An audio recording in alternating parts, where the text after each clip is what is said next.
What's up, everybody, and welcome back to the night shift. It's an exciting time here in Deadlock. We've got new hero releases. We've got a lot of great stuff. I can't wait, Dan, to get this one underway and see what the top teams are doing with some of the new content in Deadlock.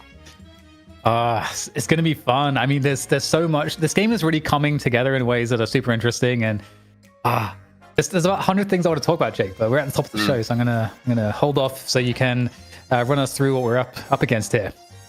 Yeah, of course. So, for longtime fans of the night shift, none of this is going to come as a surprise. Same format. It's going to be the top teams first in EU, then in NA. We can take a quick look at our bracket to see the teams that are going to be featured today. It's going to be Lowkey W versus Leviathan in the EU Challenger match. The winner is going to go on to face the ever-dominant Abrahams.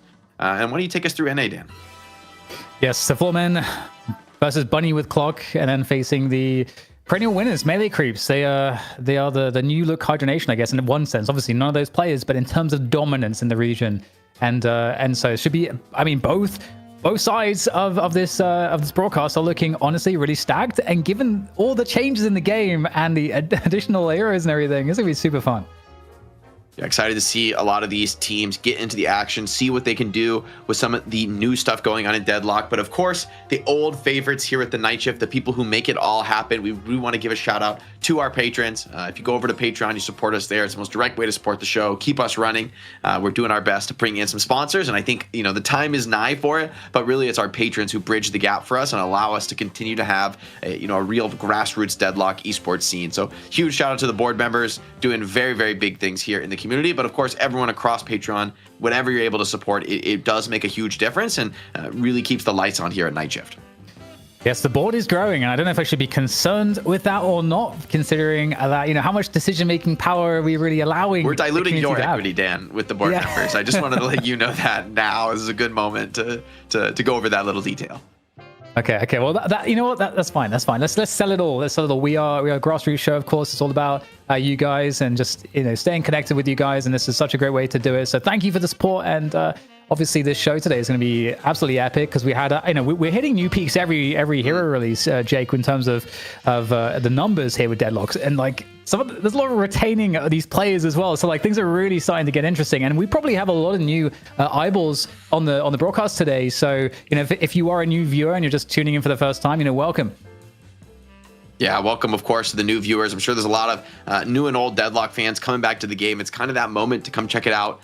3 hero releases down, yet there's still 3 more to come. So an exciting moment here. We've got a ton to sink our teeth into on the show today. And also to highlight, some of the community excitement around the new heroes. I want to bring on Jason here to do the community fan art segment. We love to spotlight our community members, but tell us a little bit more about that, Jason.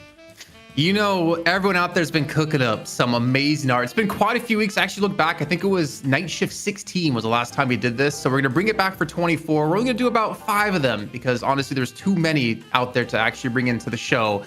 But I'm loving what people put out there for Rem, for Silver, for Grace. Let's start things off by taking a look over from Reddit from _just_art_ with a Billy Rem conversation. Man, that Billy guy is bad influence.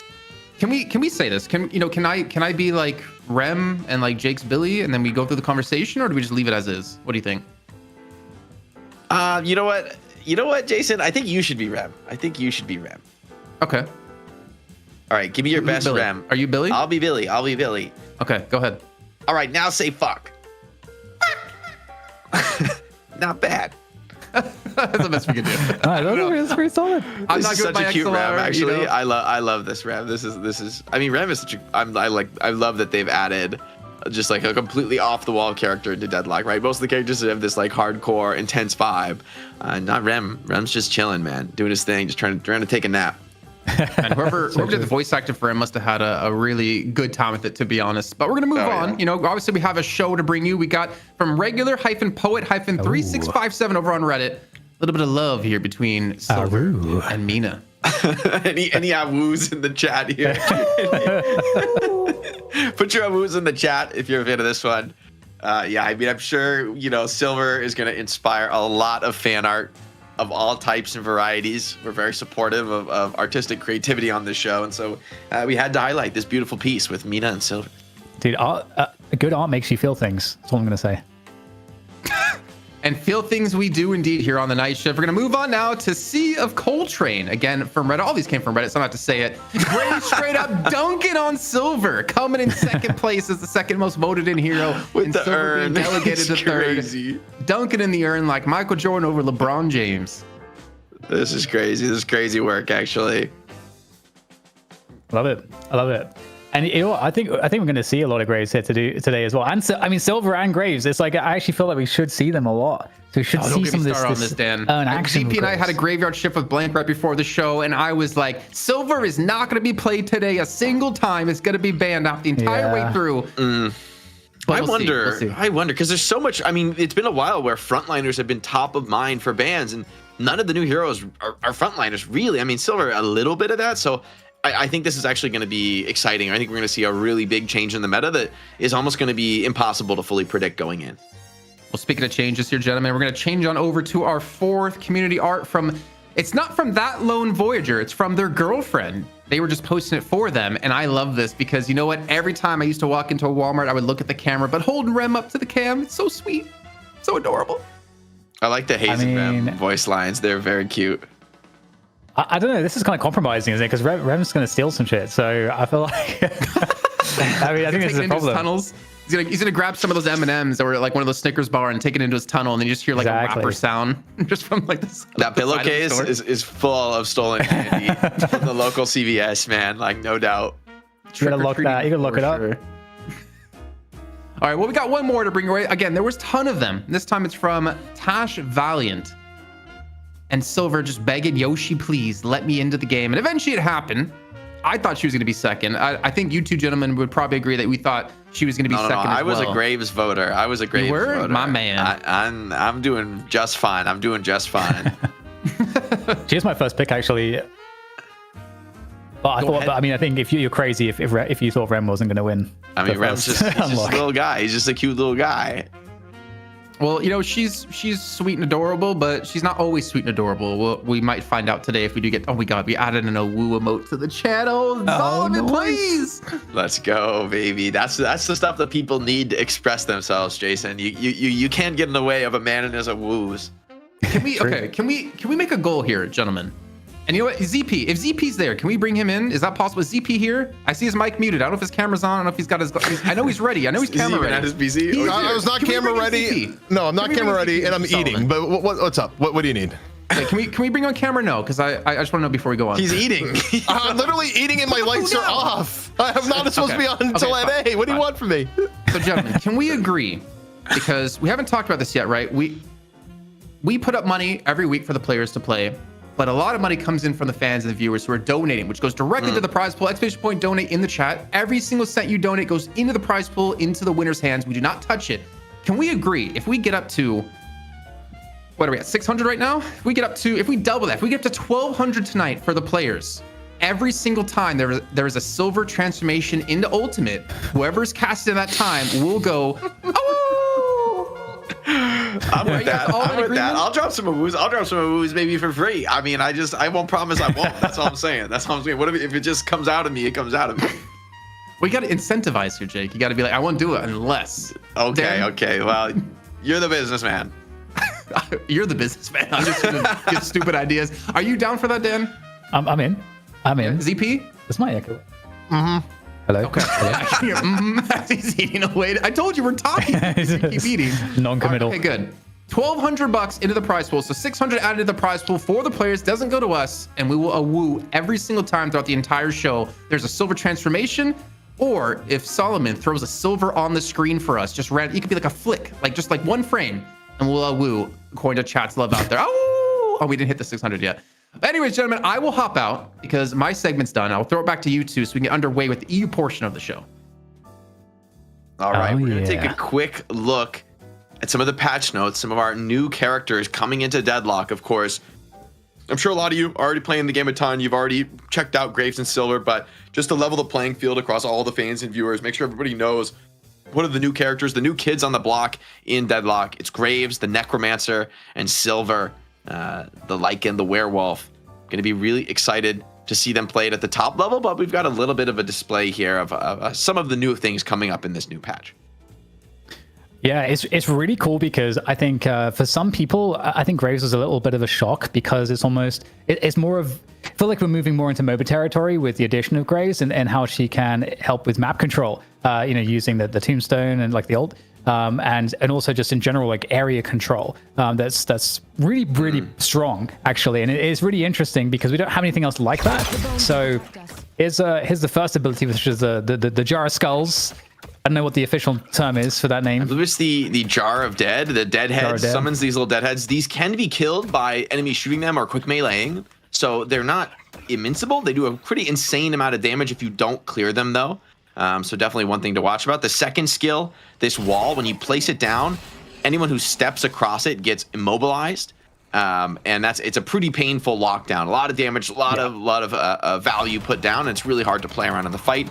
Her passive is that it takes away gun damage and spirit resistance from your opponent, so you kind of like sapping their damage. So you pair this in the ultra late game with like a silencer or an inhibitor, and it's really nuking the damage. And finally, this is the tombstone. I think this is really the iconic ultimate from Graves. These little zombies, when they hit heroes or buildings, they explode, dealing a pretty big burst of damage.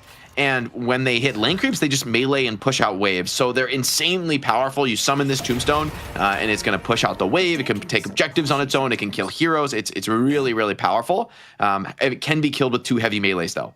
Now let's take a quick look at Silver. So the first skill on her kit is sets you up your gun with a quick reload and this little 3-shot burst fire with a bit of extra burst if you hit all 3 shots.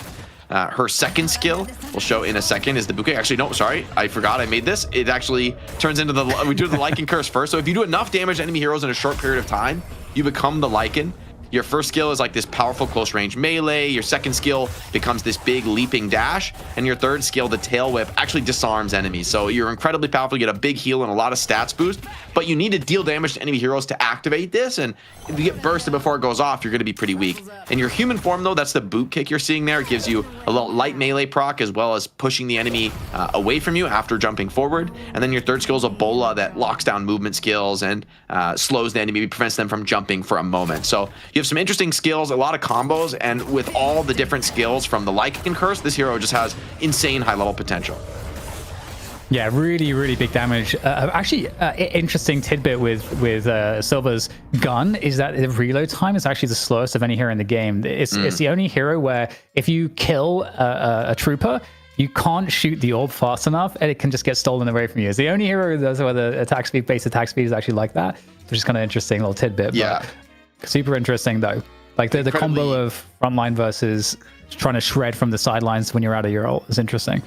Yeah, exactly. I think in their human form, you're pretty dang weak. Like when it comes to farming, when it comes to the early lane before you skill the ult, I feel like this hero isn't that strong. But in the ulti form, you're monstrously powerful, and I think that's a really exciting balance to strike. And I think as top players play, you're going to see a ton of ultis, a ton of snowballs. The ulti also, for each hit you land in your ulti, your gun becomes a melee, but it actually increases your rate of fire. So if you're able to stick on enemies in melee range and keep hitting them, you get to a pretty absurd rate of fire, and you're just going to be tearing through your opposition. I think that the gun damage from this hero is going to be pretty monstrous. Question is, will you get kited out on the Lycan form, or will people, will you be able rather to stay on top of your opponents and really build those stacks up?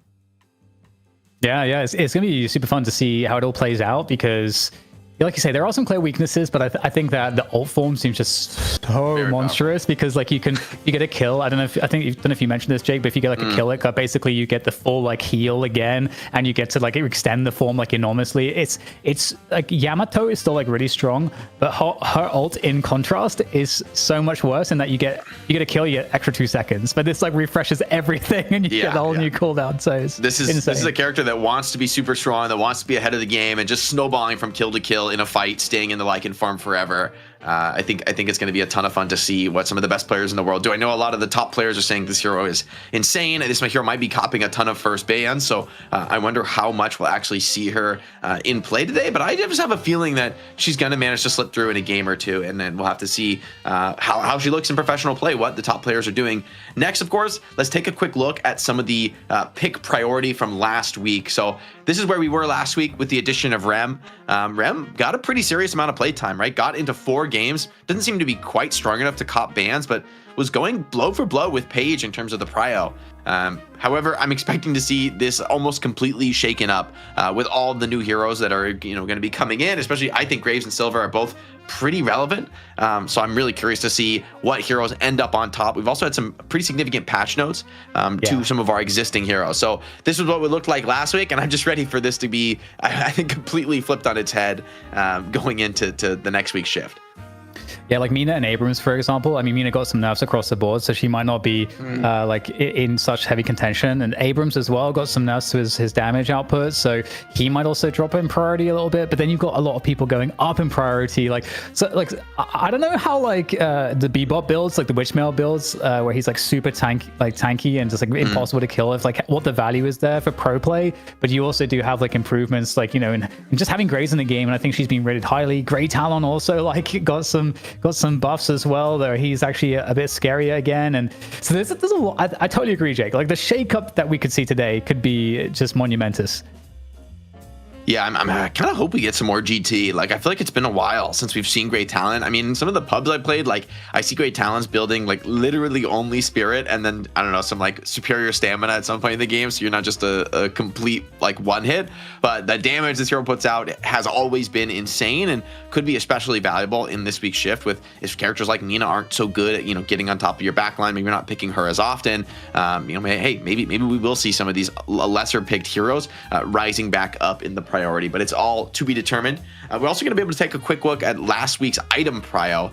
This is a place where I actually wonder how much shift we will see, because most of the items I don't think have been changed too much in the last patch. I think maybe, it might be new heroes buying them. It might be, adjustments in that way.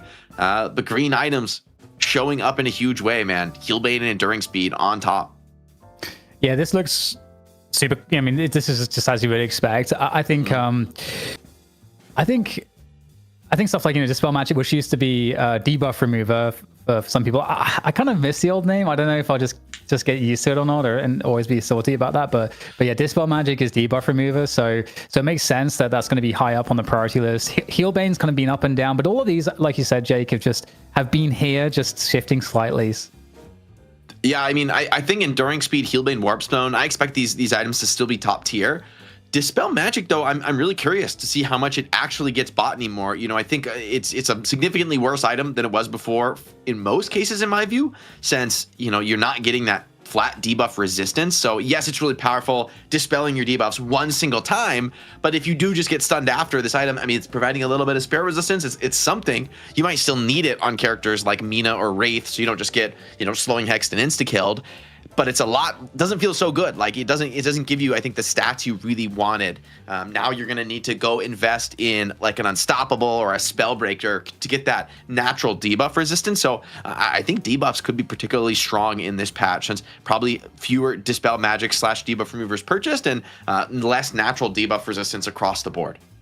Actually, one thing as well that goes to Bebop's favor, especially now as well that people are building more bomb for him, is that if you use Dispel Magic, I think the bomb just drops. Like it drops on the ground and explodes. So that's Bebop, actually I think, is very Bebop. good right now, at least from what it seems in my pubs. Like the new Bebop build is like rushing. They rush double armors. They get like a Witchmail, and it's really much more of like a frontline brawler than I think we've seen Bebop before. You get super tanky. You're getting a ton of lifesteal. You're uppercutting people. You're just right in the mix, putting bombs on everybody, and man, you feel pretty hard to kill at some phases in the game. You need like basically a fed up carry to just like roll up and focus you down with really stable damage. Feels like spirit nuking is so hard to kill this Bebop build with. So I'm really curious to see if that ends up being played, maybe by some of our top Bebop players. Love to see what Taz can do on a build like that.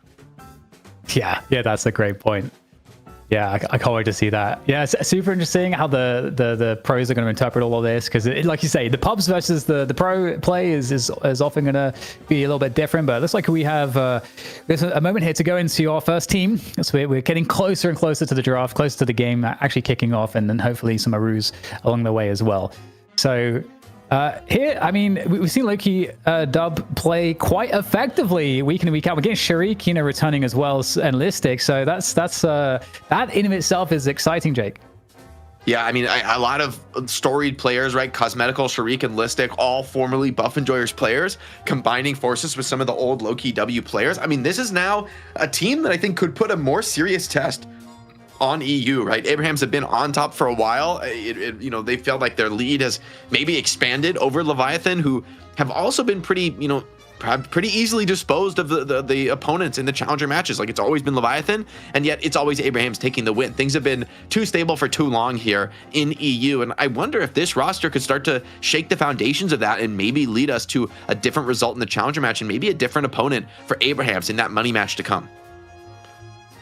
That is an exciting prospect, and I think there's a lot of reasons for players to start to get more hungry, because I think obviously before the latest patch and so on, you know, we didn't have near as much interest in the game, and I think people are really feeling like the open beta is coming around the corner, and I think for some of the competitors, some of them were getting maybe a little bit bored, but there's such a new breath of kind of just life that has been breathed into the scene with this update and the renewed interest. That, you know, I think that, you know, you could see things getting really sweaty amongst these top teams and some of the great players coming back, people trying to really, you know, make competitive teams, because maybe, you know, if we are hitting open beta, you know, getting signed to some actual teams, we're starting to get paid some, you know, some salaries and so on, is something that could be feasibly, you know, around the corner in the next 6 months. So it's actually really important to raise your stock value now as much as possible. Yeah, I feel like this is actually just a key moment in the history of the game, right? You know, yes, you always want to be on top, you always want to be the top dog, but it really does feel like we're getting closer to kind of a marquee moment from an esports perspective. So there's a lot to be said for being a team coming up right now. Like, yes, Abrahams and Melee Creeps, they've been dominant for a long time, but if you unseat them here today, I feel like there's actually a much bigger reward than historically in the game, given that we're moving forward and the game is developing so quickly. But of course, to get that chance against Abrahams, you're going to have to go through Leviathan. Empty Dreams, Overseas, and Freemock, these guys have been really, really solid, joined by Flammable and ZXC Bobby 2011.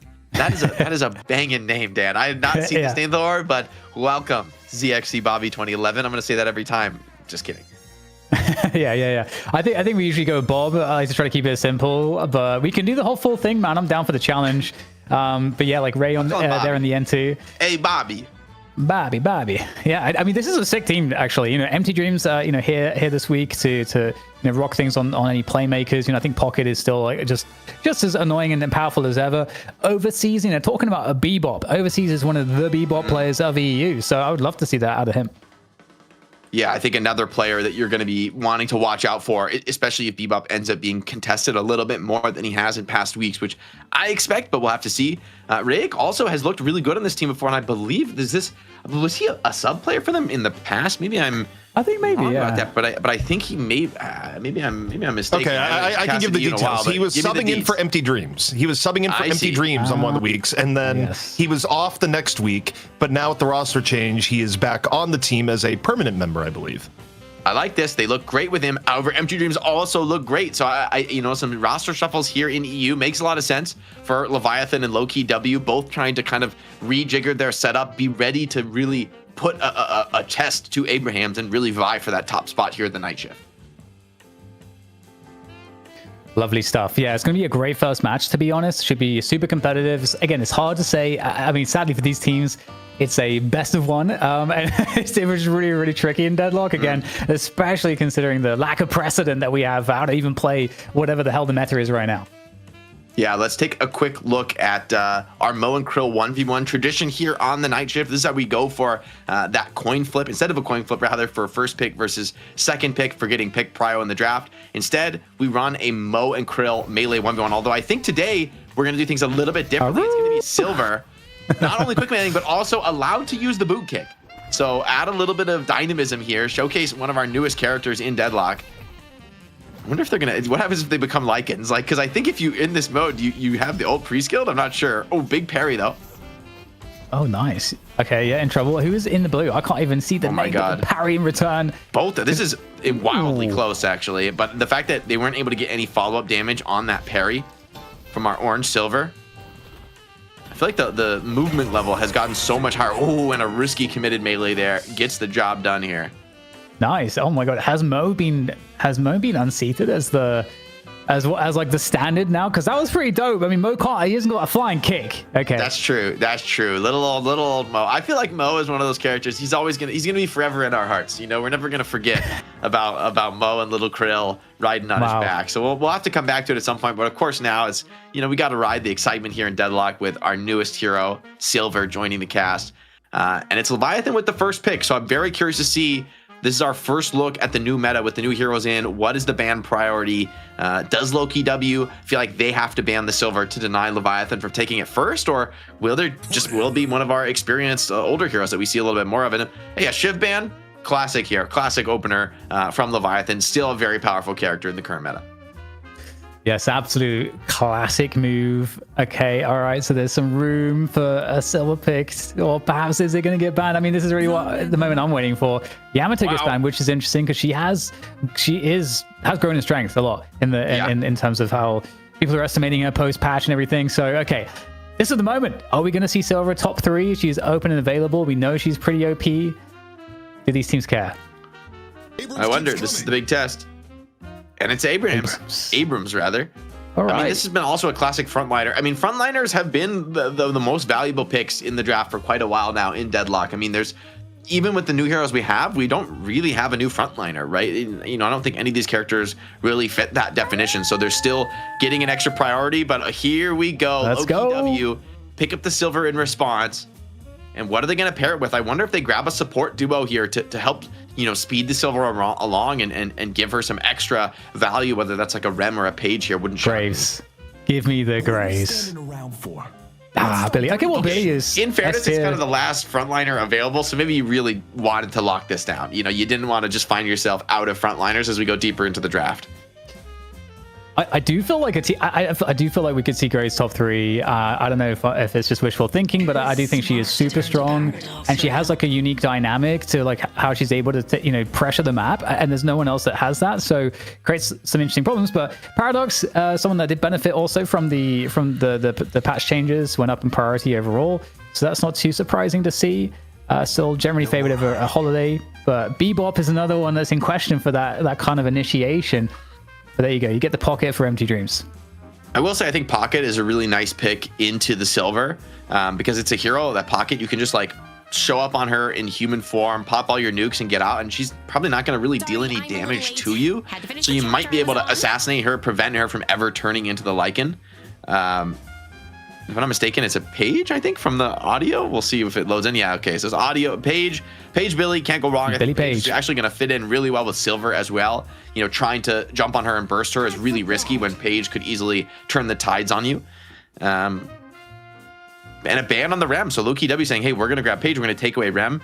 Another thing that I've noticed, Dan, is I think Kelvin is a little bit back this patch. I don't know if he's like fully back, but the fights seem to go a little bit longer. I think Kelvin is actually a pretty relevant hero right now. I wonder if these top teams agree, though, if that's just something I've been seeing in my pubs.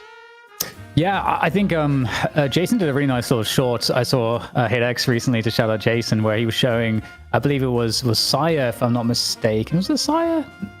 He was basically showing some like cool tricks. It was Saya? Okay, showing some cool tricks with the Ice Path, where you can use the Ice Path to actually block off objectives completely, the mid-boss room in particular, where you can just use the Ice Path to block off the ceiling and the doorways so that people literally cannot run through it and take the fight. So interesting applications like that, or using the Ice Path to improve the spirit damage and stuff. So yeah, it does seem like there is potentially a lot of extra utility there. I don't know if you want to add anything to that, Jason, as you were the one that was talking about this.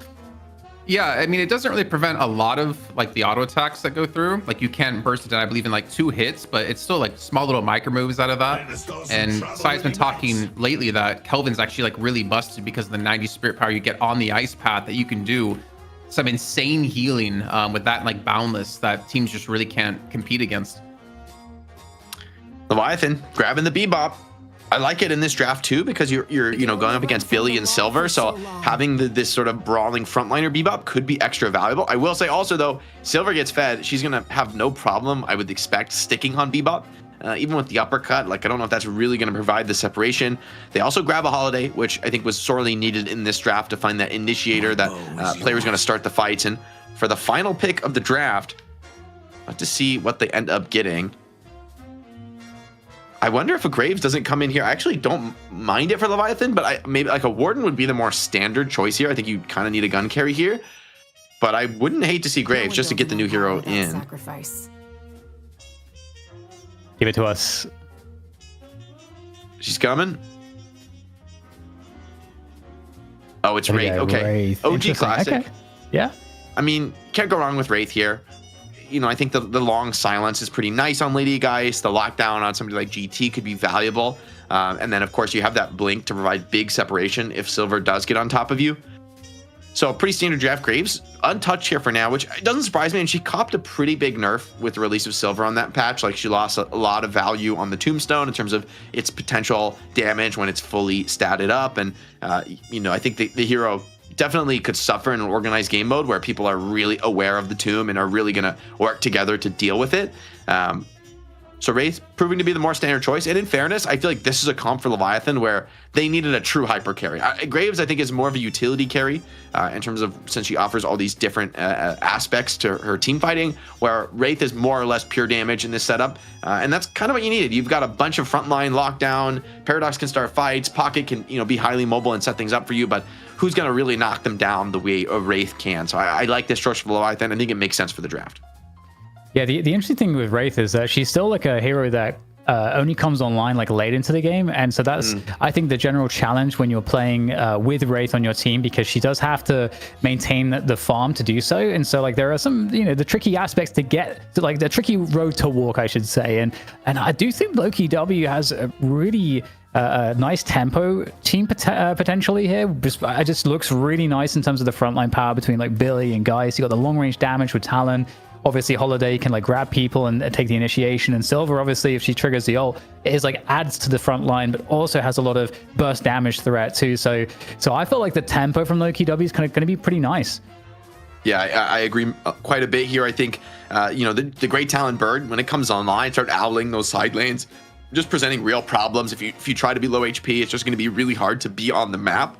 And I think the Page is going to offer a pretty unique disruption. So when Mo sets up a combo, when Bebop hooks somebody in, you really start to think, oh, we're going to kill this guy. This is a great fight. And then I think Page could potentially, introduce a wrinkle to that kind of a strategy. But we'll have to see how it plays out in our opening match of the night here for the EU Night Shift. Lowkey W taking on Leviathan, winner to face Abrahams in the money match. Yeah, it's looking real nice. I don't know if Jason, ZP, if you guys are there. It sounds like you guys are kind of lurking. Who do you think's going to win? Who has a better draft? For me, as I look at Lowkey W looks pretty darn stacked so far as I can tell, especially because I do think Silver, people are not going to be playing well against it. I think anytime we've seen people get both Billy and Page, along with like Geist, who I think Geist is actually, I think, got picked a little bit later in the draft than he should have. I think Geist should be higher priority in the draft with the balance changes that went in. So I don't know. Lowkey W is just too stacked on powerful heroes for me. I agree. This is surprising. I mean, I would have called Lowkey W the underdog going into this, but I feel like even that classification is almost saying too much, given that there's been big roster changes for these squads. So, I think this is anybody's game to win. Always exciting to see a fresh match after a roster shakeup. I like the logo from Lowkey W too. It's pretty styling, pretty fresh. Yeah, looks real nice. Looks like it was made by a human as well, which is always good. I feel like that's like this layer that we have to add to things these days. Is this human made or not? That's why you love melee creeps. There's no, you could stack all the supercomputers you want. They'll never find a cat in a business suit. They just, it's outside of the scope of the model here. And as we get into the game, we take a look at these laning matchups. Looks like GT are in a side lane, Silver, opposite side of the map here on the Hidden King team.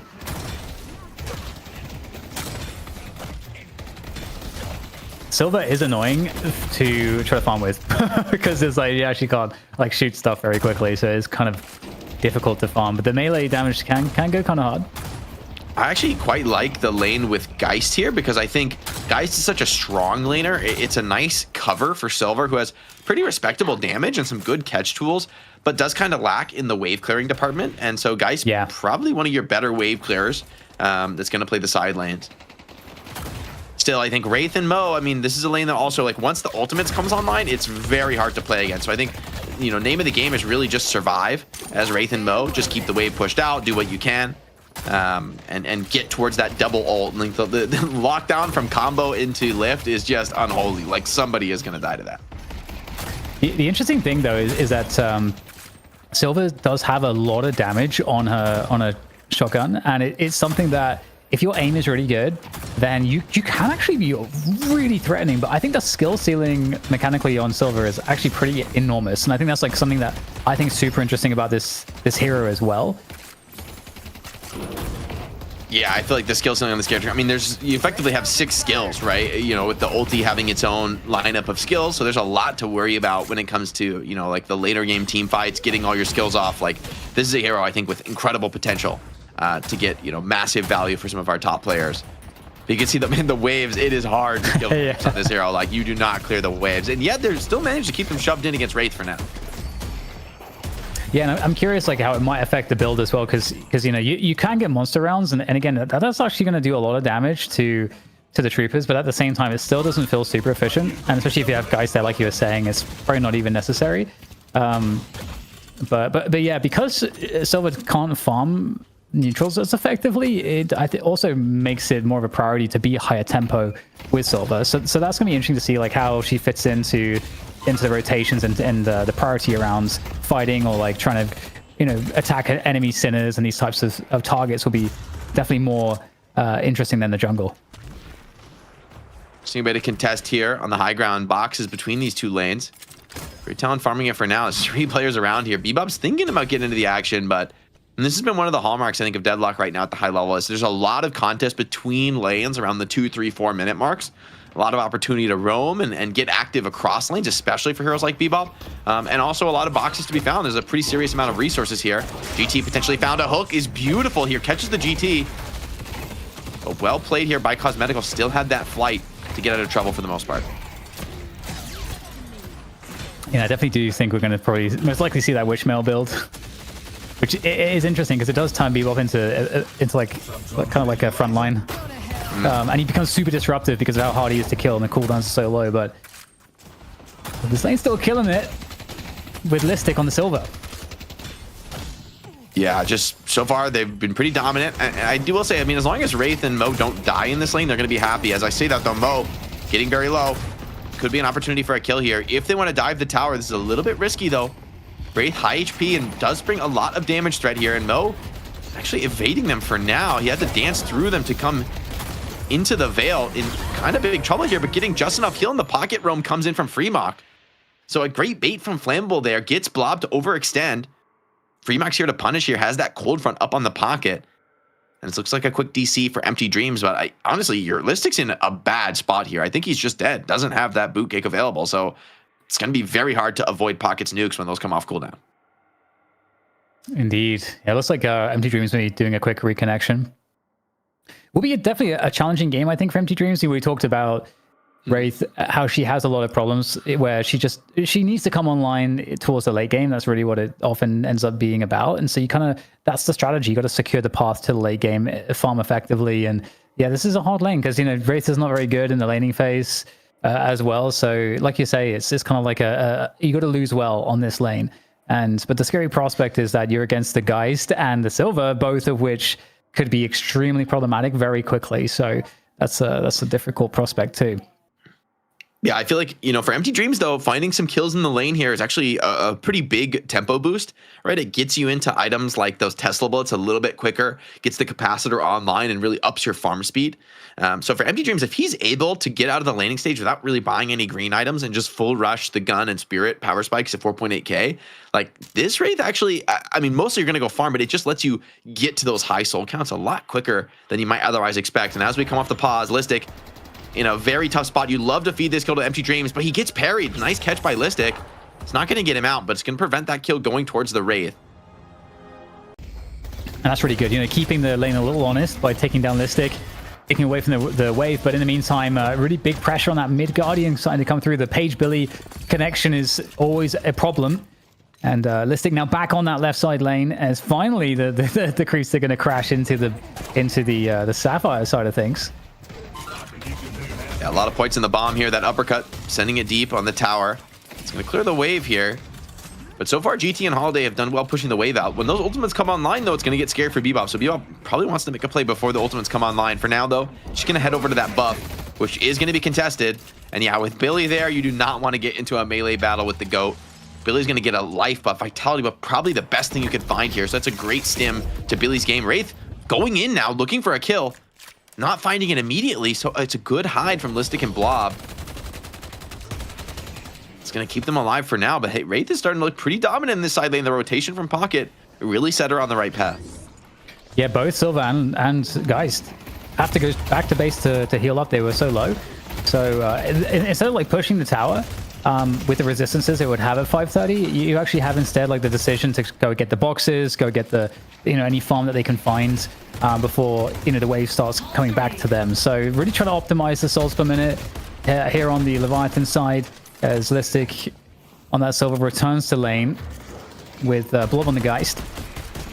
Gotta say, I actually like putting the Mo and the Paradox here against the Billy, because Billy with life buff is just not dying to anything. But, Billy and Paradox, I don't think they really are going to attempt that. They're just going to be able to play together and clear those waves out relatively quickly.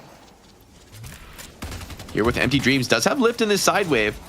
Blob is very close to that HP swap. They might want to make a play on the Geist before that comes online. But Empty Dreams actually, maybe he's dying for that one.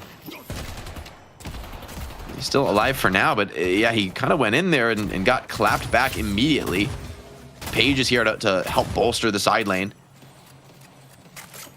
Yeah, that's kind of needed because this lane has been going a bit wrong, actually. Listic's very far behind, and Billy coming in on top of things with that Vitality buff, looking to create all kinds of problems on this right side lane, and he's going to get caught by the combo, and he's getting absolutely slapped there by Mo, but there is a burrow for the escape, extra bit of damage on the exit, and Billy's still happy to stay in the mix, to melee, and this Talon is finally going to have to try to get out of here. Is there enough movement, though, to fully escape? The pursuit comes in on top of from the Abrams now as well, and finally GT Cosmetical is going to fall. And I mean, he was out there for a long time. I respect it. Headed to Broadway. Yeah, man, the Billy just takes 0 damage in the whole team fight. Life buff Billy is insane at this point, and Leviathan just have to play around it. I just don't think they can ever get through the Billy. But able to kill the lane partner is nice, and even Billy isn't going to stick around in a 1v3 beatdown.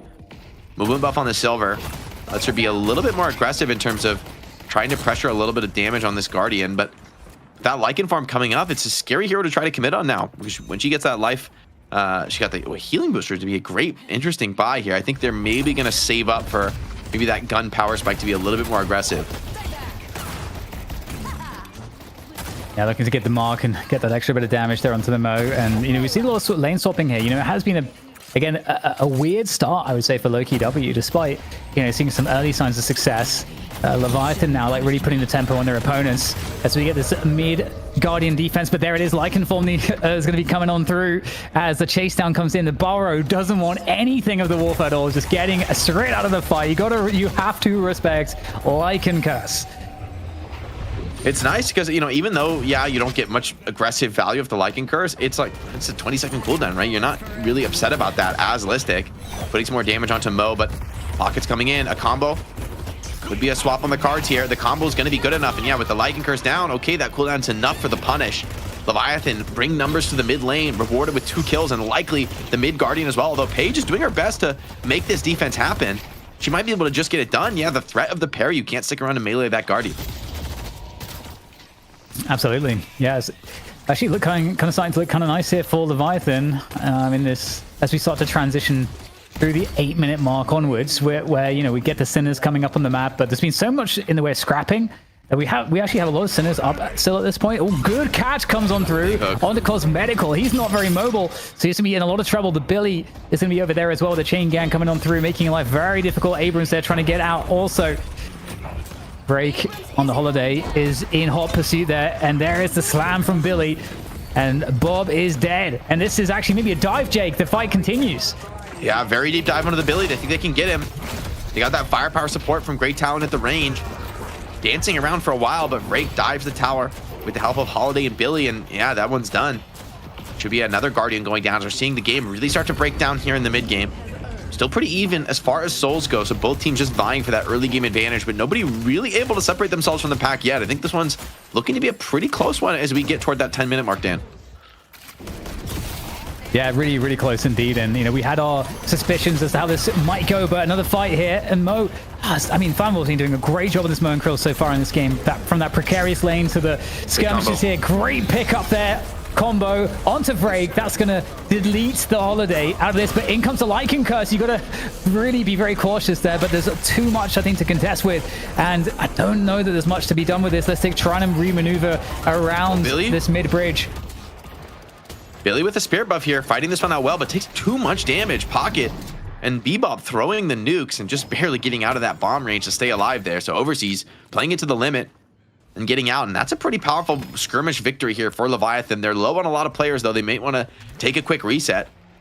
But they could look to really expand this lead if they're able to dunk the urn. This is a key moment, I think, for Lowkey W. They need to be able to contest this urn. Giving up the even urn at this phase of the game would be a very costly mistake. I see the enemy.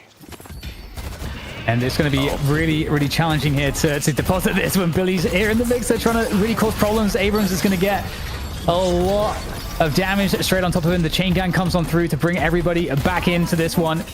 And you've got Listic there on the silver trying to remaneuver around the side of the fight there. Not in that Lycan curse just yet, so very hard to be durable. And just about pops it in time. And get the life strike as well. So she's healing up through all of this, right? A lot of your abilities proc that life strike. That's why you went for that investment. And here comes the finishing blow for Listic. Got down to just a sliver of HP there, but clutched his way out of it. Great value with that skill. And now the contest coming in on that urn dunk location. Cosmetical extremely low. Leviathan looking for the kills, looking for the team fight here. It's an affliction just on one, forced out of the pocket. He's running out of skills, but he still gets the damage down break. Just can't find the headshot in time. Good sidesteps from Fremont. And now the urn dunk not quite coming in again. Quickly laid out. The rallying charge from Page also coming in. If Mo picks this one up, he should be able to get the dunk, but he can't quite get there. Immobilized by the Page. Everyone's low HP here. Trax is down though, and things are starting to turn towards Leviathan. Lowkey W cleaned off the map, and even the urn going against them. So a massive lead opening up a beautifully executed fight by Leviathan. Yeah, and I think, right before that fight as well, it was so interesting to see how well they're doing on the map control. They had every lane, pushed up, which I think, of course, is also always going to benefit that fight. But yeah, just this lane control has been really, really well done so far. And, we're talking about some of the challenges for Empty Dreams, but he's really been crushing it. 14k right now on the Souls, a massive threat in all of the fights at this point. So this could start to snowball pretty badly if Lowkey W can't find a win soon on some of these team fights and his objectives. Yeah, it's looking scary, right? I think Paradox, this is going to be a big buy, duration and Warpstone for Mo. So Flammable is going to be an absolute menace showing up to the team fights right now. It's just a hero where you don't really have a way to deal with it. Lasso and Rallying Charge are your only stuns. So if one of those heroes isn't right around or doesn't have their ultimates, it's going to be an essentially free combo kill. And with Warpstone too, it's very hard to not get caught by Mo. So I think this is actually a pretty scary moment in the game for Lowkey W. You've got to stay in the farming. You got to try and get these comeback souls, contest some objectives. But at the same time, you're showing up to any kind of a fight here is a huge risk in terms of just getting popped by the Leviathan gang squads. Oh my god, Billy's getting really focused right now. The Shriek is going to fall off of that one into some form of safety. And, I felt, Jake, there are some challenges, for how behind Listic is on Silver. As we mentioned previously, I think Silver can perform from less farm because of the nature of the ult. However, it's very hard to make up any kind of a deficit on farm because, your ability to kill these neutral camps, the jungle is muted compared to a lot of other characters. So that does create a bit of a limitation on catch-up. You need your team to be active in fights so you can get some of those kill participations.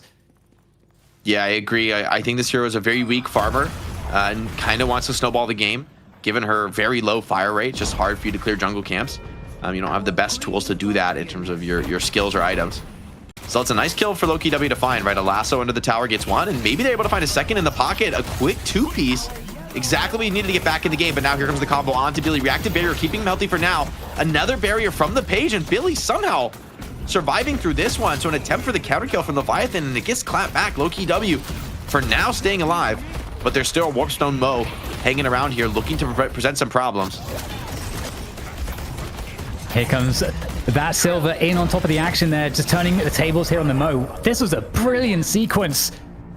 Absolutely brilliant sequence from Lowkey W. Just like you said, the save on Billy, I have no idea how Shriek actually survived that.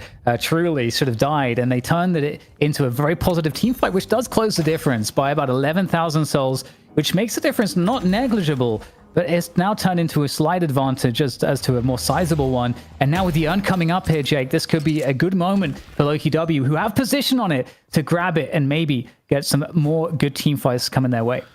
You'd love to get control, but it won't be for free. Bob here, looking to find something. It's a favorite urn for Lowkey W, so it's one that would be huge if they're able to pick it up. Slowing Hex deployed. They're trying to get on top of that silver. Abrams misses the charge for now, but sticking around in the close range, and it's getting a little scary for GT. You do not want to get into any kind of a brawl with an Abrams. Oh, and a beautiful parry. Great read from the GT, and that actually might get the earn pickup. Bebop's lasering doing what he can. Meanwhile, Empty Dreams splits the Sidewalker on the other side of the map, so extracting a price. In the end, you get the earn pickup, and it is favored, but you're coming into a contested location, and even this fight might not be for free. So, Free Market on the pocket, looking to try to find a good engagement. Ooh, nice isolation onto the Billy to charge straight into the corridor, but you still have a Lowkey W that's not too interested in this fight. But with that said, you know, Lycan Curse is going to be coming on through, and you're very tanky on that. I don't think we want to take this very lightly, but they get a huge hook, and there is nothing you can do with it, even in the Lycan Curse there. That's insane. That's massive. And that's going to be the other Sidewalker down. Midwalker also took a 10 damage. Guided Owl going to fly in and maybe try to clear a wave on this side lane, but will it be enough to actually make the hold? There's a lot of players here. It's a big nuke, clears a lot of the wave. And Billy's coming in, so they'd love to be able to find some punishing kills. Sharik, this is a crucial moment in the game. You need to find some counter kills to equalize this one. It's slipping out of hand. You're desperate now, hunting, chasing, trying to find anything. Risky melees going in. This time it gets parried. Mo reads the follow-up. Drake, though, ends up finding both of the kills. So huge pickups for the Holiday. Opens up a 3 streak and gets an actual punish while saving the Walker. So Lowkey W sticking into this game by the skin of their teeth. Crazy. I mean, it's so hard to predict how this should go. But, you know, hold that thought for the moment. We get the engagements continuing on through, the knockdown coming in to slow things down. The escape here from Leviathan behind this Guardian might not look all that good because the pursuit's going deep beyond the Guardian now. That the Guardian is going to go down as well. Another guided owl. The Intercontinental Ballistic Bird missile. What is it going to find? Maybe just some wave clear. Looking to find the pocket. Oh, he can't quite get there, just though. A little off. That actually could have been a kill, man. I think Pocket's going to be lucky to escape with that one. Cosmetical. Just a little bit off on the suitcase timing there, or rather the cape teleport timing from Fremont. So it's a kill you would have loved to have. But meanwhile, that great fight defending the Walker has pretty much equalized the soul advantage. So Lowkey W is now right back in the thick of things. That being said, Mo with his combo could be a problem, but Billy is a very tough killer. You're going to combo him, but look, reactive barrier. He's got the Page coming in behind him. The lift follow-up, though, is good, and there's monster damage now pouring into the Billy. He's going to need to find some melees. I expect to be able to live this one. No, he just has the stamina. Dash jump out, and he's good. Oh, you know, that's the opportunity you get, is to catch the Billy, but it's like the only unkillable person on the team, basically, with the help of Page getting away again. We've seen that a couple times now. Really interesting game here. It seems like it's turning, but that's a swap indeed, and that's going to hopefully for them participate in a kill. Sure. And Page is going to be finished off there by Fremog. Both these surviving walkers for Lowkey W are on just a sliver of HP. You cannot afford to lose control of this part of the map for even a moment, or your walker will be instantly bursted. You have to keep those waves down, keep the backdoor on. But Leviathan are going to make the high elo play here. Go for the force mid-boss with only 1 kill. It is the Page, though. That's a key disruptor when it comes to mid-boss, but it looks like a fake. They're roaring the mid-boss now, looking for the fight. Lowkey W have no choice but to check this one out, trying to get the contest. Now they know there's no attempted mid-boss finish. It's turning into the fight. Lasso goes wide. And without Drake's Lasso, are you going to be able to fight this one out? Leviathan still relatively healthy. Yeah, they're looking pretty good here, Leviathan, in this fight. We are equal on the souls right now. Huge fight in middle. It's like looks okay, but it's turning terrible. They're losing everyone. Everyone's full backing now. The faked roar mid-boss, and now mid-boss at half? This could just be a quick finish for Lowkey W, and they could be taking the lead here, Dan. Yeah, is there a decision to go in for this Leviathan? Are they going to let this go for 3? I don't think that they can afford to do so. You know, usually you want to try to at least steal these. Even if you end up dying, it might be better to steal. And indeed, the drop comes on through there from Leviathan for the challenge as the Reju Crystal falls from the heavens above. Who's going to pick this one up? The parry's now onto the crystal. And now the melee surely coming on through. Everybody gets stunned by the parry there, but it's going to be every single one for Lowkey W as they walk away behind maybe 5 to 10 minutes ago. But now in a decisive edge here for their victory. Oh man, in just a few minutes, the game has turned completely on its head. Lowkey W were down, what, 15k souls at like the 10-minute mark? I mean, this game looked almost over. And then one botched mid-boss fake here. You come in, you look for the fight, and you just can't get anything done. Leviathan get kited out and punished. And now with a full triple rejuve, an earn to be taken, and a ton of map control. I mean, Lowkey W are flying high. Still Not over yet. They have a small advantage right now, but with the walkers on low HP, this could very easily swing back towards Leviathan. So if Leviathan can find these catches, I do believe they have a very good chance in this game, but it's starting to get scary. The team fights are starting to tilt against them. Yeah, and I think, of course, you know, it's always a threat to have the Wraith, but Listic on Lycan, it really starts to get crazier and crazier once you get, you know, more items for that Lycan Thorm, and you maybe get to the Vampiric later on, and this really does become completely unkillable. And so, you know, there is a counterbalance potentially to Empty Dreams, so it is still doable, and the urn is going to be ferried across the map by Lowkey W. Puts the pressure on here as the catches look to be had onto the Billy once again, but this is the battle between Combo and Rescue Beam. What is that? The combo pulls him back in, but it did enough still pulling him out of that combo, so there wasn't the follow-up damage. Lowkey W, they want this fight. They want the punish.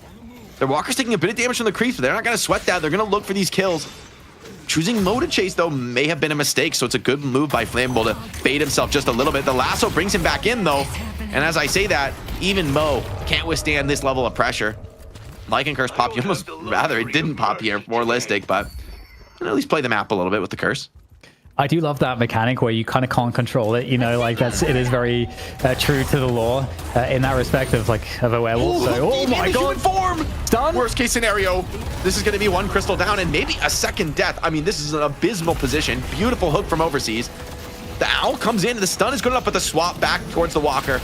Surely you're in huge trouble. Listic is down, and Bebop lasering to defend the wave. So Overseas gets a Rejuve crystal down, takes out one of the key characters for Lowkey W. Meanwhile, though, pressure on the other side of the map is going to yield a Walker for Lowkey W, opening up one of those crucial item slots. Yeah, that is just so massive and such perfect timing, but there we get the chase onto Paige. She should go down here as well. Maybe twice. Okay. Free lift. We get a follow-up. Yeah, telekinesis online, and that should be good enough to seal the deal on this one. There we go, another execution as Lowkey W lose 2 players, and still a crystal though to go for them, but a 6k difference in Leviathan. I think despite losing the mid fight and everything else that they've lost over the last 5 minutes, it's not looking or feeling, I think right now, as bad. Yeah, Leviathan have played incredibly well against these regions, and they're looking to continue that streak. Remember, Paige is still down. Mo gonna look to interrupt somebody, trying to contest this wave. Here's the combo onto Listic, denying that Lycan form, bursting her down. She does not able to get into that form. Remember, the Walker, the damage they put in here, it's already incredibly low. The wave coming into crash, this could be another Walker dropping. Lowkey W are the ones with the rejuve, but it doesn't feel that way at all, Dan. No, it certainly doesn't, and with all the pressure on this Walker, it looks absolutely to be going the way of Leviathan, as the defense is going to be attempted here. But again, Walker very, very low at this point. Freemok running around here in the pocket, causing a lot of problems. Good burst damage. Drake, though, able to isolate. The Paradox takes him down, and that is going to definitely cause some problems. Mo is in a very bad spot here. It's going to get the assist in. You're trying to get this kill without using lasso. A little bit greedy, but I like the hold here. So Drake is going to be able to continue to snowball and get active. Wraith going to be very happy, though, just to get out of that fight. They claim the Walker, and Wraith lives. So crucial for Leviathan. You know, losing the Mo on the exit, it doesn't feel great, but Empty Dreams' game is what you really want to watch right now. It feels like Freemok and Empty Dreams are really the late-game heroes that are going to be able to, you know, decide really the result of this game as we go deeper. Leviathan invested heavily in the early game, and it paid off to an extent, but given that the game's even right now, relatively so, you'd almost rather be Lowkey W and a lasso deep onto Overseas. His turn to get pulled out of position. The knockdown, affliction, everything, and he's deleted. Freemok also gets deleted. And with that, Lowkey W in a key position, 5k ahead, maybe not too notable, but those kills are going to open up the map significantly. Big wave control at the moment from Lowkey W. If you look at every lane, they're all very pushed, which does force Leviathan to have to go and clear some of these side lanes to start pushing things back in their favor. And there's a lot of farm on the map at this point as well. But the urn is coming up in 30 seconds, as are the bridge buffs. And this is where the next team fights could start to happen. But yeah, certainly a really good look here for Lowkey W right now. Yeah, mid-boss also just a couple minutes away. You know, you get into an extended urn fight, and it could turn out that the mid-boss is the real prize. So the game, edge of a knife right now. Leviathan 2, waiting on the respawn. Once that Bebop and Pocket get back up, I think this is a key moment. Lowkey W, though, they've got all the ults they could want. I mean, Lasso coming off cooldown last, but it should be up very, very soon. And they're looking to go for a cheeky gank on this sideway, but no one's coming to defend it. So it's actually a nice read from Lowkey W. No one's greed farming this. Abrams gonna push this out. Let's see if he fake backs here, because I think Mo wants to look for a kill on somebody coming to clear that way, but might be too hard against the base Guardians. Okay, so the end gets collected, and that is going to be Page running that one there for Lowkey W. But this Walker in mid is under threat as well for Lowkey W, so they've got to be quite cautious. It's already below half. Big clearance across the entire map here from Leviathan. Are they really in position to stop the Urn, though? Bird coming in. This could assist in a catch. Great movement there down in the lowers, but even Cosmetical can't keep that one stable. They got some lockdowns here onto the Mo, and Flammable is down, doesn't get the combo off. Punished heavily here in the mid lane. And do you really want to look for this fight on Leviathan down your Mo? I mean, that's a pretty painful ult to be missing in the fight, and you could just be giving up a free Urn Dunk, although you're going very far past the wave. So it's a little bit scary for Lowkey W. You can see Billy's not too eager to just full send this, and Wraith grabs the mid walker in exchange. You really need to be able to get this dunk, and I think they will get it uncontested. They had to bring all 6 players to accomplish this, though. So even though it looks free, it's actually relatively expensive to bring this many players to the fight. And mid boss is coming up momentarily as well, so you have to be really, really careful right now if you're Leviathan. You don't give away any of the kills. There it is. Mid boss is up, and this is now the big objective to play for. By the way, WFKR Deadlock dropping $50 on the prize pool. Huge shout out. Hell yeah. As we said before in the top of the show, but if you're just joining us, we put up some money every week for the prize pool out of our pockets. But of course, the community can come in, do that exclamation point donate. All of that goes directly to the prize pool. We don't touch that. If you want to support our stream, you can join us on whether it's Patreon, Twitch subs, all of that does support us. Keeps our show running. But as we look at this game right now, a 10K advantage for Lowkey W is real. But honestly, I think this comes down to teamfight execution. Like this kind of a lead, I don't know that it makes a meaningful difference.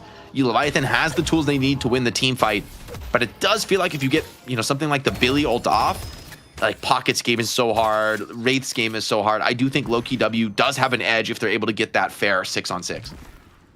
Yeah, it's a good point.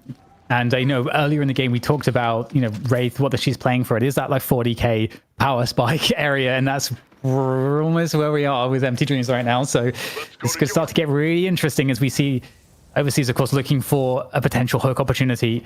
Doesn't see it though, and you might go for the mid boss bait. We might get the force scream. That is a potential there to try to force a fight, because Leviathan have to respect it. If the mid boss screams, they have to respect it. I think they're on it. Or maybe not. They were in the pit there for a second, or maybe they were just playing on top of the mid. So even Lowkey W doesn't. I mean, that's what Leviathan tried last time, right? Forcing the mid boss, but they ended up so out of position that the fight went terribly against them when they got off and looked for the re-engage.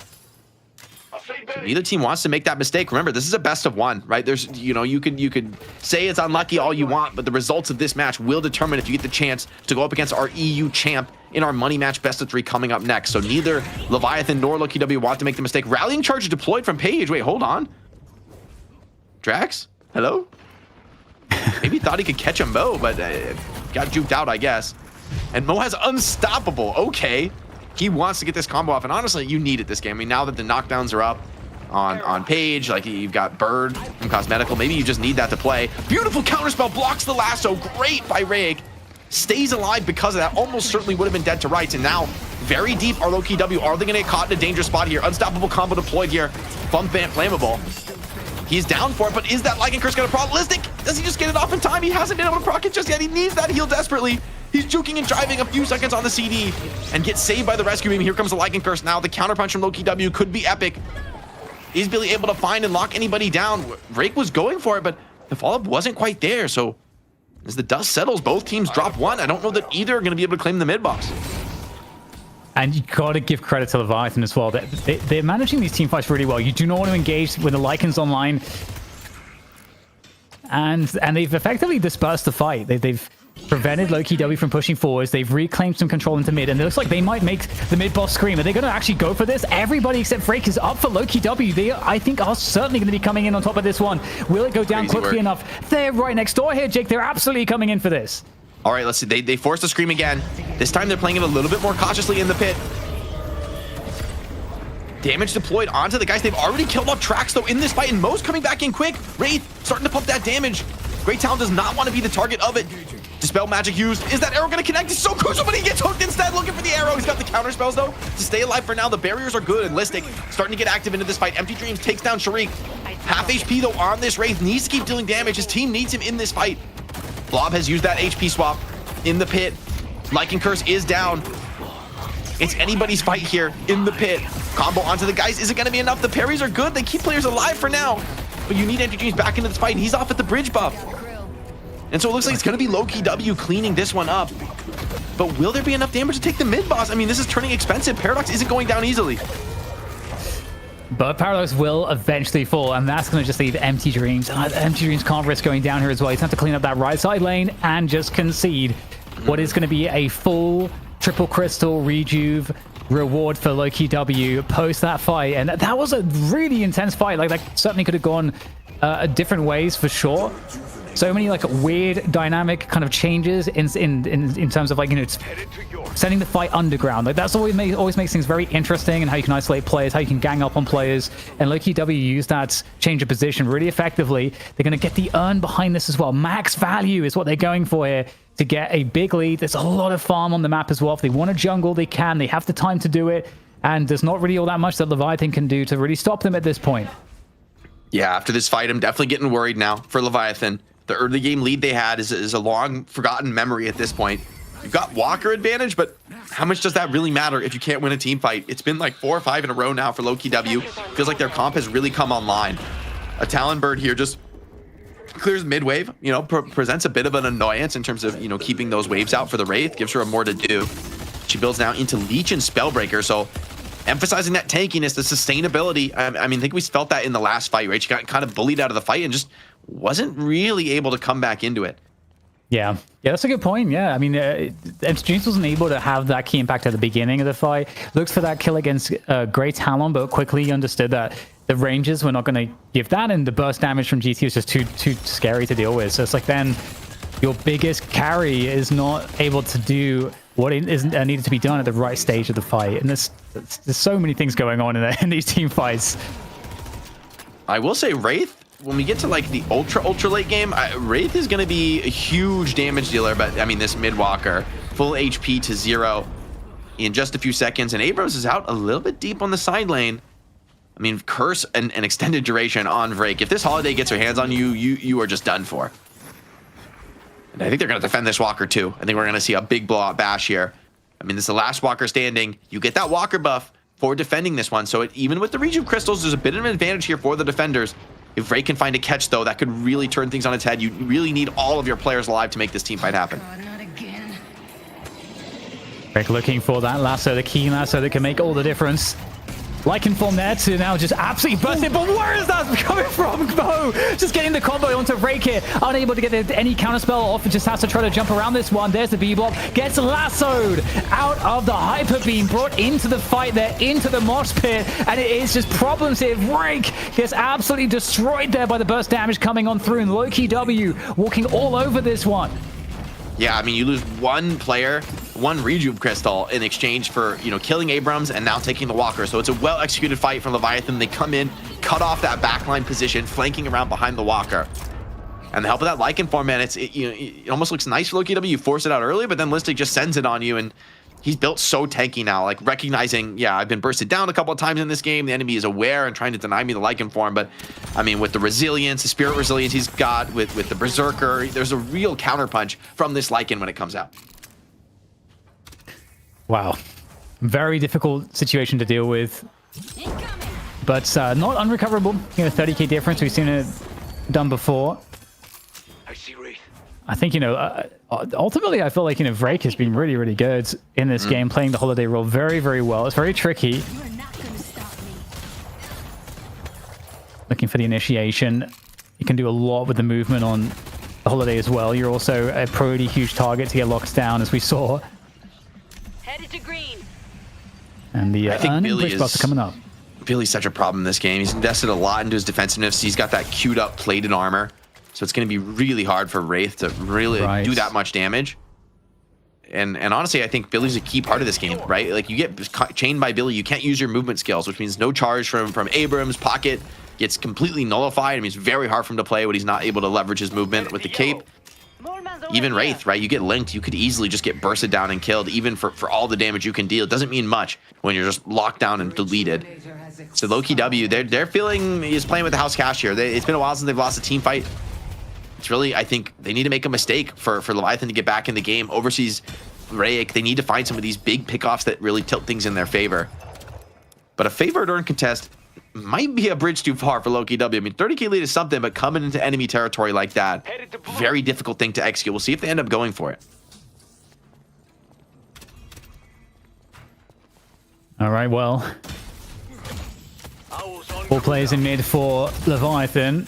And now Lowkey W bringing their attention to this as well. There's a combo that we can hear in the distance. Now there's the initiation, instant chain gang as well to try to lock down those players, just like you described. Is it going to be worth it? Is there going to be any conversion here? The swap comes on through, but he's getting absolutely hammered right now. He is so tanky, but that just goes to show how much damage is being pumped straight into that. He's still alive. He's still alive. Okay, the parry, that's what it takes to shut it down.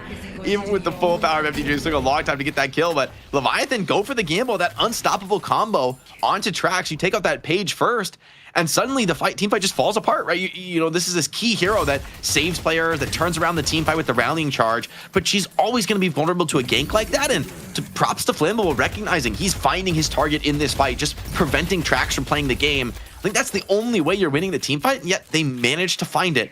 That brings Leviathan pretty much back to neutral in the soul advantage when it comes, when these respawns end. I expect the souls to be very tightly matched. We get Curse collected there as well by Ray on the Paradox. That's always nice. Ooh, Abrams, look at the damage. Oh my, the GT is strong.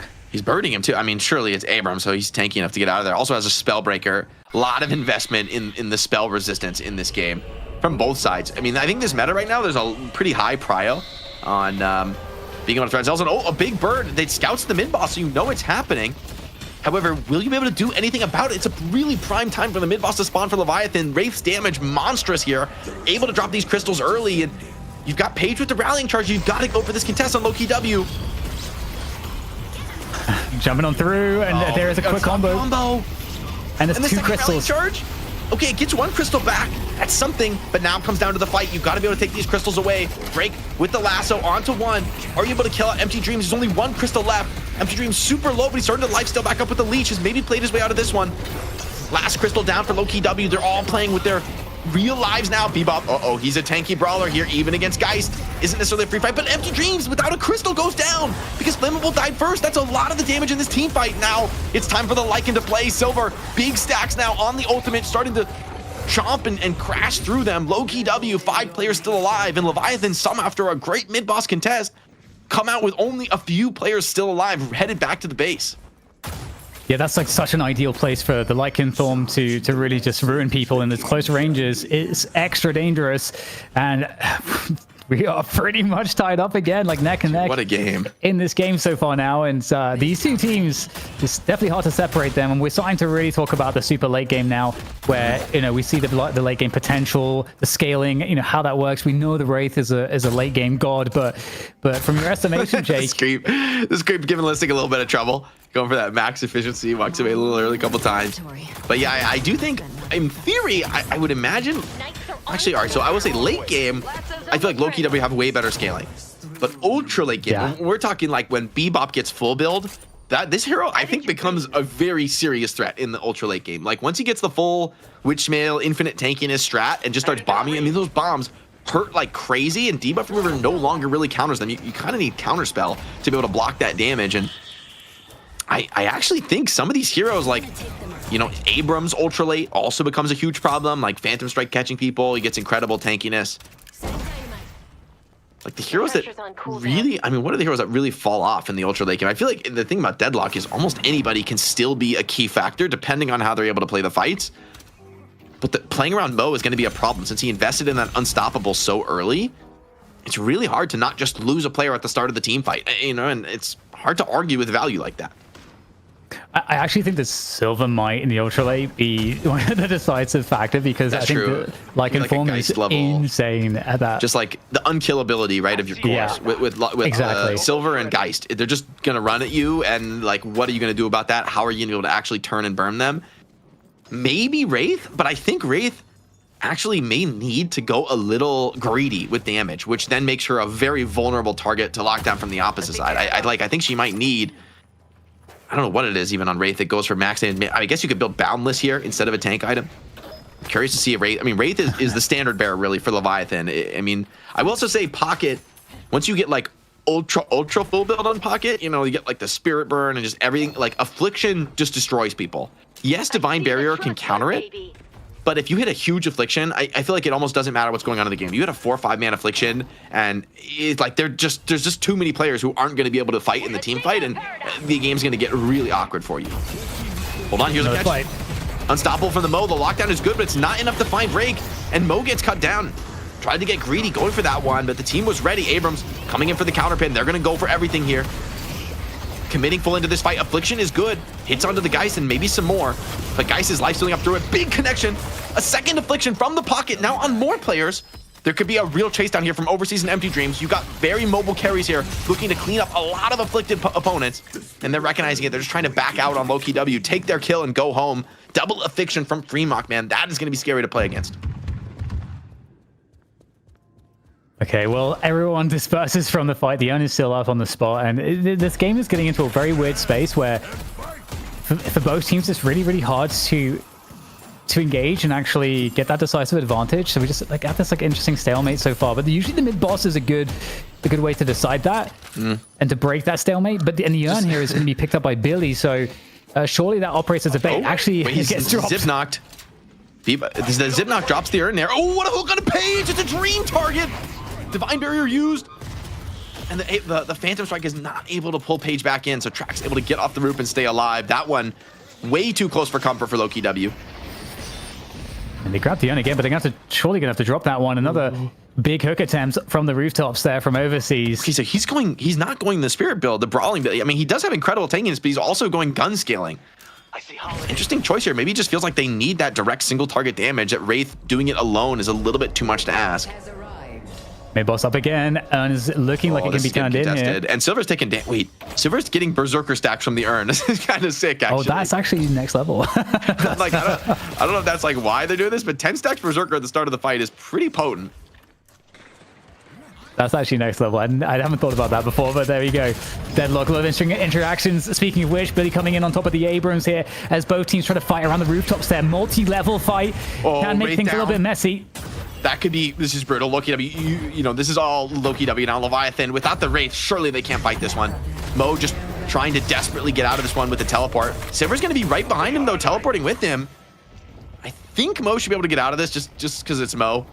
he's just a little guy burrowing away, but hold on. He's taking a path, or oh, he's getting interrupted now. Chasing into this unstoppable pop now from Silver, but she's out of the Lycan Curse. It's a lot of her damage down. Here's the unstopped combo onto Billy, but the melee damage is good enough. There's no follow-up without the Wraith. And Lowkey W find themselves a 2-player advantage with mid-boss available. Waves crashing against them on the side lanes. They're losing base Guardians for this, but the mid-boss is just too valuable to ignore. Yeah, and oh my god, actually both lanes here are going to ignore the mid-boss, and it's going to be Leviathan looking to assist the base assault there against Lowkey W to see if they can maybe try to target down some shrines here potentially. They got a 2v1 there. Cosmetical's dead in the base, right? Surely on just a shred of HP. Goes down, and are you gonna be able to get, if you're able to get both shrines here, this is actually a massive prize. When you're able to take both shrines right now in Deadlock after the update, you spawn effectively super creeps. So the rest of the game, the waves are gonna be pushing in your favor, which is a massive prize, although triple rejuve is a very costly thing to give up. As I say that though, hold on, where'd the last rejuve go? It's not being baited, surely I think somebody lost a rejuve here. Kill comes in on the Pocket, Abrams can't play his way out of this one. Blob gets the kill, and second shrine does go down. Paradox escapes with their life, so despite the rejuves, I feel like this game is very close to even. I don't think I've seen this trade before. I don't think I've seen this situation in one of the games here. We've done so many broadcasts, but it's the first time for that. And the Urn is going to be picked up now by Leviathan. Obviously, giving up the rejuve, trying to steal away both those shrines, which they're successful in doing.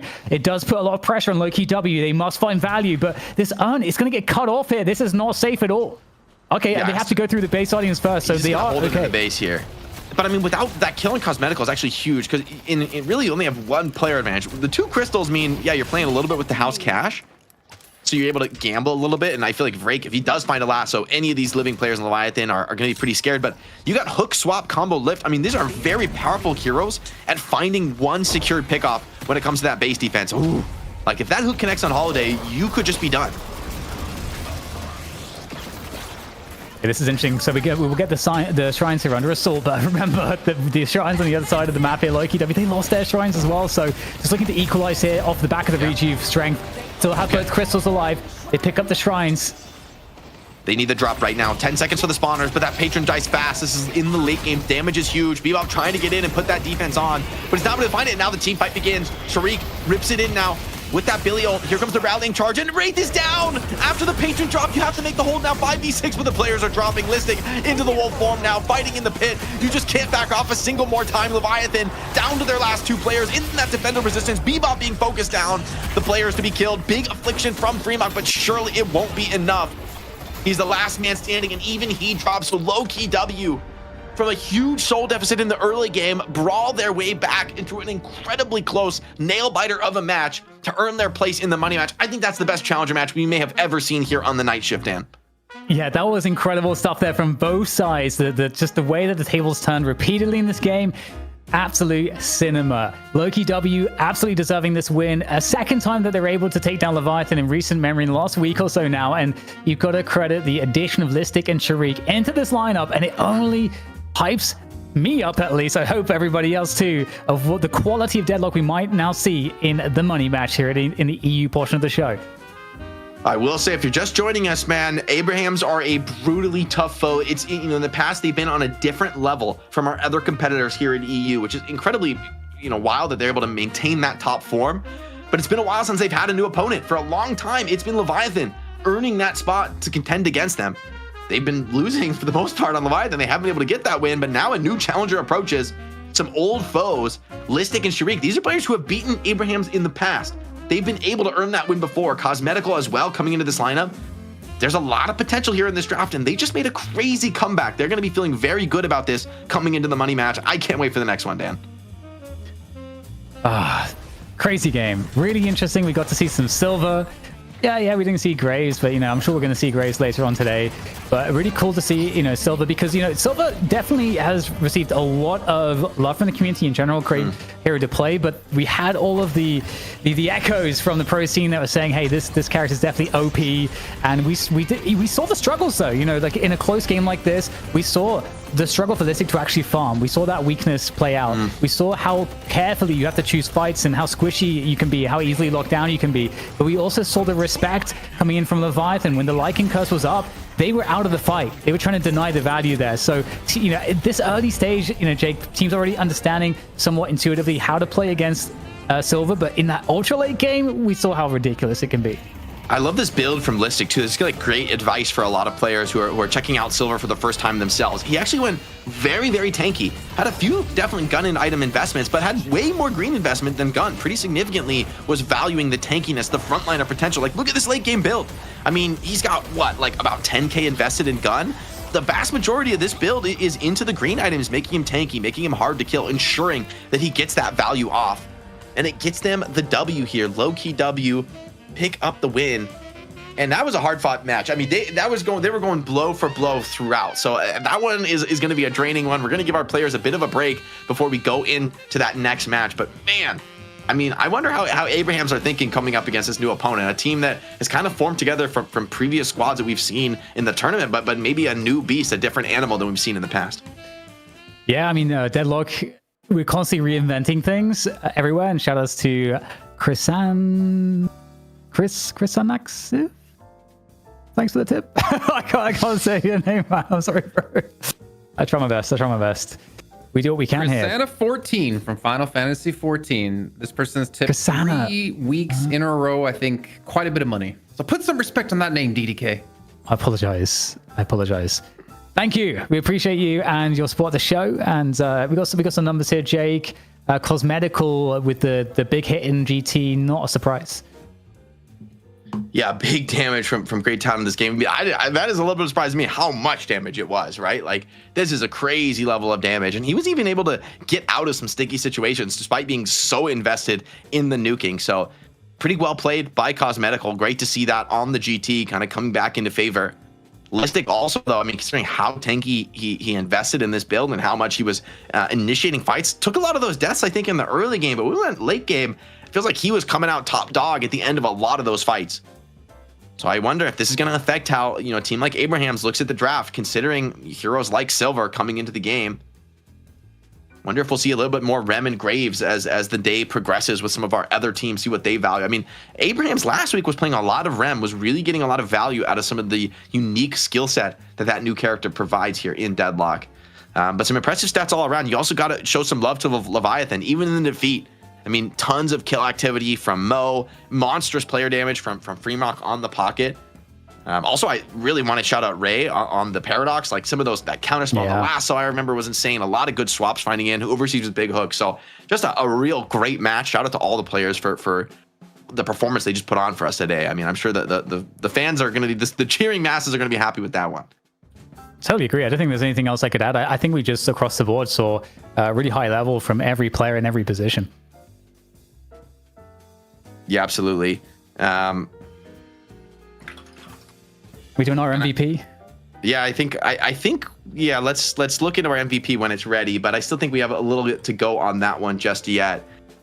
I will say, Dan, I got to ask you, what do you think about of the new heroes? Like what is your personal thought about what you want to see more of, right? Of the 3 new heroes that we have, we saw Silver was the only one we saw featured in this particular match. But of Graves and Rem, like what do you want to see more of? What are you excited about in terms of the builds, the strategies that some of our other teams might bring? Yeah, it's difficult. It's because we are having new mechanics introduced with the last 3 heroes. It's like new mechanics, but it looks like we have the MVP coming up. But I'll quickly say that the Graves one is interesting because I think it's really cool to have someone that can summon like these neutrals that can just serve as map control, and you can be in 2 places at once with that. I think that's a very interesting mechanic, and it makes it a little bit more mobile-like.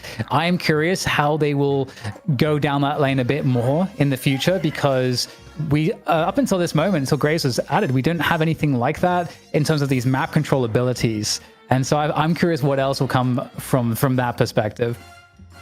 Yeah, so I'm excited too. Of course, we do have that MVP coming up. I don't know that this one is going to be too shocking to anybody. It's Listic. Went off a relatively tough early game and really brought the game back, clutched out a lot of these fights. I think some of those moments nearly got killed and yet was able to turn into that Lycan form, turn around the team fight. And with this incredible investment into the green items, that tankiness paying off, being that last man standing in some of our key late game team fights. Got to give it to Listic, making this new hero sing. I mean, hey, these players have not that much practice on this character. And so to be able to put on a really solid performance on, what is it, like a few days into this new hero being out is I think a really impressive sign. And also I like Listic being able to be on a little bit more of a carry role. Like in the past, he's played a lot of Abrams, a lot of these frontliners, which yes, I think Silver is a little bit like that, but when you go ulti form, man, this hero is a carry. Like the damage you put out, very, very real, even with the build being pretty invested in tankiness.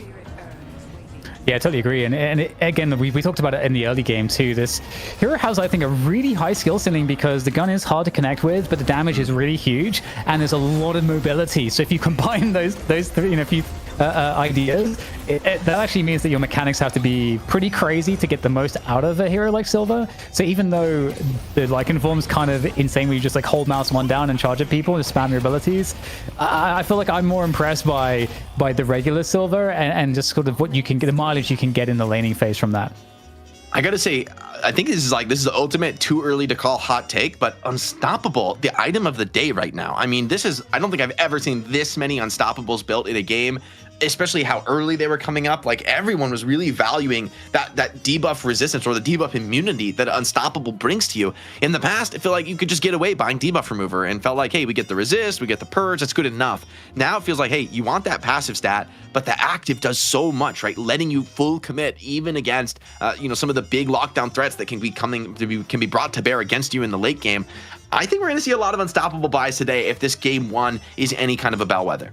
Jake, I'm sorry, I have to jump in really quickly because there's been a massive donation that just came through to the prize pool. Subi Juby, $500. Oh my God! We've got to be every week, guys. A massive shout out. Let's get a couple of in chat for Subi Juby. $500 straight to the players. We just hit the awoo donation goal. Surely, Jason. Surely we've doubled up to hit the awoo goal. I'm working with production to do some spicy. Spicy is the wrong word. Some fun stuff during the show. Okay. Yeah, so we're gonna have to awoo with all the Lycan forms, which given the cooldown of this ultimate, I'm gonna forget. I no promises, guys. I'll do my absolute best. But when it gets into the crazy team fight, I'll have to slip an awoo into my play-by-play. Nice. It can be done. I guess it's time for a quick break then, Jake. Yeah. So get us into that last final best of 3 here for the EU segment of the show. If again it's your first time, this is our money match. This is the best. This is the best that Europe has to offer. So join us after the break for some of that.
Welcome back to the night shift, everybody. It's that time every Wednesday. We just finished our challenger match. If you're just joining us, you just missed out on an absolute banger.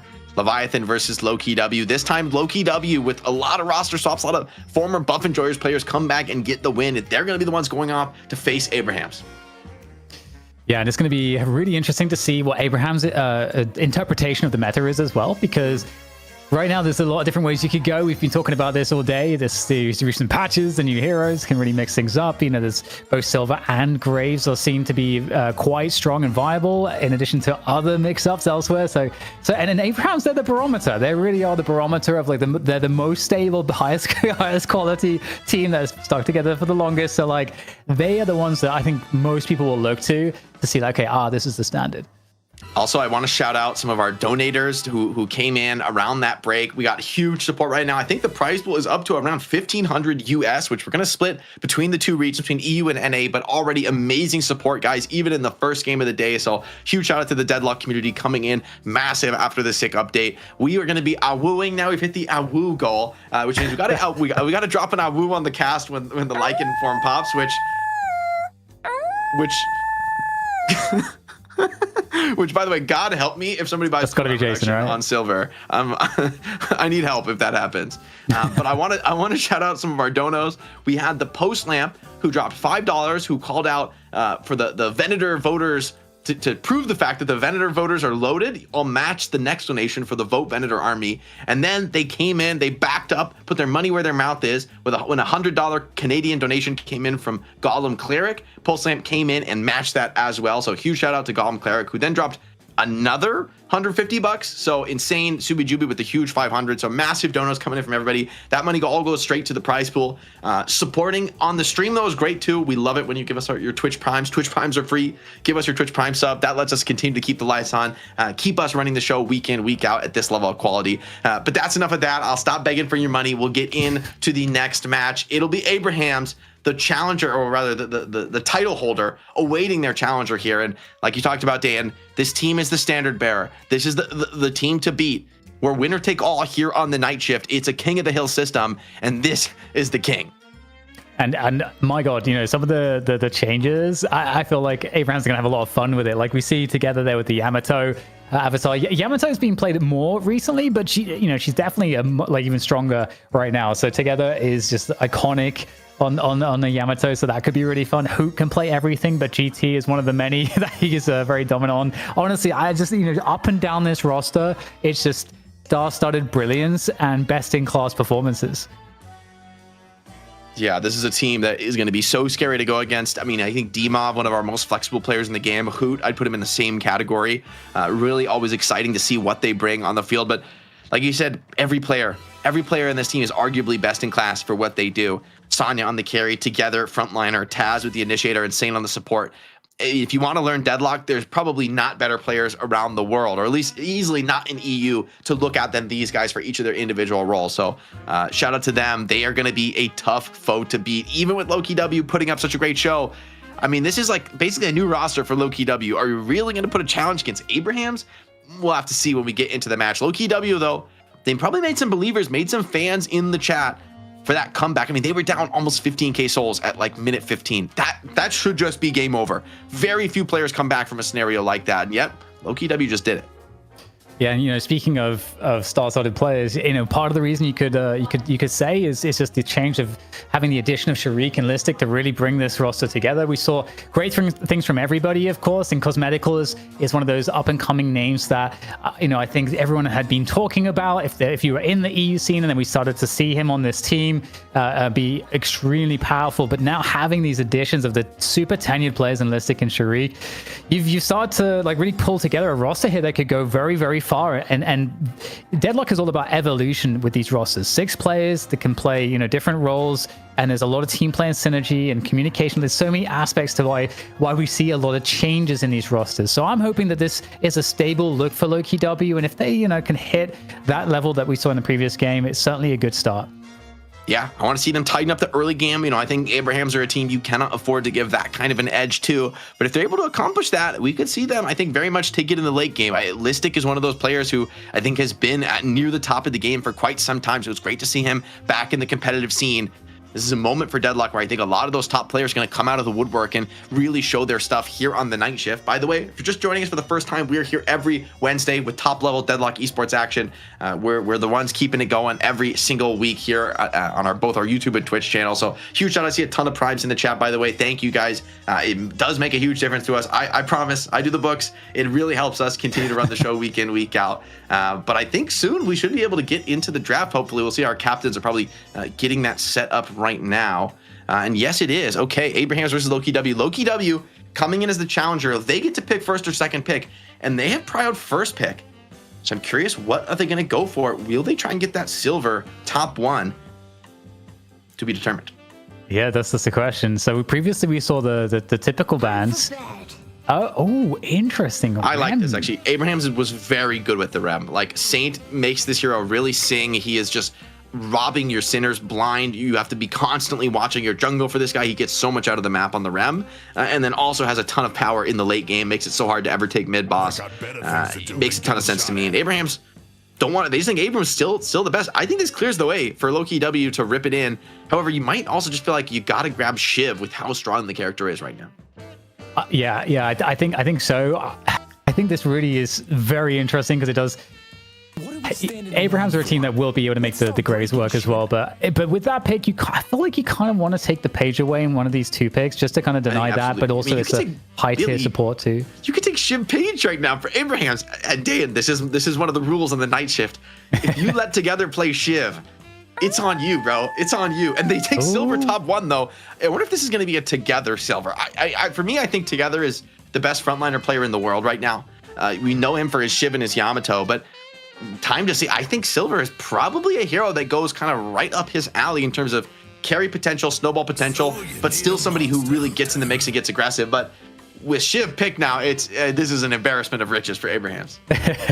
Yeah, I mean, it's interesting, yeah, because you do give up the Billy Page, but like you're saying, you get all this value instead. And I do agree, actually, that we could see that from Together, because we were talked about the kind of similarities, I guess, between the Lycan Curse and also Yamato's Shadow Transformation. So I could see that, that kind of fulfilling a similar role. So Yamato picked up on the other side of things. Again, it feels like Page is a must right now for them. Otherwise, they're not going to be able to hold on to it, I don't think. There's no way that Abrahams give up Page. Pocket comes in, so Page is available.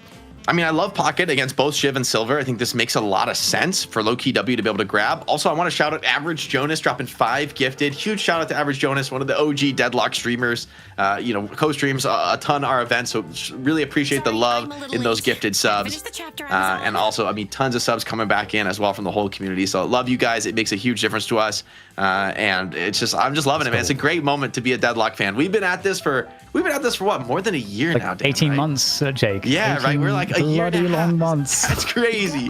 That's crazy. We've been doing this since the map was pretty much gray boxes, and here we are with some of our hottest new heroes coming in. Abrahams, they get the Page, and love Page Silver Shiv. I mean, for all the reasons you love a Page with a frontliner, it fits perfectly with Silver, right? Being able to, you think you're going to be able to kill the Silver, you think you'll be able to kill her, finish her off in the human form, and then suddenly Page comes in and turns that on its head. So I like that Lowkey W banned the Lash, though. Hoot has destroyed many a team on the Lash, like carrying in the damage department, also crushing the team fights. You can't let him have this hero. Yeah. Lash is looking pretty nice right now. Mina did get some buffs, some debuffs, some nerfs. Actually, is the correct term in the recent update. But still getting value pretty highly. She's going to get some debuffs in the game. That's what she's going to get, because you got to lock this hero down. She does have crazy damage potential, but yeah, yes. To be determined, I guess, how effective it really is after those nerfs. I love Dimov, though, on the Mina, if that's the direction they end up going. I think Dimov has looked insane on some of these high mobility carries. That's where I think Dimov really shines. I mean, the guy is just so insane with the mechanics. His potential to carry a game is very, very real. And also, I feel like you give Abrahams any kind of a snowball, any kind of an early game tempo lead, they are a team that just puts the pedal to the metal, and it's so hard to bring back the advantage when it goes against you. Yeah, I totally agree with that. And we get the Geist coming in response as well, and that is such a it's so high value. The Geist is really high value right now, so it just says a lot about what is available right now, because I wouldn't necessarily argue with any of the other picks. Bebop coming on through another, speaking of Jonas, that'll make him happy, because that Wishmail build definitely does go pretty hard. We didn't see it exactly like that, I think, in the previous game, because as you mentioned, Jake, was kind of like a gun pivot later on, but still really good. And Talon is nice, actually, because if you get the Bebop, you kind of actually block the counter for the Talon, which is the Bebop hooks. So, and no Lash too, so limited play against the Talon. $100. Dropping 100 on the prize pool. I feel like we might get a record prize pool today, Dan. I mean, we're basically at the top of the show. This is the first challenger match. After this, guys, if you're just joining us, we'll have a full NA show to follow. So we've got the top 3 teams in North America competing for a similar King of the Hill style event after we complete this money match and finish off EU. So lots to look forward to on Night Shift. By the way, that's not my voice. You stood up earlier like, it's Jason. No, that ain't me. It's Jason every time, guys. We're not using computers. This is real. He's speaking. Jason's a voice actor. He can do anything. I mean, Jason, give us one now. Yeah, give me one. Deathy and Jason Kaplan is my #1 hater. All right, I guess that works. That's a really good Deathy impression you got there too. They cap things off with the Ivy, which I think is actually a bit of a slept-on support right now. I mean, those links you provide when you share healing with your teammates are actually pretty powerful. You get something like the Heal Nova, you're healing people a pretty ridiculous amount. The tanking is going to be very, very real. That being said, I think Shiv is a very scary foe for both Geist, Yamato, and Billy. I feel like Shiv, you have to stifle him in the early game. You cannot let this be an explosive Shiv crushing everybody type game. I think if it gets to that point, I don't know that you really have. Maybe ultra late Geist can just beam Shiv down with the gun and it won't be such a problem. But I think Abrahams, if they snowball, if they tempo this game out in the early game and build an advantage, they could just blitzkrieg this one down in 25 minutes. Lowkey W, if you survive that, if you get deeper, if you get to the 40-minute mark and everyone's, huge soul stack, I think the game's going to start to turn in their favor. So I think Lowkey W, kind of similar to we saw in the challenger match, have set themselves up for a ton of late game potential. It's a matter of surviving, which they did it last game, but honestly, it was scary. To be down as much as they were at the time they were, the game could have very easily just gone against them, and we could have missed all the potential that we were able to realize in that last match. So up against Abrahams, our perennial winner here in EU Night Shift, there's going to be a real test to this fresh roster from Lowkey W. Yeah, it's a nice balanced roster on both teams for sure. One of the things I like about Ivy, and we don't get to see Ivy as frequently as we used to, is also the macro possibilities you get with the rotations using the ult to pick up a teammate and quickly go to objectives or grab someone for a variety of reasons, or in mid-fight to get the barrier, or when you get the silence on it, which can be like a 3-second team-wide silence, because with Mystic Expansion that thing hits everything. So like there's a lot of utility from Ivy that I think sometimes goes understated. And Jake, I think those Vortex web builds with the Kudzus and the Alk Fire kind of go pretty hard in some of these team fights when you're dealing with heavy frontliners with the Shiv, the Silver, even the Bebop that would all be playing kind of close. So I can see that going pretty hard.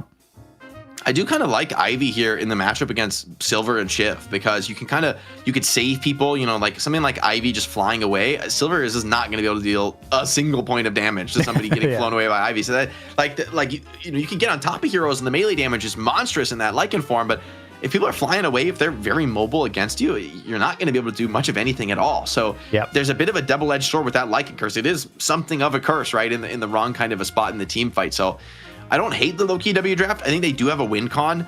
I'm just very scared to be a team that has the late game advantage, giving up the early game dominance to Abrahams. Like, if Taz has a crazy Bebop game, this game could just be over in 15 minutes. You know what I mean? Like, that is what I'm scared of. I'm just scared of the amount of activity, the amount of rotating and global presence. You have tons of rotations from Mina and Bebop constantly. GT coming in with birds to finish kills. I'm a little scared. Like, the tempo advantage is going to be huge. Lowkey W, I think the lanes, they're going to be under a lot of pressure to really deliver a solid performance in that first 10 to 15 minutes to keep the game on even footing so that they can actually get to the late game. They can really activate these key power spikes for their team.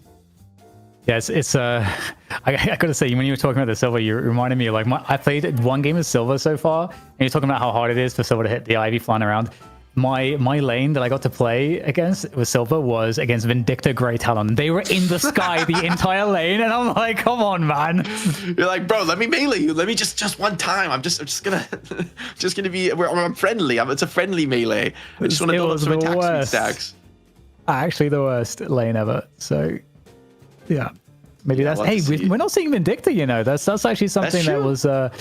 She was. I don't know. She kind of came up and then. I think the change is a nerf to Vindicta. That's the unfortunate thing. So the patch change came in for Vindicta. If you didn't know, previously the snipes you were able to deal, like able to finish kills with your snipe, your ultimate on Vindicta. Previously, it was giving you bonus souls. You max that out, you're getting 500 bonus souls, or 600, I think, plus what? Probably like 700-800 bonus souls total. Some crazy amount of snowballing in your economy from kills, and people were saving all their points to just instant rush max the ult and get a ton of kills and have a ridiculous soul count.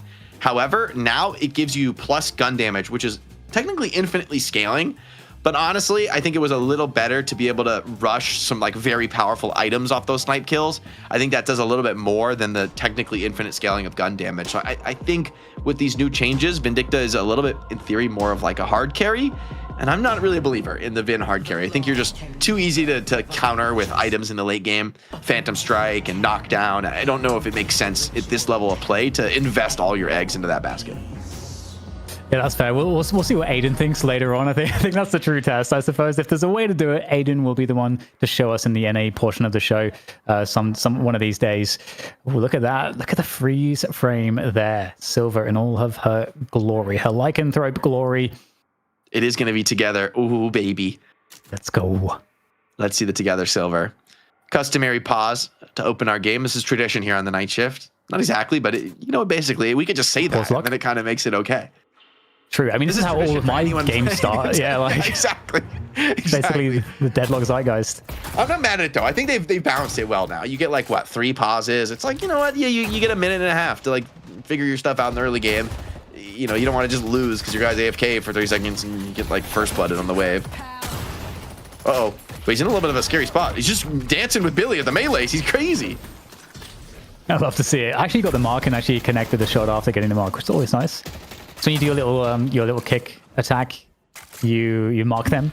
If you actually connect a shot, you actually get the benefit, which is the same thing, Jake. You know, if you get your level 3 on the first ability, if you connect all 3 shots, you get like a damage bonus. But like, that's sort of easier said than done.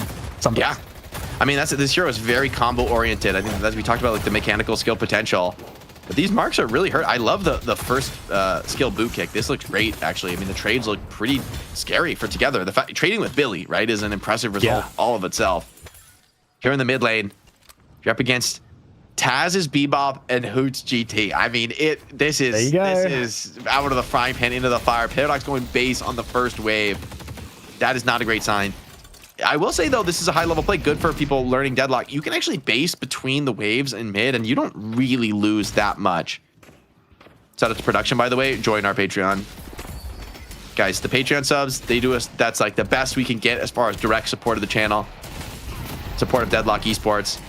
This is the reality of grassroots esports. I think all of us on the show, we've all done we've done the biggest stages in the world, right? We've had the biggest events. We've been to those global lands. But here, humble beginnings. Humble beginnings in Deadlockers. Yeah, we've been here for 18 months doing this thing. It's crazy. It's really crazy. We're like humble middles. It's not really the beginnings anymore, right? I suppose, yeah. We're in a I think a very healthy stage for the game. To see it growing the way it has with some of these new heroes, a lot of this interest and excitement around it. We're seeing some interest and excitement here in the side lane. Shiv missing the dash and parried in the fog. Beautiful read there. Listic. Styles on D-Mov. Longtime foes. They played against each other on other teams in the past, and first trade, Listic gets the better. So D-Mov on notice here. I think I'm probably always going to say this, but for me, Pocket is so iconic as a Deadlock hero. Like, very, very interesting character in terms of the playmaking, the mobility, and he's had so many nerfs, but he just will never go away. His impact never goes away. It's a really nice cape, or a really nice suitcase rather. He goes to the suitcase, like cancels his own barrage to deny Shiv's damage. More important than getting more barrage stacks. Pretty expertly played by Cosmetical. Keeping good pressure here. I mean, that's to be expected. from a Pocket Yamato lane that's going to have maximum pressure. It's a very... Just Pocket by himself is an expert at the burst damage pressure, and even against the Shiv Page. Shiv Page, by the way, again, if you're newer to this game, is a pretty horrible lane to be up against because Shiv is already very hard to kill, and he can do a lot of damage, and he's so tanky, and Page keeps him alive forever. Yeah, Shiv's whole kit is more or less damaged. By the way, Together dodges, or rather, Listic dodges another dash from Together. Or rather, what am I saying? D-Mob on the Shiv. This is uncharacteristic of D-Mob, right? To be missing some dashes in the lane. You don't expect to see things like that from him.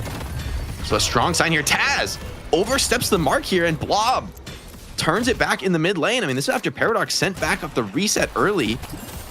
Hoot now incredibly low. Wave clearing. I mean, this is a great start for Blob. He's getting a lot of the solo souls in this lane. Is gonna... I mean, GT, typically we want to play for the ultra late game gun carry potential on this hero, and this is the kind of start you want to see snowballing that one. Still, a hook from Bebop can always take that away. And I do like that you brought up the point where, like earlier, I think in the draft, that Together being on Silver, that this might be, for everybody that's a fan of Silver, might be the best possible person you could see playing this hero right now in the entire Deadlock scene. So it's kind of a treat for us, I think, to see some of the glimpses to what's possible. Okay. Got the bag on Listic, who played it earlier. Shows up in the side lane, turns things around. D-Mob incredibly low. You need to find this finish kill. Listic diving in for it and does find this. The counter rotation now from Paradox, but the read parry from Hoot. And that could be Paradox going down. I mean, the bird is going to come up very soon here. And oh my gosh, swings around the corner. Break, no escape. What an outplay from Hoot. Bebop now also roams over to the other side lane. Full activity from Abraham. Full court press across the map. Together incredibly low on that Silver is just gonna maybe be able to survive. So the rotation perfectly timed there from Taz to activate here in the early game. this Abraham's team is honestly so scary. Like, we'll see how the game progresses. Of course, still pretty even at this point. The pressure there onto the Shiv coming in from Vrake. Really love that pressure. I'm gonna get that right click movement to try to expedite the escape here from the likes of D-Mob. He's coming into the wrong neighborhood, though. There's a pocket here waiting for him. A pocket's super low. Cosmetical has Affliction, but he's super low HP. It's a tough decision right now. Ulti popped from Saint here, trying to turn things around. Cosmetical down, just doesn't see the Shiv coming. And now Yamato has that Shadow Transformation on, trying to put out some huge damage here in the side lane. But now it's his turn to get chased down. Saint, oh, and he finds a lockdown. That's going to be a kill. Oh, okay. Execute's not good enough. Doesn't really matter, though, at this phase of the game. Follows it up with the dash for the finish. And these rotations have put D-Mob right back in the driver's seat of the side lane. Just the way he also saved the execute, the killing blow on the pocket too. I thought he was going to use it, but then kept it available. But might still have some more action here as we do get the rotation in from Taz onto this lane as well. And 4K advantage. Bebop in the early game, the rotations are so overwhelming, right? You think you're aggressive, you think you're going to be able to put some pressure down, and instead you end up getting hooked deep under towers and in very compromising spots. So what Taz is able to accomplish in this early game will reverberate through the farm potential of his carries in the late game. So he's able to find more here. Oh, could be great. And oh, Paradox, man, only Taz finds these. He does uppercut, though, out of his own Page's lockdown. And the Affliction does hit, I believe, onto 2 players. But the barriers from Page are keeping people healthy, and Bebop is just not respecting this whatsoever. R/slash hits. But good movement. Oh my god, he's diving that. You're crazy, Listic. Absolute wild man diving this deep under Walker at minute 7. Just gonna come back and put some pressure down in the mid lane. And man, who won't back down? He's trying to stick around and clear some creeps, keep that mid tower up. Yeah, a bit of extra burst damage, but speaking of which, D-Mob finds that onto Cosmetical, just blasts his face, and already a 7k here. It's 7.5 minutes in, and getting some of these Guardians down right before the 8-minute mark is really, really important because it allows you to start gearing up to rotate for the Sinners, which are going to be spawning at the 8-minute mark. And so for both teams here, it's going to be pretty somewhat even capacity to contest these. Ooh, Mina's in his tough spot here, but luckily Taz is around to scare off the chase. Gonna be able to kill some creeps with Rake, get some of that HP back. Man, we talked about shutting down D-Mob in the early game, and I thought Listic was on the road to doing that with a couple good trades in the lane, but I mean, it's all falling apart now. D-Mob on a streak, top souls in the lobby. This is scary. I was saying, this is the one thing that can't happen, right? Let the Shiv get off to a hot streak. This is a game where Shiv, I think, is going to be very empowered. He's got great support around him and has pretty tough heroes in terms of like their ability to match up against him. The Execute's gonna hurt. And a hook, oh, cancels that Ivy Splash. She's caught under tower.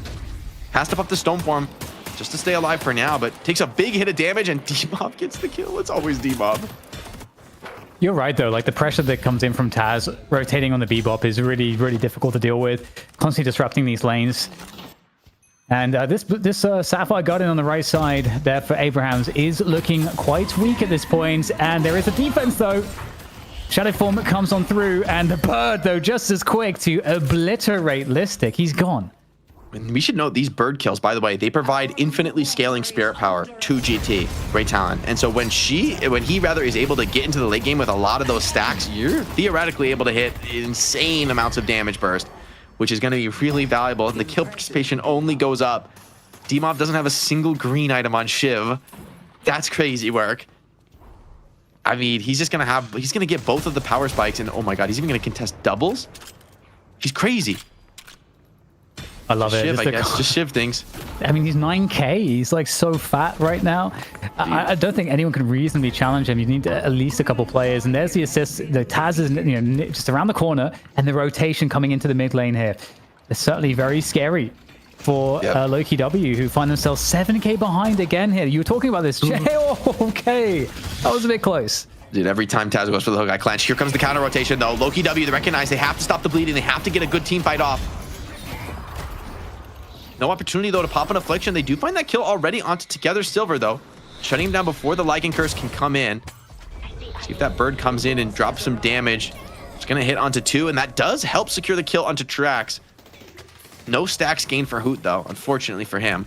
They're going to be happy enough just to get that Ivy kill into Sonya, who also does want to get up into the farm. And a Dispel Magic already for Mina, recognizing that this item is just non-optional. And there we go. We get, once again, D-Mob on top of people with that Shiv, looking indomitable as the Flying Strike is going to be connecting, getting right up onto the roof to take down Mina. The ever dodging, ever teleporting Mina gets taken out. And, okay, attention, though, from D-Mob is never something you want. I mean, I will say, even D-Mob a little bit scared with the life buff, didn't hard chase that. Maybe just didn't feel like there was actually a real kill possibility with full HP Yamato just backing off. This next buy, I wonder what it's going to be for D-Mob. The Torment Pulse or Decay. The way he's building so aggressive, but I think this because he's got Bebop and Page perma enabling him. Bebop, by the way, lasering in the side lane, trying to clear off this attack. It's still not going to be enough to defend the tower, and the burst isn't enough to kill Taz. So Abrahams, I think they're going to be happy to get out of that one with their lives. However, Bird comes in, stuns a couple that could help Mina get out of this one. And Jan is looking like he's going to get deposited. There's a bit of a challenge, though, on the right side. Whilst that big fight's happening over the left, Jan does get dropped here. Just trying to desperately try to turn this one in. The denial, though, coming on through from Blob is actually really, really good here. But the assist, though, coming from GT from Hoots is going to actually destroy the guy's attempt for a block. And, in fact, they'll get the kill and the earn. Earn is so big right now, and the lead is growing. 10k solely. We talked about this. This is what this Abrahams draft is all about. Snowballing an early lead, getting to a ridiculous tempo spike that the enemy just can't deal with. Sort of the same thing that happened to Lowkey W last game. They were at this really big deficit in the early game, but they were able to bring it back. This time, though, they're up against the champs, the big dogs in EU. Ivy flying through, considering whether she wants to get into an engagement, and finds a nice stone form onto Biba, who's caught in the corner. Listic, you cannot disable this Yamato in shadow form, so she's able to get that cleanup kill on the Taz, but it took a lot of players to make that happen. And here comes the counterpunch. D-Mob, heavy soul investment into the Shiv. What can he produce in the team fight? For now, the enemies just don't want to face him. Yeah, Shriek goes down there on the Billy, and Abrahams are in a just prime position here to continue the assault. The Guardian's going to fall, and they might go for some more here, looking to participate in more kills as they go deep through the enemy jungle there, looking for these up onto the rooftops as well. And it's a couple more converted for a pretty tidy 15k lead at this point. And some of the fights that we saw from Lowkey W in the last game, Jake, where they were able to turn this around, it doesn't look like they are seeing any of those fights just yet. Yeah, it's like a pack of coyotes, man. Abraham's just running around the map, and an early mid-boss. This is an Abraham's trademark. They don't even have the ults to really make this clean. They just know Lowkey W don't have them either. Are they going to get in? Are they going to make this contest? They have no choice, and the advantage is huge. Abrahams want to force a fight, and they want it right now. D-Mob, full HP on the ship, just got off that Vitality investment buy on 4,800. He is looking for some heads. Yeah, Crystal drops on down. There comes the quick chain gang there. Can they deny this? Can they get any steals here? Lowkey W looking so desperately for this. And the parry's coming on through right now as the crystals are attempted to be gained. And in fact, the crystals are gone. They are non-existent. All crystals died instantly, but Abrahams don't care about it. They're getting the team fight they were looking for, and it's a sweep. Together on low HP is going to be backing off in the Lycan form. And Blob didn't even come to this fight, just didn't believe that it was winnable. Honestly, I don't hate this play. At least there's no Reju crystals against you, but are you going to die for this one? I mean, Demov's rotating in for the counter punch. Oh, he's going to go for this. Wait, he's going to try and hide this? No way, he's getting zip knocked here if he goes. Yeah, and in a tough spot. Does instant rip the swap onto Mina, who's juking him well with some of these shots, taking that 1v1. And actually, hold on, he might get out of this one. Yeah, looking like it could be possible, but no, Demov's coming on through. There's no killing blow, but still, the Sanya sniper there on the corner with the Mina. The burst damage is too much to overcome. And in the meantime, the rest of Lowkey W are working on that right side at the moment. Very healthy Walker, though, on the right side, looking for the jungle invade as well. Perhaps they can get or initiate a fight. They're looking for it. They have the Paradox swap there online from Rake to maybe find something. There's the swap there through the time wall, able to get that kill surely onto the Bebop. Finally, Taz goes down, but can they get out here? They've killed off one. They don't want to allow that to get chased now by the rest of Abrahams as they come back to this. Yeah, this is the kind of fight you need to find, right? Get a quick kill on somebody, overwhelm them with number advantage. Hey, they're going to get a double Sinner's steal off of that. And they do technically have Walker advantage, but the soul deficit is a steep situation right now. Abraham's at full strength. I just don't think there's any hope for Lowkey W to fight. They need to play the macro game right now. And speaking of the macro game, man, Listic just caught in the mid lane. You know, you're trying to push this one out. You're trying to put some pressure on your opponent. Oh my God. That wasn't even that deep. Boots just hunting kills. Sends a bird in first to initiate immobilization from Page, and the damage fall-up is coming here. Got to just bail out of this one. This is a team fight. And oh, what a hit. Unbelievable connection from Hoot. See, he's plus 50 on his ult. Oh my God. This is crazy. This is like, dude, he has boundless. Oh my God. I mean, his damage is unreal. This is a monster threat right now in the game. Together also on the silver, off to a nice start. I want to see what she can do in some of these team fights. He's gone for the Rusted Barrel. Interesting choice here. I think Rusted Barrel probably one of the least bought items for low-level players, but very, very underrated choice. It is a very potent tool at shredding enemy armor, at making that so they can't 1v1 you. And an Urn aggressively dunked here. Billy trying to disrupt this.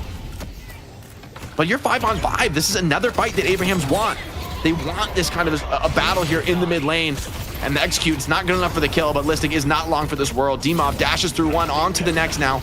Considering a Walker dive alongside his silver together, has that Lycan form online, is able to get a little bit more damage down. Here he goes, Curse beckons now. Paradox, you're not long for this world. Locked down under the tower by Page as well. Saint, great setup on that one. Silver gonna take the rest of the Curse to push it out on mid. Slowing Hex onto Bebop. Could be caught in trouble. Has the teleport out though. I think he is gonna be fine on this one. I think Hoot's too much of a damage threat. Like the damage output from Hoot is ridiculous at this point, and there's just not much that you can do about that. And the problem is it can turn fights instantly because you think, oh, I'm fine going for this fight, and then there's like 3 power shots like 2 seconds later, and you have 10% HP. Yeah, who can probably solo anyone in the game with 3 shots? Like at this moment, I wonder if he doesn't just go like Spirit Burn next and you just die. You get arrowed one time. You might be literally die to 1 arrow if you don't have enough green investment. Headed to green. Yeah, it's kind of insane. You're going to need spell breakers. Everyone is going to need spell breakers and counterspell is a great resist. item. In terms of matching up against GT, you can counterspell somewhat consistently against the bird and even the arrows. That's probably the only thing that really does enough. And Spellbreaker is so expensive given this soul deficit. But let's see some of the damage GT can bring to bear. Oof, man, like no one wants to peek him. No one can take this fight, which is just creating pretty immense quantity of space here on the map. Like you just can't play in the open against Hoot and Taz. You can't play in the close quarters against Demov and Saint and together. I'm starting to wonder where's the fight going to be for Lowkey W. They're playing it patiently though, which I think is wise. They need to wait for Abrahams to get a little bit greedy and overextend. Yeah, I think your description there is just the options in the open and in close spaces really does show the sheer power that we see from this roster. And who's just up there in the sky? He's got complete aerial superiority. You do need some like surface to air missile systems to deal with him at this point. Like we didn't talk about much in the draft, but the Holiday ban is actually proving to be so potent for Abrahams. I feel like by banning the Holiday, yes, Paradox Swap, you can hit the GT, but it's a much harder a skill to connect on like a backline flyer. It's a more natural connection, right? To Paradox Swap like a frontliner and get them overextended. Much harder to actually find that on a GT who's playing safe. And so where a Holiday would maybe be able to get into your backline and sort of choose her target, the question is who's going to stop who, right? Like who's going to deal with them? Swap popped on a D-Mob, but that's a pretty defensive swap, and I don't know about stepping up into this one, Blob. When Dash comes off cooldown, Geist should be dead to rights. Doesn't even need it, just has that execute maxed out now, so when he does get a finishing blow, it's going to reset the cooldown. I gotta say, Jay, now. Lowkey W have been very good about keeping these walkers up for as long as they have, but that might be about to change here as they're looking to try to defend the left lane. They're going to have to give this one. There comes the Nox Nostra over the top. That's going to just zone away the opponents there, leaving that Walker barren exposed. And it's going to be an easy cleanup, presumably, for the rest of Abrahams. The swap, though, here onto the Mina, she is kind of weak, but the raid comes on through. She gets the HP back as well. And she's going to be in a really good spot here as now D-Mob has been unleashed, looking to go forwards deep into enemy lines here to chase these kills. Yeah, I mean, has max rage now. The double dash is going to be cutting players apart. Counterspell, good for a little bit of a heal. Page ulti as well. Gonna keep D-Mob up, and they've done the damage, right? You don't need to stick around for this walker. You've done 4 kills into this one. So yeah, Lowkey W, they make the defense, but we only have 2 players left. It's gonna be like Taz and it's gonna be Taz and Saint continuing to push this walker, which I think isn't gonna happen. I think the respawners are gonna be enough, but the lead just continues to grow, and Hoot patrolling with that owl. Gonna probably just clear this wave out and make things even more difficult from a macro perspective. You're just claustrophobic on this Lowkey W map. A 40k difference at like just before the 20-minute mark is pretty crazy to see that. Yeah, this is like nearing GG territory. I mean, this is like Abrahams are just going to instant force a mid boss if they get the opportunity to do so. He has like every freaking shred item in the game on silver. Like I will say, your first skill when you max it out, that nuking damage, it actually does scale based on shred. It's one of the very few skills in the game that scales based on gun shred. So anything you do to reduce that bullet resistance is going to be very valuable. Yamato does get out with the urn, which will be a favored urn, but I wouldn't be surprised if there's just a mid-boss force on the cards. Instead, they're looking for kills, and they found a very valuable one. Blob, I believe he just counterspelled the Shiv ulti to stay alive, but it just kept him up for a second longer. It does deny the cooldown reset from Shiv, so there is some enduring value to that, but you're getting an urn and you're giving a mid-boss. This is not the trade you're hoping for when you're in a down game. This is tough too because, again, if you guys are new to Deadlock Esports, as we see this this mid boss go, I mean, I'm going to hold the thought because we might get a dive here from Lowkey W. You kind of want to try something. They do have Pocket. Cosmetical has Affliction, so the Affliction is the big game changer. They're lacking some of the damage to clean this one up quick, and Yamato's going to come into this. There's absolutely going to be a contest here. Lowkey W, Listic comes in, rips the Shadow Transform, has to find all of these parries. Affliction onto 3. The Rejuve Crystal's the prize. Lowkey W finds 2. Hold on, they get all 3. Abrahams, they have just tossed this game away. Lowkey W fighting with Triple Crystal. Listic does it again. Back into the Night Shift, onto the signature Yamato. Shadow Form in the pit, even with the 30k soul disadvantage. Abrahams get clapped, sent back to spawn. Lowkey W don't get to save a Rejuve going out of this one, but that is all you could hope for, given the dire state of the game. Abraham's overconfidence, pride cometh before the fall, and fall they do. Only Hoot stays alive from that one. Oh my god, it was more than a 30k difference. It was closing in towards 40k. That's ridiculous. What an absolute steal. We were basically saying, I mean, and by the numbers, you look at a game of Deadlock like this, and it does feel over, but just takes the right team synergy there, the right combination of abilities, and somebody who is as ballsy as Listic. And indeed, they've picked up, they've got a Walker advantage. That's ridiculous, Jake. I will say, it doesn't make sense. Even as the dust settles, this is still Abraham's game to lose. It's a 10k soul advantage, is a meaningful advantage. I think that's just overconfidence from Abraham's. Like, in the end, one thing that bad thing about the draft is they don't really have any damage for the mid boss, right? Like, Mina, Hoot, or rather Great Talon, like, these are heroes who do great damage against enemy heroes, but you don't have like that Warden or Wraith that's just gonna bring huge gun damage. You do have, though, this player connection, Kinetic Carbine, giving Paradox the movement speed to maybe get out of this one. And get out is all you want to do. Walker advantage. It's time to play defense for Lowkey W. Just try to recoup what you can in this soul differential. Jake, It was like a 40k difference against Abrahams. I mean, and it's like a 10K I hate to say it. difference now. It's been a while, but this is a little bit of a classic Abrahams throw. You know, going for a very risky mid boss. In a sense, though, like I totally get it because, you know, Lowkey W were doing the urn. So actually, at this level of play, forcing the mid boss when the enemy's taking urn away is actually like a pretty common strat and one that usually works out well. I think they just had a little bit low damage. Like it took a little bit too long to clean the mid boss up, and so the punish could come in. Just incredible stuff there. So Lowkey W, it's hard to put these guys down in a way. We'll see if they can really capitalize on this window that they have to bring this one back. As you say, still a disadvantage, but going in for the mid fight here, trying to find a lockdown, a swap onto the Shiv there. Demov looking to try to escape and just juke away, but the focus fire continues. The movement though, and there is the lock on, the flying strike. If you take down Who, that's everything. Shadow transformation, big damage done. The connection onto Who, eviscerated there by Listic as he's got a 3k streak, and the damage continues, but Demov and Taz combining there, and they've managed to rally back to this defensive line here, Jake. They're still fighting. They're still trying to stay alive here, Abrahams. Let's see what Taz can get done in this fight. Brawling, has armor, has divine barriers, pretty tanky. Demov is healed up. He's back into this fight. Finds the execute onto Sharik. Gets that heal beam heal. Listic had to use the ultimate for that kill. He's just running for the hills. Doesn't have a way to take this fight. Mid lane, though, is very pushed against Abrahams. So they're not going to be able to really pressure this walker. They may try and force a side walker, but the cracks are just beginning to show. I feel like that huge mid-boss fight brought Lowkey W back into the game, and we're starting to see, hey, there is an answer for Who. If Yamato can get on top of him, then yeah, you just don't have the tankiness to be able to survive that. You need some sort of peel. You need some sort of save, which could be in short supply in a game as contested as this one. Yeah, that is the answer. Certainly the talisman for the team, Listic, at the moment. Pressure onto that left walker. Get some damage, but they wisely don't commit to that. I mean, that could have gone really wrong if you stick around there. Gun buff. It's going to be given over to Bebop. Interesting choice. I mean, the fire rate is an incredibly valuable stat on Bebop, and actually, I think it's probably pretty terrible on a Silver, given that she just doesn't utilize fire rate well, since her fire rate is so insanely slow. Amping it by a percent is actually not particularly good compared to Bebop, who's essentially the opposite. And hold on, here's the catch potentially. But the curse, the trap does break the link from Listic and allows Hoot to slip away with the urn. And it's an even urn, so it's time for an odds-on fight with 15k soul advantage for Abrahams. This is one that they should feel good about forcing. Listic has popped an ult, though. There's a fight in the side lane. Yeah, Hoot has to drop the urn and just throw a bird out to try to get active into this one. Yeah, this fight could be really, really key right now. Taz is going to get targeted. He gets shielded so that he might survive.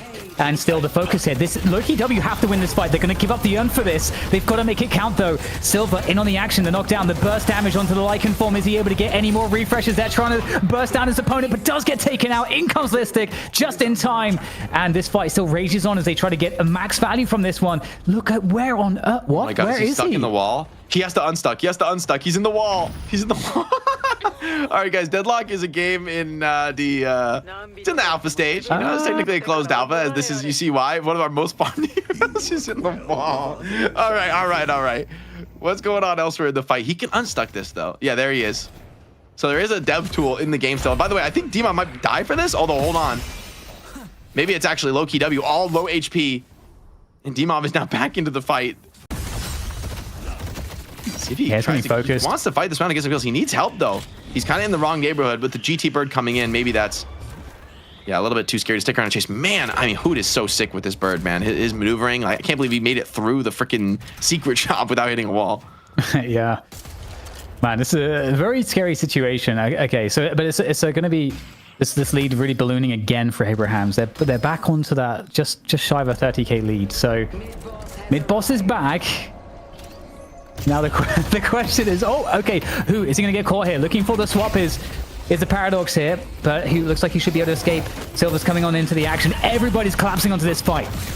Silver needs to get that Lycan curse off. Needs to find just a shred more damage. There it goes. Okay, that curse. Now he's going to turn around, take that fight, disarm some of the opponents. Doesn't want to stick around though. Recognize just doesn't have the team support to stay into this one, but he has the healthiness to be able to back out of that. It's a nice situation already. Lowkey W taking a lot of damage on a lot of key players. Geist rips the swap, still into this one, but Who bringing that damage in the sky. Listic maybe going to be looking for this kill, but Listic himself is low. Needs to get that ult off, but can't quite get it. Silence was disabled somehow. Couldn't get the Yamato ult off in the fight. And Abraham's fine 2 for nothing. Maybe going to turn into more. And look at that arrow bite, man. Good luck getting out of this one, Ivy. Yeah, the damage potential is too much, and the bombs coming in as well. It really is just too much spirit damage. Explosive stuff there, and now into the mid-boss. And there's no Yamato to stop this. Surely this time it's a clean one for Abrahams, right?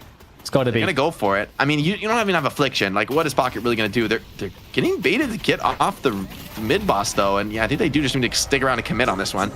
20 seconds on these spawn timers. This should be free. Contesting it, I think, is pretty risky from Lowkey W. They go for the swap. Pocket comes in, teleports in, tries to get some parries, hitting many parries. If he even gets one crystal, this would be worth it. But not a single one, and 3 players invest into that. Lowkey W went all in on that play.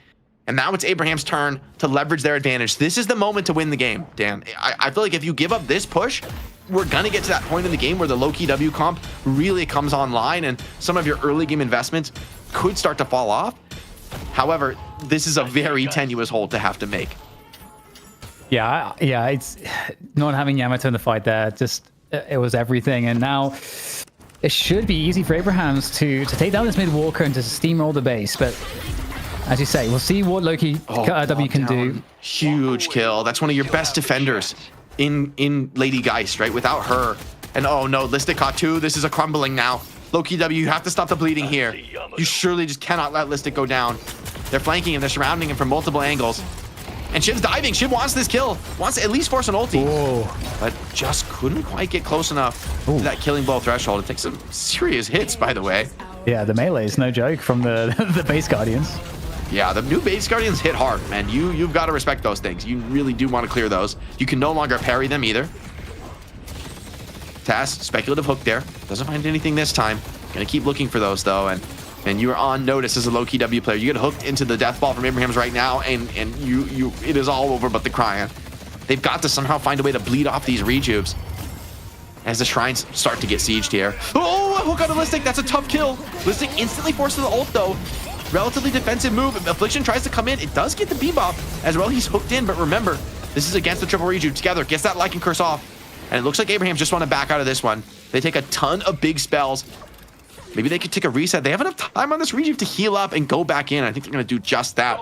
Making the smarter play, recognizing this is not a game you want to play around with. Lowkey W can make these comebacks happen. Okay, that's a 50k difference almost now. Map control is certainly with Abrahams. All the lanes are pretty pushed.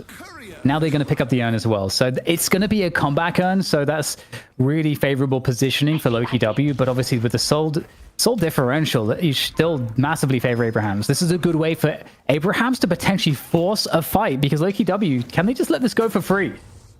It's so tough. Like I think you actually have to. I don't think you have much of a choice. You just don't have the ultis to really take this contest. And they're playing it safe at Abrahams. They're going to wait until their frontliners come and secure the area. But I think walking out of base is not a good look here. It's going to have to be a free urn. Still some base guardians up in the side lane, so it could be a difficult place to siege. Mid is going to be a little bit more exposed. What the hell? Hoot is in deep, man. Hoot is looking for some damage.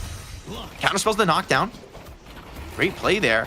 And I mean, one arrow shot is proccing Spirit Burn. So just a single arrow is enough to really set up serious kill threat on a lot of these players. Gonna go for the burn, look into the spawn here. Goodness gracious, these players just cannot catch a break. Rain of arrows right now from Hoot. They're not even interested in the shrines. They want the player kills. Yeah, just really trying to get those kills, and that would ultimately secure the shrines as well. But these shrines are getting battered. Mina just on the scaffolding there on the side. It's doing whatever she wants. Sonya Sniper having full free reign of things here. There's just too many targets to deal with for the defenders. Pocket in big trouble. Yeah, Sonya's dancing on him now. Rips the Nox Nostra, silencing all the opponents, keeping them caught in the base. Yamato can't quite get any value, can't get the skills off under the threat of that silence. And surely, finally, it's going to be time for Abrahams to look for these shrines, but they're so focused on suppressing the defenders. Recognizing that these new shrines are actually a very serious defensive tool. You can't take them lightly. Drake went all in. I think must have been hooked in by Taz. There's no way he went to that position willingly. And there it is. The second shrine has been eliminated as well. And now finally the Hidden King can get eliminated. Stage 1 looking like it's getting absolutely melted. Are they going to back away? They're actually going to back away. I feel like they could stage egg. I don't feel like there's really I think this is after the game they've had. I don't blame them. I don't blame them. I think they could have finished 2. but they also probably all have a massive bank of souls to spend, and that's probably the biggest reason to back off here. I think with the player advantage they had, they arguably could have ended, but I will say, Dan, the new pit is a very serious defensive advantage. Like, if you can't kill the players instantly in the pit, you are in a very bad spot. Like once the patron gets immortal. So if you don't know, guys, you're just watching competitive Deadlock for the first time.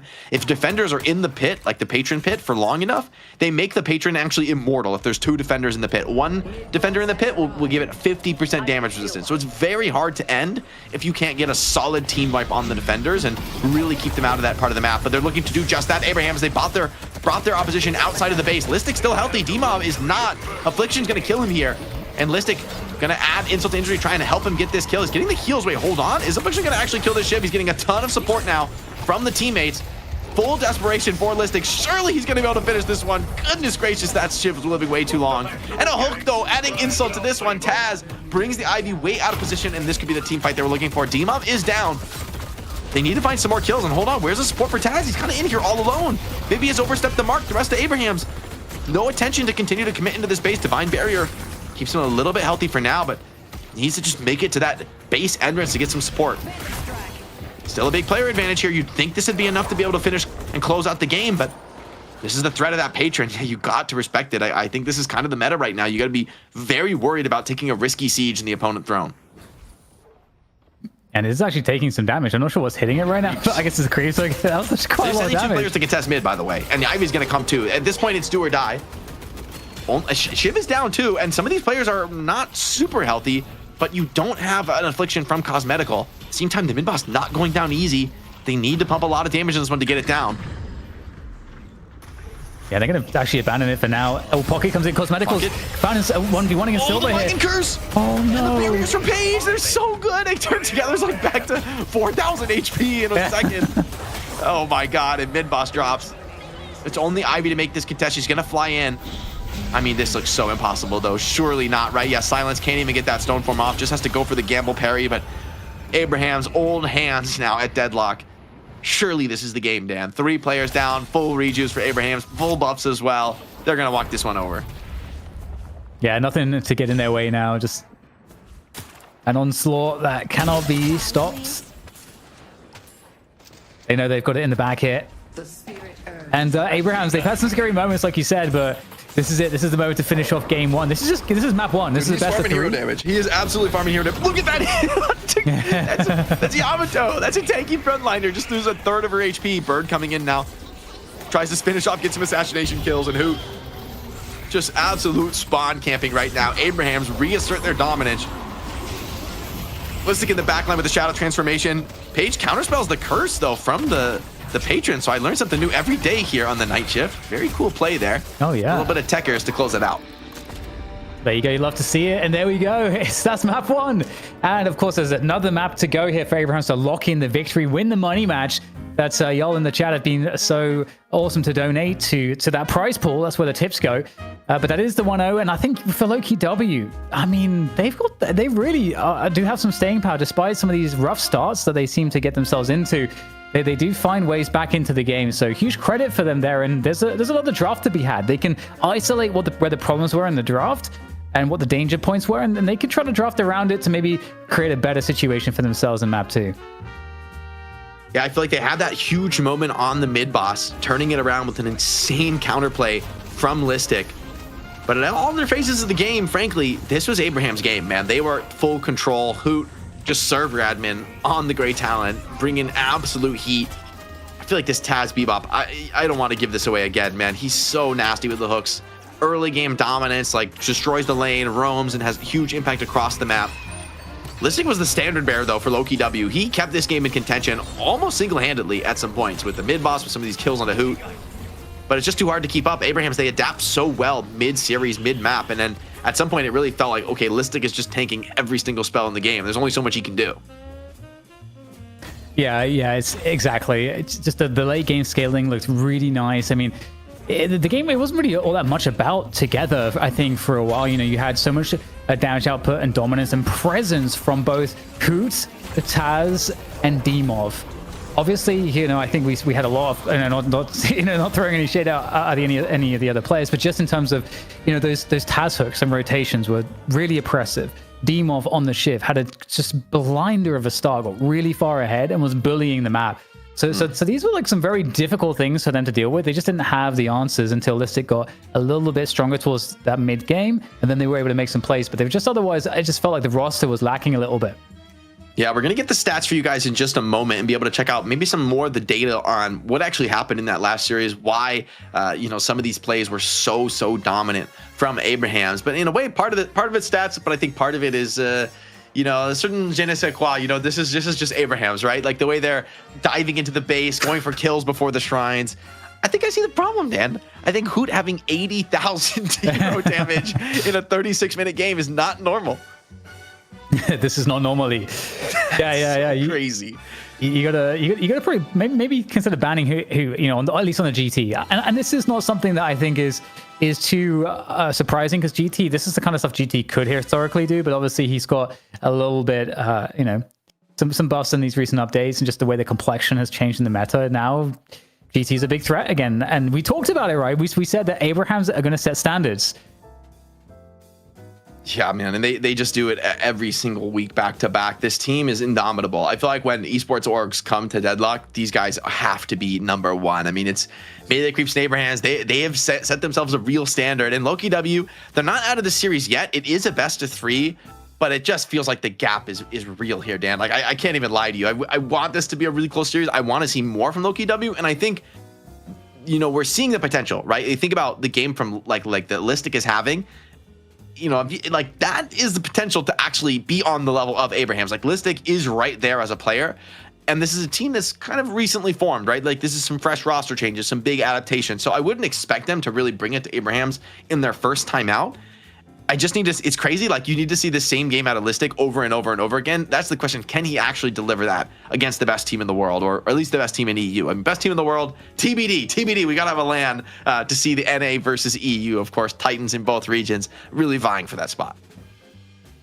Oh, yeah. Yeah, it's going to be fun to see exactly what Lowkey W do against that. I loved the hearts that we saw out of Listic, almost just seeing the performance there. And also the fact that, you guys might not realize, but Cosmetical is kind of somewhat of a vision on Pocket. So the fact that we got some like really sick picks there, the Billy on Sharik, like Cosmetical gets the Pocket, Listic on the Yamato. These are like really like premium picks as well. So, oh man, it's going to be super interesting, because I think that Cosmetical is going to be able to pick up the Pocket again. Listic should get the Yamato again. There's opportunities to still get some of these premium picks. You just have to like figure out again like how things change after they banned GT. I feel like that's just happening. But it's crazy, because what was GT like the 12th pick? I mean, it was one of the last picks for Abrahams. They were like, sure, we'll grab a GT here, but they banned the Lash. So that's the thing, right? You could ban the GT, and then you get the Lash. And the Hoot Lash it's almost even more devastating, right? Because then it's not just the nuking, it's the team fights, right? And Hoot has been just like running over EU, frankly, every time he's played like nothing but Lash in the last 3 weeks and just hasn't lost a game. So I totally get why they banned Lash. Like, that was the perfect ban. And then they just dropped an 80k damage game on Grace. I mean, that's one of the highest damage games we may have ever had on the Night Shift, and not on a hero that like typically gets it. Like, if you play Pocket, Affliction does an insane amount of damage, so like you often have a crazy inflated damage stat on Pocket, even if the game wasn't like the best for you. It just does so much. But for GT to be topping the board like that, like all that damage is like arrows and birds, man. It's him landing those connections, and I love when we got on the Hoot Cam, man, because he was hitting some nasty ones, especially those charge shots, man. Like, I feel bad for the opponents. It feels like he just can't miss. Yeah, it's going to be really, really fun to see like how this develops, because like you said, I mean, GT did actually come in really late, so in theory they could have banned it second. Like, would that like happen again? I mean, there's so many high value picks to get in the first 3. So you might think maybe you don't ban the Rem, because like, yeah, Saint's great on the Rem, but he's also insane on the Page. And I mean, he's got everything in the bag on support. We've seen this guy play support 7 in the past. So like, what can't Saint play? Maybe you don't want to invest your bans on him, and maybe you have to focus on the cores, but there's just a lot of work to get through for Lowkey W to get this one. We'll have to see. We're going to throw things to a short break, give our teams a moment to rest, relax, recuperate, and before they get back in to the rest of this best of 3. Abrahams, they want to close it out here in a quick 2-0, cement their dominance here in Europe. Lowkey W would love to bring it back and force something a little bit more complicated. We'll have to see after this short break. Stick with us.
Welcome back to the night shift. Abraham's up 1-0 over a newly revamped Lowkey W. Listic put up a huge performance in the last game, but it wasn't even close to enough. Abraham's styling on them, hoot an 80k damage game. I'm wondering what game 2 holds, but I gotta admit, Abraham's look pretty good right now, Dan. They do, and I mean, this is a cool thing about Deadlock is that the draft is where things could really change because you get to sort of just like troubleshoot the series a little bit, see what's strong, see what's weak. And in one sense, you'd imagine the team that actually loses, they get like that kind of losers advantage, which is always a funny thing to say, but this is the way with any situation where there's like a veto of some kind, whether it's maps or in this case like the bans with heroes, because the other team had something that like worked, and so you now know what that is, and they might want to go back to that, and you can kind of like mess with it, disrupt it, and so that kind of gives you somewhat of an edge. I don't know how you feel about that in Deadlock, Jake. Like, do you think it plays out that way, or? I think second pick is a little bit of an edge when the meta is like super developed, but I think in a new meta, I think it's almost meaningless. Like, it's something maybe it gives you like a little, but in theory, like first and second pick are just different. They're not, I mean, it's rare that one is decisively better than the other, even if teams prefer one. It's like, yeah, you get the first overall, but we get the, we get to pick a combo of 2 immediately off the bat, right? Which is also quite powerful. So for me, I'm not a big believer that's going to be enough. Lowkey W also came into the series as they came out of the challenger match. They started with that. They got to choose to be first pick in the last game. And I mean, I can't imagine, maybe they'll change that now. It's just a way to shake up the draft. But no, I mean, I think it's understandable. They still think, hey, if they prefer first pick, they're going to go for it again. But I think you're right. They have to change something. I mean, the way that game went, you just have to make Abrahams beat you in some other way, because that was just way too solid across the board, way too comfortable for the Abrahams team. Yeah, it was, and Lowkey W did go for the Rem again, so they're really putting the respect on the Rem. Don't want to have to deal with that, and so that's fair enough. Maybe there's something to it where they don't want to play Calico, or there's like a sense that you want to kind of respond with a Calico. I'm not sure if teams really care about that, because obviously if you have Rem and the other team doesn't have a Calico, then the Rem just gets free roam of the underground spaces in the map. But the Abrams ban comes in, so pretty typical. Usually, what, Billy or Shiv is the pick now. Yeah, that's been pretty consistent. Lowkey W, the Billy fell flat last game, though. I think it was like 1-11. I mean, a rough game for Sharik. I don't know if that's the hero's fault. I think it's more about the way the game went. But this time they say, no, we're going silver. We're just taking our first overall, She's very relevant in the meta right now. This is 3 of 3 games we're seeing play. I wonder if we won't see some more bans coming out in that first phase. But for now, it's going to be Lowkey W's turn to take the silver. And Listic's time to shine, right? He had a huge game in the last match. However, you're up against a Billy, and didn't work for Lowkey W last time, but I still think Billy is a very serious threat, Dan. Yeah, I mean, and the interesting thing with the silver pick here is that, yeah, okay, Listic can play the silver again, but hang on, what does Together play? Does he play the Yamato? Like, obviously, does he play the Shiv? Like, like there's so much. There we go. It's the Shiv. It is the Shiv. The iconic Shiv pick for Together is extraordinarily scary. You cannot allow Paige to get in Abraham's hands now. You cannot allow this. Yeah, well, I think that's the plus side, right? You go for the 2 of the best frontliners in the patch right now for Billy and Shiv, but you get a Paige response for Lowkey W. I wonder if they won't also want to grab a Yamato here. The only question is who's going to take what, because it'd be hard to argue against Listic on Yamato, but at the same time, he probably also wants to play the silver with how he looked in that challenger match on the hero. It's in a good pocket in this position, but yeah, it's going to be the Yamato. Maybe that's the ticket here. We'll see how that develops.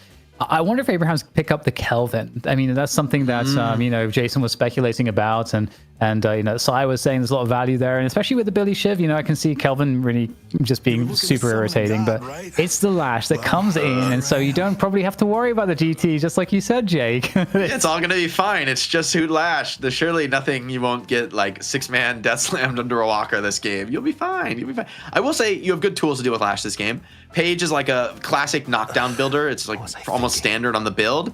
The fact, though, that you don't get pocket in the top 3, it's always going to get banned out by Abraham's here. It's such a good response to the Shiv, even the Billy who likes to group up against it. So banning it away, it clears some of the way for D-Mob to have a pretty explosive game. And last game, I mean, the end game, he's getting hard focus, wasn't able to do as much, but the early game, it was all D-Mob, just running it over. And Lowkey W, get rid of the Bebop, a wise choice, frankly, because the Taz Bebop, I don't know that you can match that, and I just think you just can't give that away. Like, Taz is great on the Paradox and the Holiday too, but on the Bebop, he that's one that even some of your Initiator players aren't necessarily experts on. They're going to get the Paradox this time, but wouldn't be shocked to see Lowkey W respond with a Holiday and feel pretty good about their spot in the draft.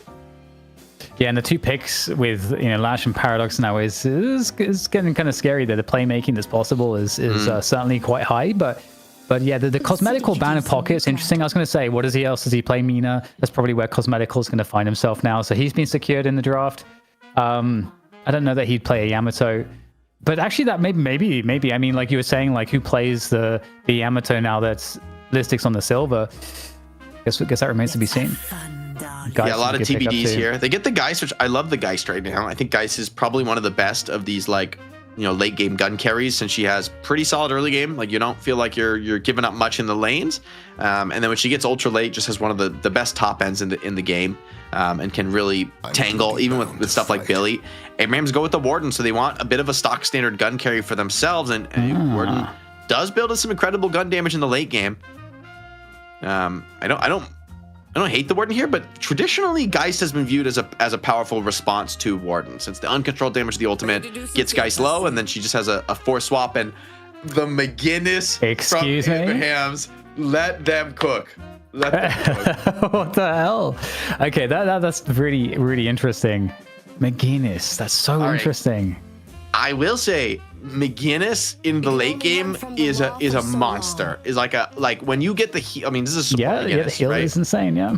But when you get that heal maxed out with healing tempo, with like the greater expansion, the heal covers like an entire lane. It's like the entire patron pit, and it has a max % HP heal. You almost can't fight into it, which for a ability with pretty high uptime is a little bit terrifying, right? Like, Billy chains you in, pulls you in, Paradox swaps people in. Like, the wall is going to be great value here in setting up for a lot of the other lockdowns that they have. And for Lowkey W, it's like, you have some powerful frontline, but are you going to be able to man up into the McGinnis heal rather? That's to be determined. Yeah, that's a great point. It is interesting because they did buff it, like, they made it so that when you enter and exit it, it kind of persists for a little bit, so that you're going to get more healing out of it. And as you said, the radius is already so insane that I almost don't think that actually matters. But that is late game stuff. That is truly late game stuff, or I would say like 25-minute mark plus. So we'll have to see, like, if what they lose from playing McGinnis in the first 25 minutes is, if that's actually going to be worth it when she starts to come online with that for the base sieges later on and the objective sieges later on. But here we go. Abraham's, they're one up. We got a very different draft from Abraham's. Lowkey W. Are they going to be able to make it good of this when they're up against McGinnis? All right, people meme on the McGinnis, guys. The chat is spamming. Oh my God, McGinnis, like they're gonna lose. What a troll pick. They're trolling. McGinnis is slept on, guys. McGinnis is a slept on hero. The biggest downside I think of McGinnis is that you basically can't roam in the early game. Like you're not really a ganker. But what you can do is take towers. You can start to open the map up, and if you get the rotations, and this is a coordinated game, so you better believe Abrahams know this. If the rotations come to the McGinnis lane, she is one of the best early game tower takers, maybe the best in the game. I think that's not a stretch to say. And so you start bringing the rotations over to this side lane, you know, you're able to win some trades. Like the towers start to drop, McGinnis starts to go around the map, taking objective after objective, and you know, pretty soon you're in a scary scenario trying to defend against a McGinnis siege. I almost wanted the Graves for the counterbalance on like lane push, like, you know, just go the opposite like side lane to McGinnis and just like dropping the tombstones. And I wouldn't mind it, but actually I think McGinnis is probably really good against Graves because you kind of would love to just sit there and defend the tower defense like against the zombies. Yeah. So plants versus zombies. Turrets. Yeah, it's PvZ. We know the plants are favored in that matchup. Oh my God. Okay, we get the pause lock. I know you will love it. You say that you don't, but I know that you do. Shout out in chat, Lowkey W, Girl Squad. Got the girl gang team up here. Or the Galdem. Yeah. What they would say in the UK in the streets of London, the Galdem. The Galdem. I don't know what you're saying, but hell yeah, brother.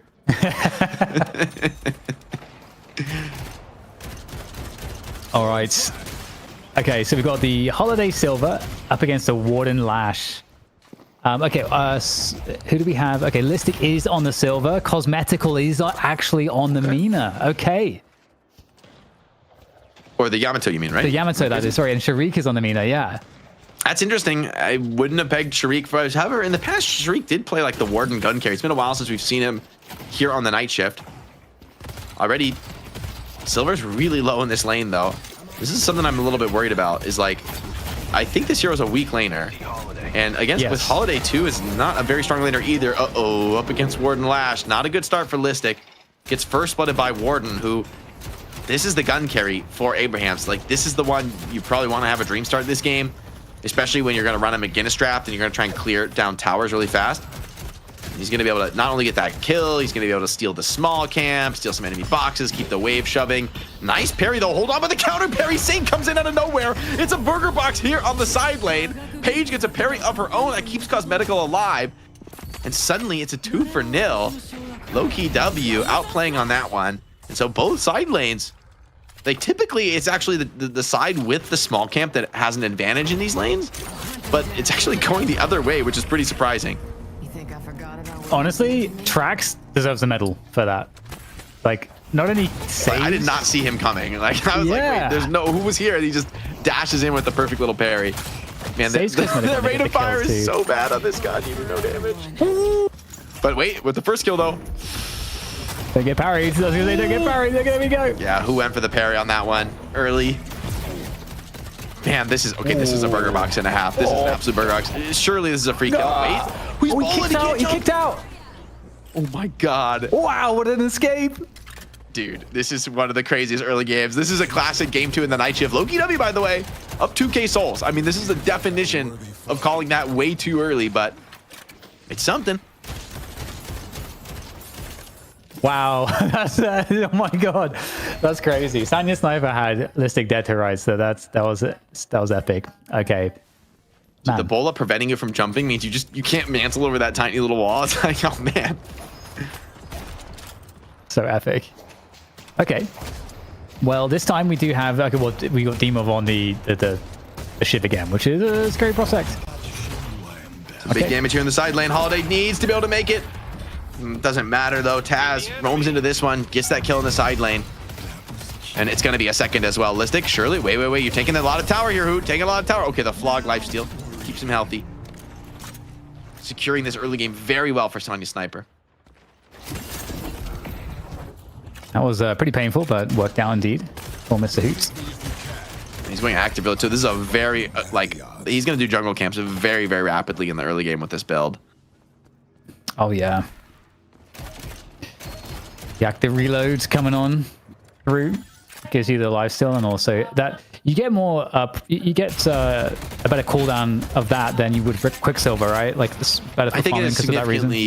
significantly lower cooldown, and it gives bullet lifesteal crucially, which is a very valuable stat on Gun Warden, who is going to be dealing some terrifying quantities of gun damage in this game. He's going for a lot of risky melees. Now going to take a full power slash to the face. Billy, I don't know about this one. Together, just gambled it all in with the parry, and he just ends up feeding a kill away. Abraham's dying across the map right now. Ooh. Who is locked out? Whoa, the parry just to get as much damage as he can, but he's just too low. Drake gets that cleanup. Looks like gun buff there. For the Mina is going to be a nice something to write home about. Again, is trying to just move her way out of this one. Is in a pretty scary position. But the turret helping to clean up Drax alongside Taz. Really, like marginal situations here, but Lowkey W coming out ahead ever so slightly on a lot of them. Intensifying magazine coming next. Here for Warden, so yeah, it's all orange. Yeah, he's gonna have that gun spike very early. Here comes the big roam here from Hoot in the mid lane. Needs to get one. Oh, can't find any. The Death Slam. Dodged by the bats from Mina, and this looks like a very rough gank here, but the swap comes in, and there's more follow-up, even without the Death Slam connecting. Abrahams have the numbers to continue into this one. Counter kill from Break, though, could be big, trying to get on top of the Shiv. Does get that lasso, and I believe that's mid-dash. Did D-Mob lose the dash cooldown? Seems like he did. He's going to just try and run his way out of this one, get the stamina, and I guess those jumps are going to be good enough. He's taking damage from the bloodletting. A headshot, though, can't quite connect. You're really looking for it in. Oh my god, looking to actually survive. Cosmetical, 1 HP, gets taken down by Taz eventually. Barely escapes on just almost nothing as well. This is actually quite hard to follow the action. The mid Guardian's getting pushed down by Lowkey W. Sonya Sniper now being hunted down by the Lycan Curse. But just too much damage on this Warden to disrespect and dive tower.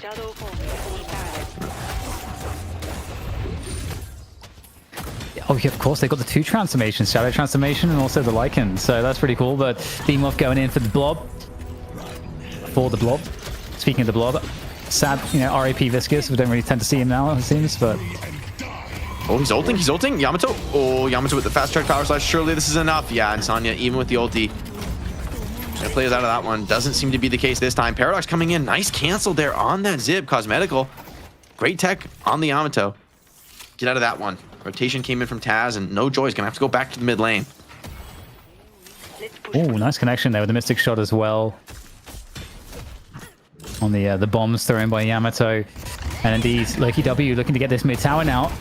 Another big push though. D-Mob coming in on through, but can't deny his mid Guardian from going down. And now scrappy fight here as these players pretty extended to try to take that Guardian down, and the punish attempt from Abrahams is looking kind of nice coming on through, but D-Mob getting very, very weak there. He's going to have to back away. Is there a pursuit coming on through? Frake is looking to try to take this one down. He's looking to try to get him. He couldn't get him earlier, but... Oh, no, again. Wait, Taz not healthy. I don't know if you want this one. He's got a lasso. He doesn't even need it. Taz steps up. Thought he needed to maybe make that play to save D-Mob, but ends up just feeding a kill away. By the way, Vrake on a 4 streak. So out of all this chaos in the early game, Vrake's really started to profit. Should be a kill for Sonya. If he can find it, wait, good jukes for now. Has to just use that Death Slam. I mean, you just got to full respect for the Cosmetical Yamato. Our blue walker is under attack. So many skirmishes. Full aggro here in the early game. Lasso comes in from Vrake on a 4 streak, looking to make it 5. Pulling Hoot deep under the tower, takes a bit of an aggro, goes for the risky parry. That's his only chance to play his way out of this one, but Listic gets the cleanup now into the Lycan Curse form. Once again as he looks to push down this left side Guardian. We'll see if I can remember to keep that up throughout the broadcast. God help me. I keep forgetting, so go on, to be honest. Why did we pick this for a 20-second cooldown? I don't know. I mean, it's Jason, really. Jason's the mastermind. I always blame Jason. Oh, slowing Hex. Could be a fight to be had. Wait, nice moves from Warden here. Forces that Yamato ulti, plays off to the high ground. Shiv execute on an 18-second cooldown. May not even need it. Yeah, just getting those daggers in. Connection on the Cosmetical is good enough for the kill. And Dimov just all damage on this shiv. Sees a couple low targets. Cooldown very much sooner. Dash could be huge. Hits hard on a Holiday. And now one more. Lizzie just trying to escape onto Silver. Tail between her legs. And no chance out of this one. Man, Dimov all in with the damage build, and it pays off again. They're just feeding him kills. They're just coming in for more.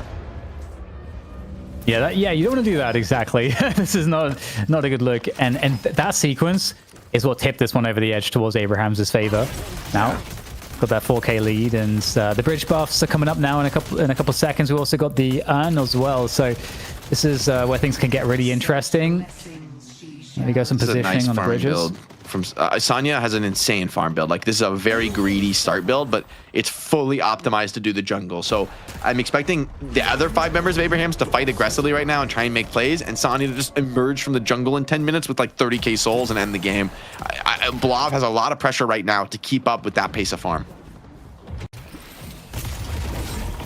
Well, there's a huge fight here from Lowkey W on the left side of the map, and they managed to steal away the urn at the same time. That Guardian is also really weak on the left, which right now we're seeing instead is the Abraham's like just equalizing the mid Guardian. Page picking up once again for Lowkey W that urn to start ferrying that one across. But big presence from Abraham's. It's not going to be an easy urn turn in. There's a catch as well. This is on for Billy. He's going to be able to take down the Mina, although Dimov is here as well. I mean, the Billy's ult, this chain, locks down some of these mobile heroes so well. It's probably the best counter in the game. Taz, meanwhile, caught in the mid with a lasso, but here comes the counter punch. Big death slam onto a few targets. Lowkey W dropping bodies. Abraham's into this one. Dimov, 6 streak for the Shiv. Starting to heat up. Cosmetical in the Shadow Transformation, but not going to last long. Does get a cheeky parry, though, onto the Shiv. I don't think it's going to be enough as Hoot hunts him down.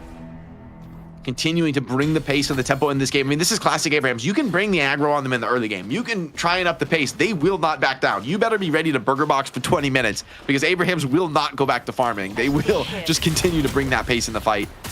Shiv looks into maybe get a cheeky urn drop, but Paige reads it, and now, okay, I was going to say Shiv takes damage. He does not. He just slides away. Yeah, things starting to get pretty problematic. 10k difference on this one now, so the advantage for Abraham is starting to get locked in. That's a big pick, though, from Sharik there to take down Billy to start to whittle away that lead that Abraham's have. They start pushing them further back here. They've got to clear that space down towards the urn drop-off point. The urn is gone, though. Lycanform coming on through. You can't really challenge against that, so this does give space for Lowkey W on this right side lane, but they don't have the urn. They're going to pick it up again. They can at least get presence here. Use Lycanform to try to get rid of this Guardian, but it's still pretty healthy, and the Lycanform's gone. Vulnerable now as in comes Fruit from the skies. So already to play right out of this one, but no chance. Dimov in with the killing blow and has that ability maxed already. He's gone for the very early killing blow max. He's going to be able to snowball. He's playing actively in this game, and it is paying off now. So many low players, so many targets for Dimov. Picks up another one, and the urn goes in as well. And this is looking dangerous now for Lowkey W. Abraham's building ahead of steam with an early tempo snowball draft. Sonya out of the jungle already, starting to just push down lockers. Recognizing that the opponents just don't have the resources to defend against this level of pressure across the map.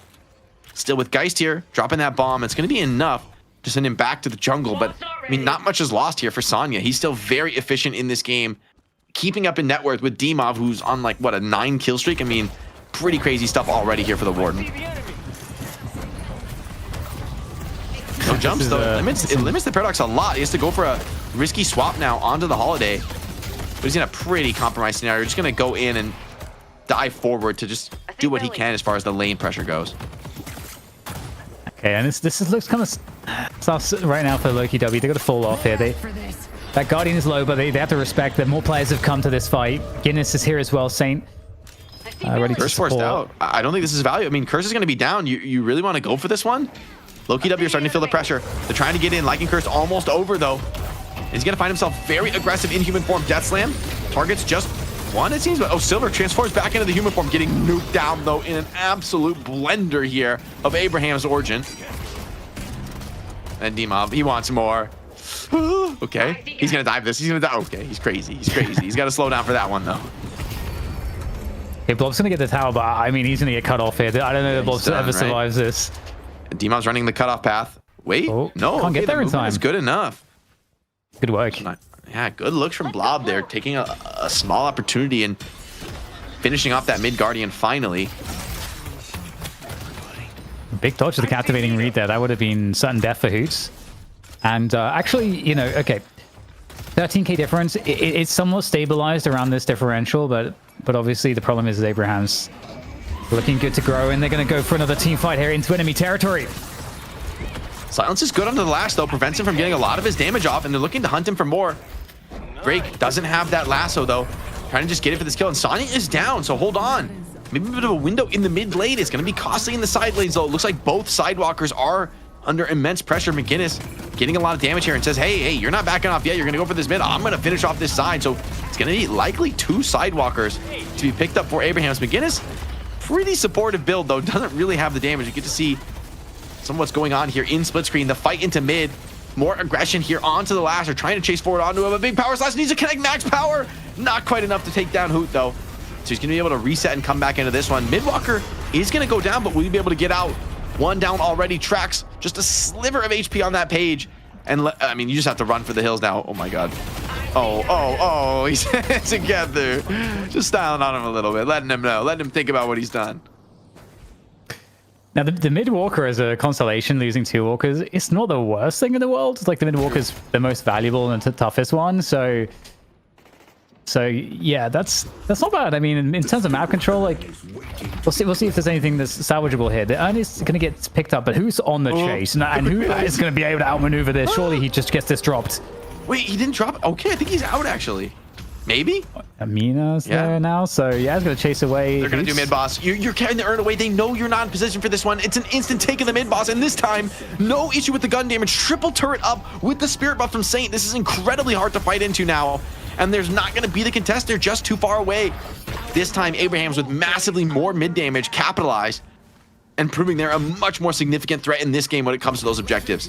Urn is a consolation prize, but I mean, triple Reju Crystal at this phase of the game, pretty scary. I mean, there's a lot of jungle to take, and I don't know that you can contest it as Lowkey W. They're just so good. The Abrahams are just so good. So good at this game. Okay, well, it's going to be a defense on that mid walker for Lowkey W. Looking to hold it down at the moment. Nice parry as well into the Shiv.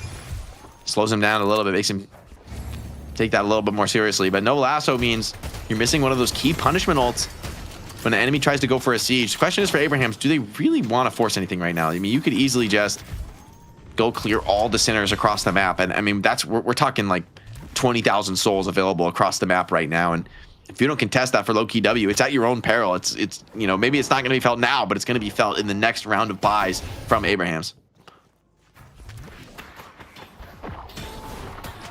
Okay, well, Lowkey W, they've actually closed the gap a bit somehow, Jake. Like, I mean, hey, getting their own doubles is pretty big actually. Like, this is one of the, you know, I mean, the double sinner sacrifice, this is probably like the highest concentration of souls on the map. Each team has one pretty safely tucked away in their own jungle, but it's often one thing that you go for when you have a big advantage in Rejuve Crystal. So the fact that Abrahams don't take it is a nice win for Lowkey W, a high key W for them, in fact. Shiv under assault mid lane. Shiv so low. This is against Rejuves. Do you really want to take this team fight? You get Shiv down once. Billy pulls more players in. Lash is not even close to this team fight. Neither is Sonya. So it's actually, I think, a good read from Lowkey W, looking to punish some players as they move out on the map. But Billy, he's just not taking damage. He's not going down. Execute. Not enough to get the finish kill. Awoo, indeed, from the Silver. She tries to continue fighting this one, and Billy almost wants to lose this Rejuve, wants to play this one out. Cosmetical is down to D-Mob, who's fearless. He doesn't have another Rejuve Crystal available, by the way, just full YOLO. But with the help of McGinnis, I don't think you can fight the Shiv with the help of it. Let's see the heal. Let's see the heal in action here from McGinnis. She deploys it on this Walker Siege. There it is. Honestly, it's not there yet. It's not there yet. We need to see more. Oh, big wall. Hold on. Still one more crystal. There's so many players down for Lowkey W. They're just throwing bodies at this defense. It's so expensive. Lose Walker. They get a 20k soul deficit, but at least it prevents a major base siege.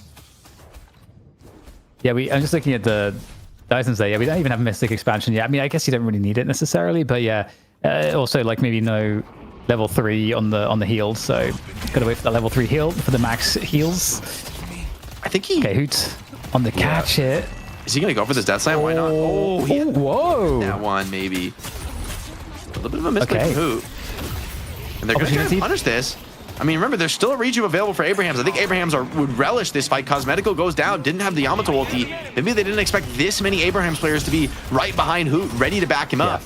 The wall comes in. Is it going to isolate any players out of the base? Doesn't seem so. It's the path. And then now they're just like stealing the jungle as well. So really well done here by Abrahams. They offered up a tasty morsel, but there was more. There was more behind that morsel. And he's going rapid recharge. Oh man, that's devious. Okay, he's actually not going to commit to that. I think that would be a little bit of a wild and wacky item to build here. But he's just, I mean, this McGinnis is pretty respectable damage too. The Alk Fire, you know, the magazine as well. What is it? Intensifying magazine. Intensifying magazine. Thank you. Thank you. Yeah, it's definitely an interesting situation right now for Lowkey W. Kind of stuck playing the defense at the moment. No map control. Looking to find a fight here. The Rejus are gone, so this could be an opportunity, though. It's Abraham's a fight. They're trying to take it. Shift getting busted down pretty enormously there. Able to escape the immediate damage. Keeps falling back. There we get it. Woo! As we get Lycan form coming on through this. Kidnapping up together. Might be another kill there for Lowkey W. What are these kills? 2 kills back to back. Massive value from them. And this is an opportunity. The Yone is up. They're going to ping it on the map here, Jake. They're looking for more value out of this fight yet. Taz is trying to pick it up. He would love to pick it up and, you know, bring it under his walker where Lowkey W are going to be scared to come try to contest it. It's definitely the thing you want to get when you find a couple of kills in a comeback scenario.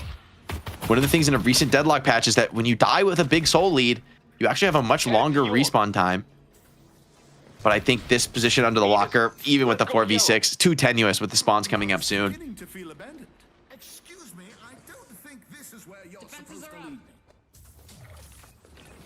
Maybe a bit of a lifeline there, chasing down those couple kills.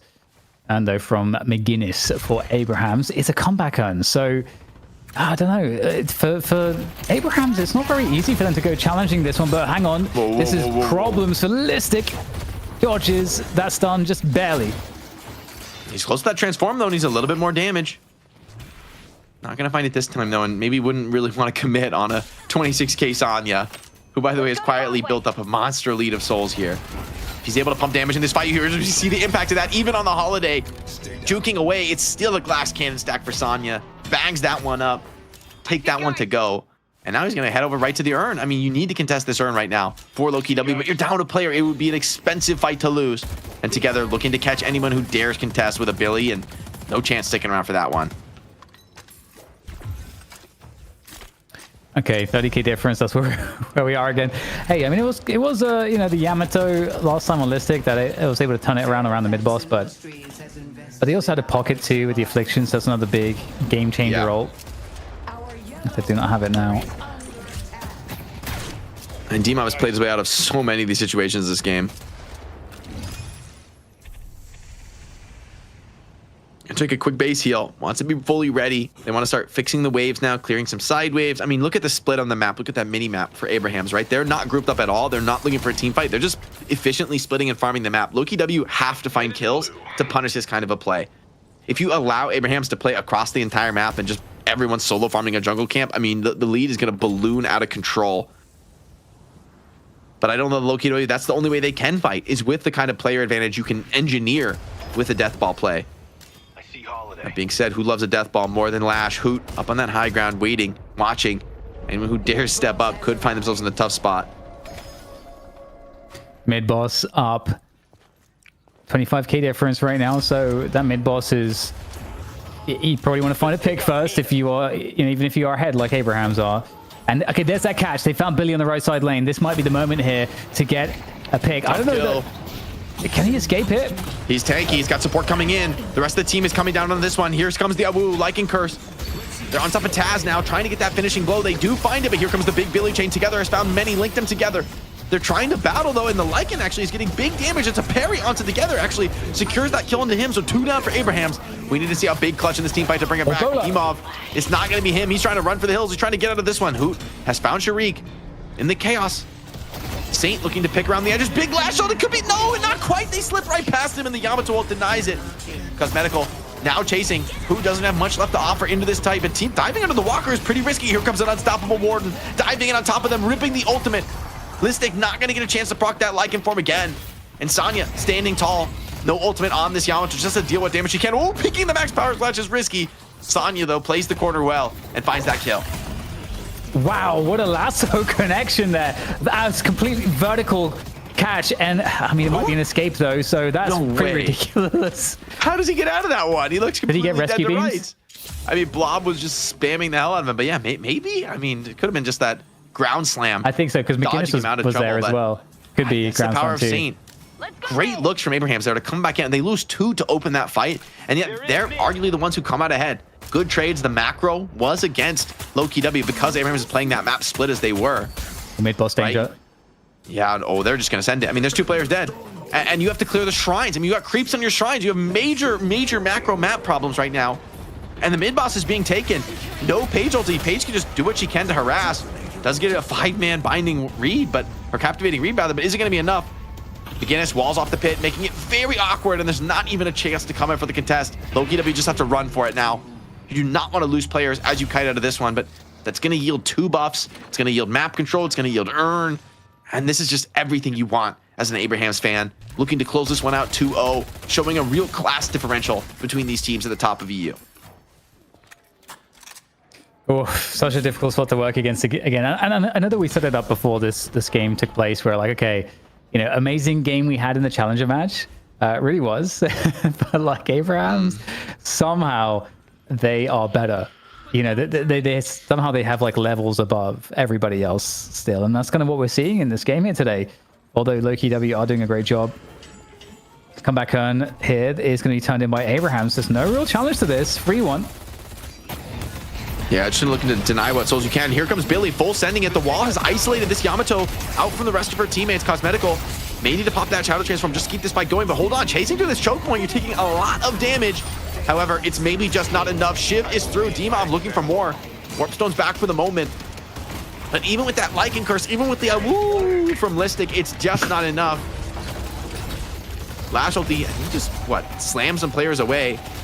Listic trying to step back up to clear the wave. At least he can do that. But, I mean, with all 3 waves crashing, with Dimov diving into your base, the execute, though, a little bit too early.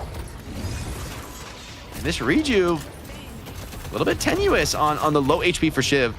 Sonya doing God's work, just the honest hustle, clearing the base guardians as the gun carry must do. And then playing in the heal. Look at the sustain from the McGinnis, man. So much value when it comes to staying alive in these long base sieges. And Listic finally oversteps his mark. They're looking for more. Taz swaps another one in. Can they find that kill on a Shariq? Seems like Shariq getting back to the base, but maybe Cosmetical is not going to be so lucky. He's down to Hoot.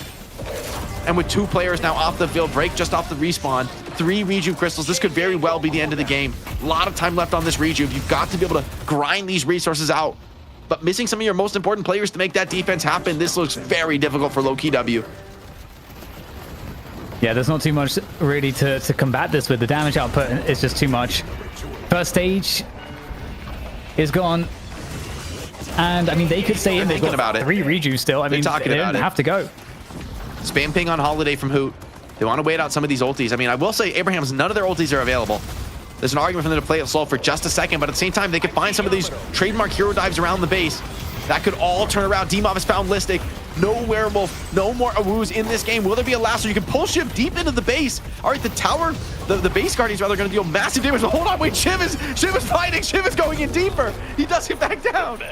2 Reju crystals are off the field now. Abrahams, 3-player advantage. Surely this one's going to be enough to close it out. The defenders are in the pit. They're keeping this defense going, but Shariq, he's down. He's not long for this hurl. And Sonya Sniper just grinds down that patron in a matter of moments. Abraham cement themselves best in EU, claiming another victory here in the EU money match. Our EU night shift champions. What does this make? I mean, this got to be like 14, 15 in a row. These guys do not lose. I don't even know what it is. I don't even know, but they are damn good, and it's so evident here. I mean, there are things that they can do in this game that nobody else can do. You know, they pick up McGinnis, for example, in this draft, and like, yeah, McGinnis has utility, but like, I don't think anyone else could do that. You know what I mean? Yeah, I mean, it's like, this is sort of shades of Saya. I'm thinking of like supports in NA who also bring that incredible hero pool and can really make it work on different characters. I mean, I think this is a relatively quiet McGinnis game, but that's sort of the value of McGinnis. It's not the big flashy moments. It's the sustain is creating an area the enemy doesn't want to enter. It's securing you those mid bosses incredibly quickly off the buffs you get from the heal and the sustain that keeps this team fight going. Hoot, though, insane on the Lash. I mean, there's no way he could match the GT game from game 1. I mean, that would have been absurd. But still, a great performance from him, just being absolutely everywhere in the early game, securing a lot of these key late game team fights. They were very aware of his ultis. They made it hard for him to find those big death slams, but he still got it done with sometimes just the flog and the ground slam.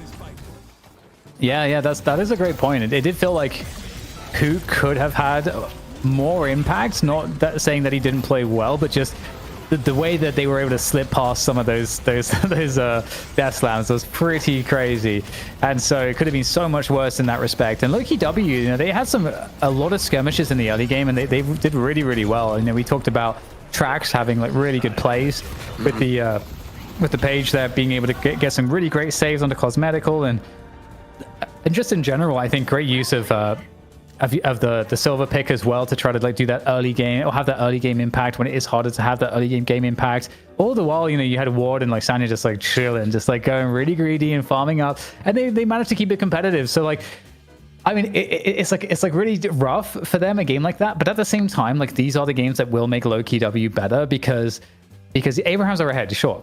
But they are not so far ahead that this wasn't like very, very helpful, I think, to allow Lowkey W to improve by watching the demos. Yeah, and I feel like on an individual basis, I really do respect the performance from the Lowkey W players. Like, they're individually piloting their heroes incredibly well, but this is what happens when you go up against a team that's as experienced as a unit. It's like the way they team fight, the way they approach the objective side of the game, the macro side of the game is incredibly good, and yet their individual play also leaves, almost nothing to be desired. So for Abrahams, so far, no one's been able to touch them in EU. They've been very solidly on top here. We just deem off 13-0-14. That's normal. That's a normal stat line there for the Shiv. So, without the pocket, just nothing to hold him back. But across the board, Blob's still top player damage in the lobby, had a pretty solid carry performance, I'd say, in this game. Vrake finding a lot of good opportunities on the holiday. Just too difficult. Even Listic, look, getting active, getting into a ton of these skills, cosmetical as well. Like, these are players who, on an individual basis, can go blow for blow. And I want to see more of this team as they get more chance to practice, more chance to workshop with this roster. I think there's a world where they can grow into that competition with Abrahams. Yeah, I totally agree. And I got to say, I'm actually kind of shocked that Demov had no deaths, because I felt like there was so many moments when I saw him. Yeah, he looks like completely dead, right? He's like inside the entire enemy death ball, and he just does. He's insane with the movement on Shiv. I think that's true. That's kind of what makes the difference on a top Shiv player is just how good they are at utilizing the movement tech. Some of those, like the right click into wall bounce movement tech is pretty insane, and Demov just hits that every single time. He makes it look like it's a basic skill.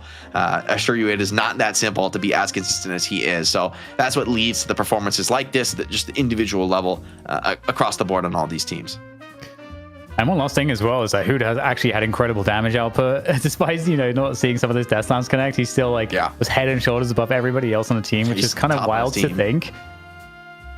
Yeah, it's like what could have happened if he does get those massive death slams, right? Like, even though you're dodging these big team battles, you're not dodging the flog. He's still staying alive deep into the fights. I like that he goes for the spirit burn early. That the level of anti-heal that provides is massive. So it's great against somebody like a Silver or a Yamato that really wants to leverage the healing throughout the fight and live deep into that engagement. And of course, he had to be our MVP. The Lash game, phenomenal to still be top damage, despite the enemy team really being aware of the threat that he brought in that last match. But of course, it was game 1 that sealed the deal, man. What in the hell was that great talent? That was an absolutely disgusting career-defining performance for Hoot. Yeah, this GT performance was ridiculous. He had 80k damage in this game. If for those of you that missed it, it was 80,000 damage in 30 minutes. So he was hitting pretty hard, and obviously great talent can do that. But he got pretty quickly up to like plus 50 spirit on his guided owl. So yeah, he was throwing those things out, and they were connecting every time. Intercontinental ballistic missile. Quite a few moments in that last match. Also on the Lash, not only dominating the lane, but then roaming around in the early game and allowing. There was a moment where it looked like Lowkey W was kind of come out ahead of that leading phase and just out burger box it. But in the end, Abrahams they don't back down. They keep showing up, and the mechanics, they have full confidence in them. They trust each other to be able to win those brawls, going all in. Even if you lose some players, sure, it's not going to be clean, but you're going to get the job done. Yeah, gorgeous stuff from Hoot. I'm gonna have to check out some Hoot demos on Lash, because it's kind of profound just how effective he is on this hero. And even with the gun as well, like, you know, he's really, really, really good with that. So, yeah, very scary moments here and there, I think, for Abrahams in this game. You know, we just like you said, Lowkey W are players to be respected, but when it came down to the overall team effort and the overall, again, like a best-in-class factor that Abrahams have, it's just hard to see how they lose. Dan. It's hard to see how they lose. It feels like they're the best in the team coordination department. They're probably pretty much all best in class on an individual level. Although, I mean, we saw a few bright spots there for sure for Lowkey W, players that are contending at that spot.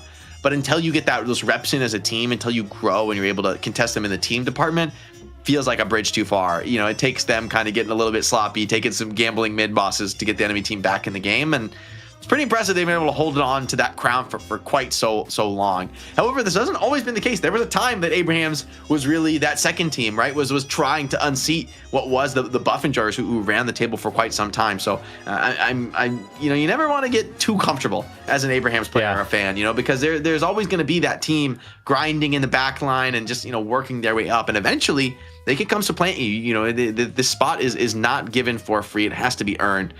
We're gonna see if we can get a potential player interview, a post-game interview with one of our victors.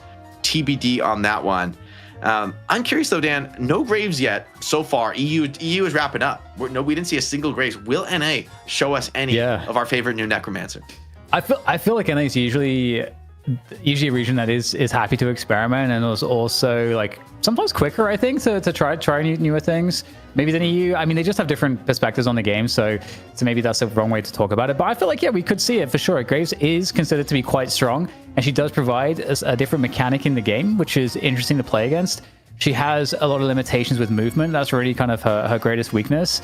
But I think we could certainly see it. And you know, for those of you following Jake's Abrahams narrative, basically the Abrahams of NA is melee creeps. It's a similar kind of situation where they were the number 2 for quite some time, and then they became the indomitable top dogs, which is where we sit today.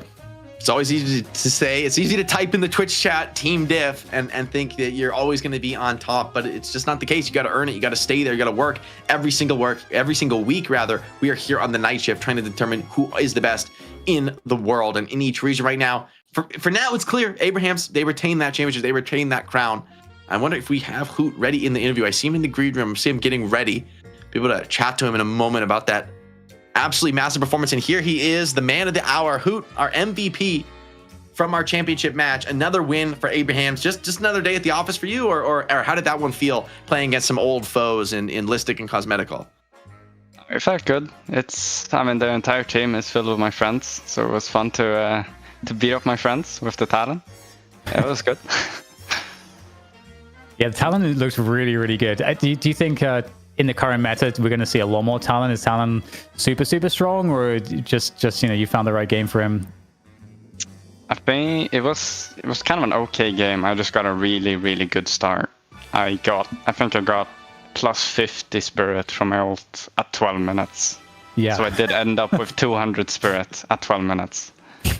So that I think that's the reason the game ended up like it did. Yeah, those charge shots were hidden like a freight train, man. Like at some point in the game, people were just dying in the fountain to the charge shots. I was like, that doesn't seem right.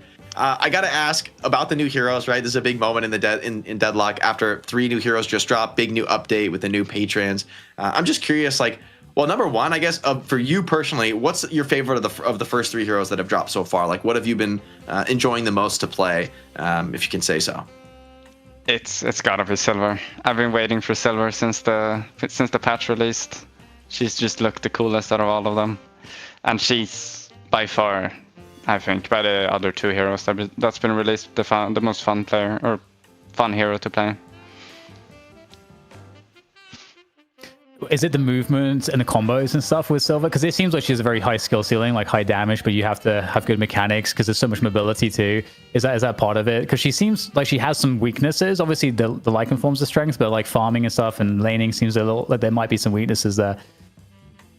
Yeah, I mean, I play a lot of different heroes, right? And I like a lot of different play styles. So I like having kind of the option to play between 2 play styles of.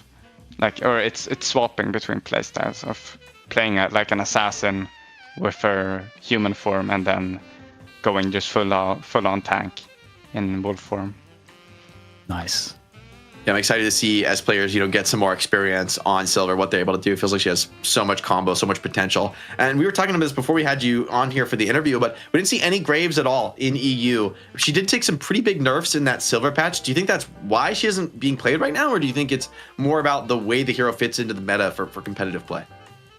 I think she just needs more time played. I don't think she really fits anywhere right now. Like she's supposed to be kind of a split pusher-ish, like solo laner, but you can't just have a hero that solo lanes. And I think people just need more time to like actually figure out what she's supposed to do in the game. Oh, that makes total sense. I'm curious, do you think of any of the new heroes coming out, is there any one that you're voting for? Like, it'll give you your chance to promo. Who should the fans vote for if they're a fan of you? What do you want to see the next hero dropping in Deadlock?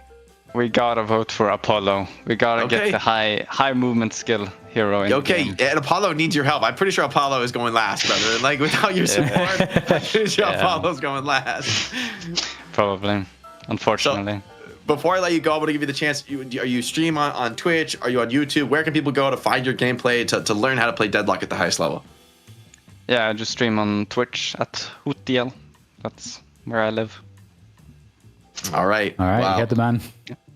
Go check him out. Check out some of the streams. See what he's got cooking over there on Twitch. Hoot, thank you so much, man. Congrats again. Another victory for Abraham's. A well-deserved one. A dominant win. Great to have you on, and thanks for coming for the interview. Thanks for having me. Bye. All right, Dan, I believe that brings us to the end here in EU. I don't want to keep the audience in suspense. After this, guys, we're going to go to a break. We're going to come back. It's going to be NA to close out the night. We still have the Floormen taking on Bunny with Clock in the Challenger match. The Floormen, bit of a roster shakeup with them. We've got Hydra Nation brewing a new roster coming TBD soon. Maybe after a couple more weeks, they'll be ready to show their stuff in the night shift. But of course, in the NA finals, our champions, Melee Creeps, also on a huge streak of dominance. No one has been able to take it to them in quite a few months now in Night Shift. We'll have to see if Silver and Graves are enough to change that level of dominance. Honestly, it feels unlikely. They have been untouchable almost in the same way Abraham's have. So we'll have to see. You got to stick around after the break for our NA side. That's going to be it for Dan and I on the night. And just had a blast today, Dan. Great games. Anything you want to say before we send it off? No, it's going to be epic. If you guys tune in for the first time, you're like, I want to see more Deadlock. We're going to do the whole thing over again. So you're going to have a lot of fun. Make sure to check out our Patreon and everything else. And we're live every Wednesday. So watch more Deadlock, play more Deadlock, invite all your friends. And that's all I have to say. Couldn't say it better myself. See you after this one, guys.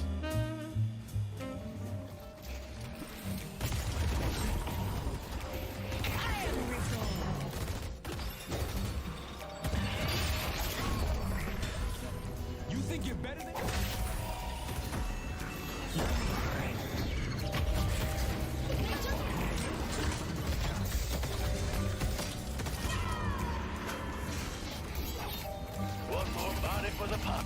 I'll see Yamato.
Welcome back, everyone, to the night. Jason, this is like the third time I tried to do the intro. I hear woos, and I don't know why. My mouth was not moving. There is proof, chat. That is not me doing it. Yep. Man who claims not to have a soundboard. But all that aside, this is Night Shift. We are rolling into NA. It's ZP here with Jason Kaplan and Jason. For NA, this could be a seismic shift. We've had another roster change up on the Floormen, but more than anything else, it's the return of Rocker. And every time he returns to play after hiatus, his team manages to win. And this time around, it would be dethroning melee creeps. But let's not get ahead of ourselves. They have to get through. We saw them last week, no? Play. No, Rocker was not last week. Was he not? Nope. Rocker just came back. Hydration and Zerbsy left the team, and then Goober and Rocker came in. No, Rocker, that happened for this week. Unless I'm forgetting something. Maybe I'm losing my mind. I'm pretty sure. There's been a lot of AWUs happening in chat, and I spent probably the majority of the last match adding in 7TV emotes for everyone out there. But you know, yeah, it's gonna be interesting. I think NA is probably the really fun region to watch now, considering we have like 4, maybe 5 teams who can kind of all compete. Maybe not take down melee creeps. We haven't seen that happen yet. But NA has proven to be the most interesting region to watch. Maybe that's changing though with Lowkey W able to at least get into the money match for the first time, or the first time it's like any team besides Leviathan, I guess we can say. Yeah, I mean, EU, it's kind of good to see some evolution there. NA, EU was kind of in a rhythm for a while, but with Listic and Sherrick coming back to competition, it makes things a little bit more interesting. But let's get down to the brass tacks of what makes a night shift tick. We got our schedule here. Of course, you just saw EU. Now we're getting into NA, where it is Floormen versus Bunny with Clock taking on in a best of one. The winner to go up against the perennial champions of North America in the Melee Creeps. So, NA and EU, they've both had consistent champions, but, kind of ripe for a change here, Jason. Maybe time for an upset, but you take a look at NA, one of the longest streaks we've had in NA. I think the longest, because even Hydra Nation at their best is not able to, they weren't able to put together this long of a string. Like, they would lose every 6 or 7, but Melee Creeps, not so much. I think they got 12 in a row as Hydra Nation. I think. Is that right? I think back in the Fight Night era, they had 12 in a row. No, I think they dropped one. I think they still dropped one in between that. I may be wrong. I feel like they didn't quite get that many, or if they did, it was right at the beginning. I'm sure someone's going to hit us up on Twitter and be like, you guys are idiots. How don't you know they actually got this many? But we do have, really quickly here, a tip, a donation directly to the prize pool, ZP, by Arviz Roke, who says, vote for Venator. I wanted to say someone else, but you know what? You tipped $100. I'm not gonna cheap out on you and say the hero I want to come through. But also, yeah, Jason, so much. I had the update. I just looked for myself. You were in fact gaslighting me because Floormen didn't even play last week, so the Rocker could have been on the team. I'm sitting here, I was just like, dude, there's no way. I was just sitting here, that doesn't make any sense. Like, this is a this week thing. And it's like, I was like, they didn't even play. You gotta believe in yourself, ZP. Don't let some devil on your shoulder, i.e. me, convince you of something differently. But yeah, this is it's gonna be good, man. I really, honestly, Bunny with Clock, Floormen's gonna be great. I really want to see Floormen versus Hydra Nation. I think that one's gonna be interesting. Whenever we get to that, whatever week that might be. But man, going into this game, I think this is probably the closest. No, it's not second place. Like closest challenger match we could have in North America at the moment. I think so. And, we got to talk about the challengers, the Floormen, where, by the way, this is the first iteration of, well, it was the former Hydra Nation, but there's no more hydration on the team. To bring in Goober and Rocker, it was Hydration and Zerbzy that were taken out, and Hydration has revived Hydra Nation. So it's basically the team that was formerly Hydra Nation, and now there's an actual Hydra Nation. NA has just spawned a brand new competitive team, but this is what remains of the Floormen. So a lot of pieces being shuffled around. But as I said with Rocker, when Rocker comes back to play after a hiatus, his team just wins, Jason. That has been the trend in Deadlock now for about a year. Yeah, I think it's going to be interesting, honestly, because the funny thing is Rocker also moved to support. And I think it was AVG that was talking about it, saying like he kind of wanted to go play support, and AVG actually thinks that is probably going to be the best role for him because you have the ability to sit back and kind of get vision of what's all happening in the fights and have the most impact. So with him transitioning of his kind of role within the team, I think this is going to give us a lot of potential in this roster. Yeah, and we'll see if they're able to put it all together. But of course, our opposition, the team that's been effectively the number 2 in NA over the last many weeks, it is Bunny with Clock. And, the interesting thing, don't forget, this is the team that was made by Poshy Pop. Poshy Pop was the guy in Bunny with Clock, and then he left to join Floormen, and it hasn't necessarily been all success. Bunny with Clock, they, got in Matt, and they've just been rolling right along with some household names on top of it. Probably first in my mind is how Aiden the Destroyer has probably made themselves known as the foremost Vindicta main, even though we may not see as much Vindicta. We'll see. I think it may have been a buff to Vindicta. Like, people are saying, oh, no, it's a nerf. She doesn't get as many souls. She was ruining her team's econ because you don't want Vindicta to necessarily have that many souls, but now Vindicta can theoretically get a lot of extra weapon damage and be a threat without that being reflected in a way that you're giving up comeback souls and everything else. So I don't know exactly where the NA players are going to, explore that tonight if they do, but I think that change is a little bit more complicated than, say, straight buff, straight nerf, and so on. Well, if anyone can make it work, it's going to be Aiden. And, speaking of mainstays here in Deadlock, Jax Libido coming in with 10 gifted into the channel as well. A big thank you to Jax Libido. Getting everyone else out there 10 subs closer before we release the Abrams skin at 1,200 subs, which we still have for you guys, our Nate Shift Abrams skin. But this team, I think they've shown potential. The one part that I'm going to be like hypercritical on ZP, and honestly, I hope he doesn't listen back to this and then get really mad at me, is that Aiden hasn't really flourished in his new role within the team, because he's kind of been like that Vindicta main, and he's been heavily focus banned in the past. But like transitioning into Warden or transitioning into Geist, or even I don't think he's played Viscous actually. He hasn't accomplished as much as he's been able to do in Vindicta. I think that's kind of the unfortunate hill that he has to climb as a player, is make his other heroes as good and scary as his Vindicta was. Yeah, I mean, I would argue his number 2 hero has probably been his Mina overall, but oftentimes you haven't been able to get Mina in recent NA because Mina will get banned, or, you know, it's a high priority pick. You know, for Aiden, it's kind of like Vindicta, Mina all the way up here, and then everything else quite a bit lower. But that's also the cycle in NA when players are on the rise, right? I mean, you think back to it, there was one point where people were like, oh man, that John guy, you know, just if he's not a Morden or Bebop, he's bad. And then we've gone through like 8 iterations of people trying to ban out John, and you actually can't do it anymore, right? So, you know, it's a cycle. And now Aiden is being exposed to that cycle as we got exposed to another $50 donation from Enflate Ion, and we'll get to the message in just a little bit. Tell my buddy Ghazi to stop doing classwork and get on Deadlock. Thanks, love the stream, guys. And also, before that 50, we had another 50 from Jax Libido come through with the note, Jason is right. Floormen did play last week. It definitely was not no earnings, and he did not try gaslighting you. So that was not his note. That was not his note. Just $50. Now we need the other person to come in and be like, no, the term isn't gaslighting, it's gas-lamped. That's what we were talking about. Yep, chat, definitely not trying to mess with your mind, but you know what's not messing with anything? It's our 1v1, and I'm sorry, Mo and Krill Nation, it will return the Mo and Krill eventually, but for now, Jason, we got it. Silver v Silver. Boot kick is allowed, and the rest nothing but melee, as it is AVG taking on some name that's attacking Rem's existence. I can't. It moves too fast. You know what? We need to do like a proper intro to this. As a great parry comes through, and I have AVG. Oh my god, he's gonna close out. He gets parried again. So they win it. They get the choice. We need like an entry screen. You know, where like you have them both coming from both sides, and they're like looking angry at each other, and you hear like the ding ding, so we know who's actually playing in these, because we can never tell.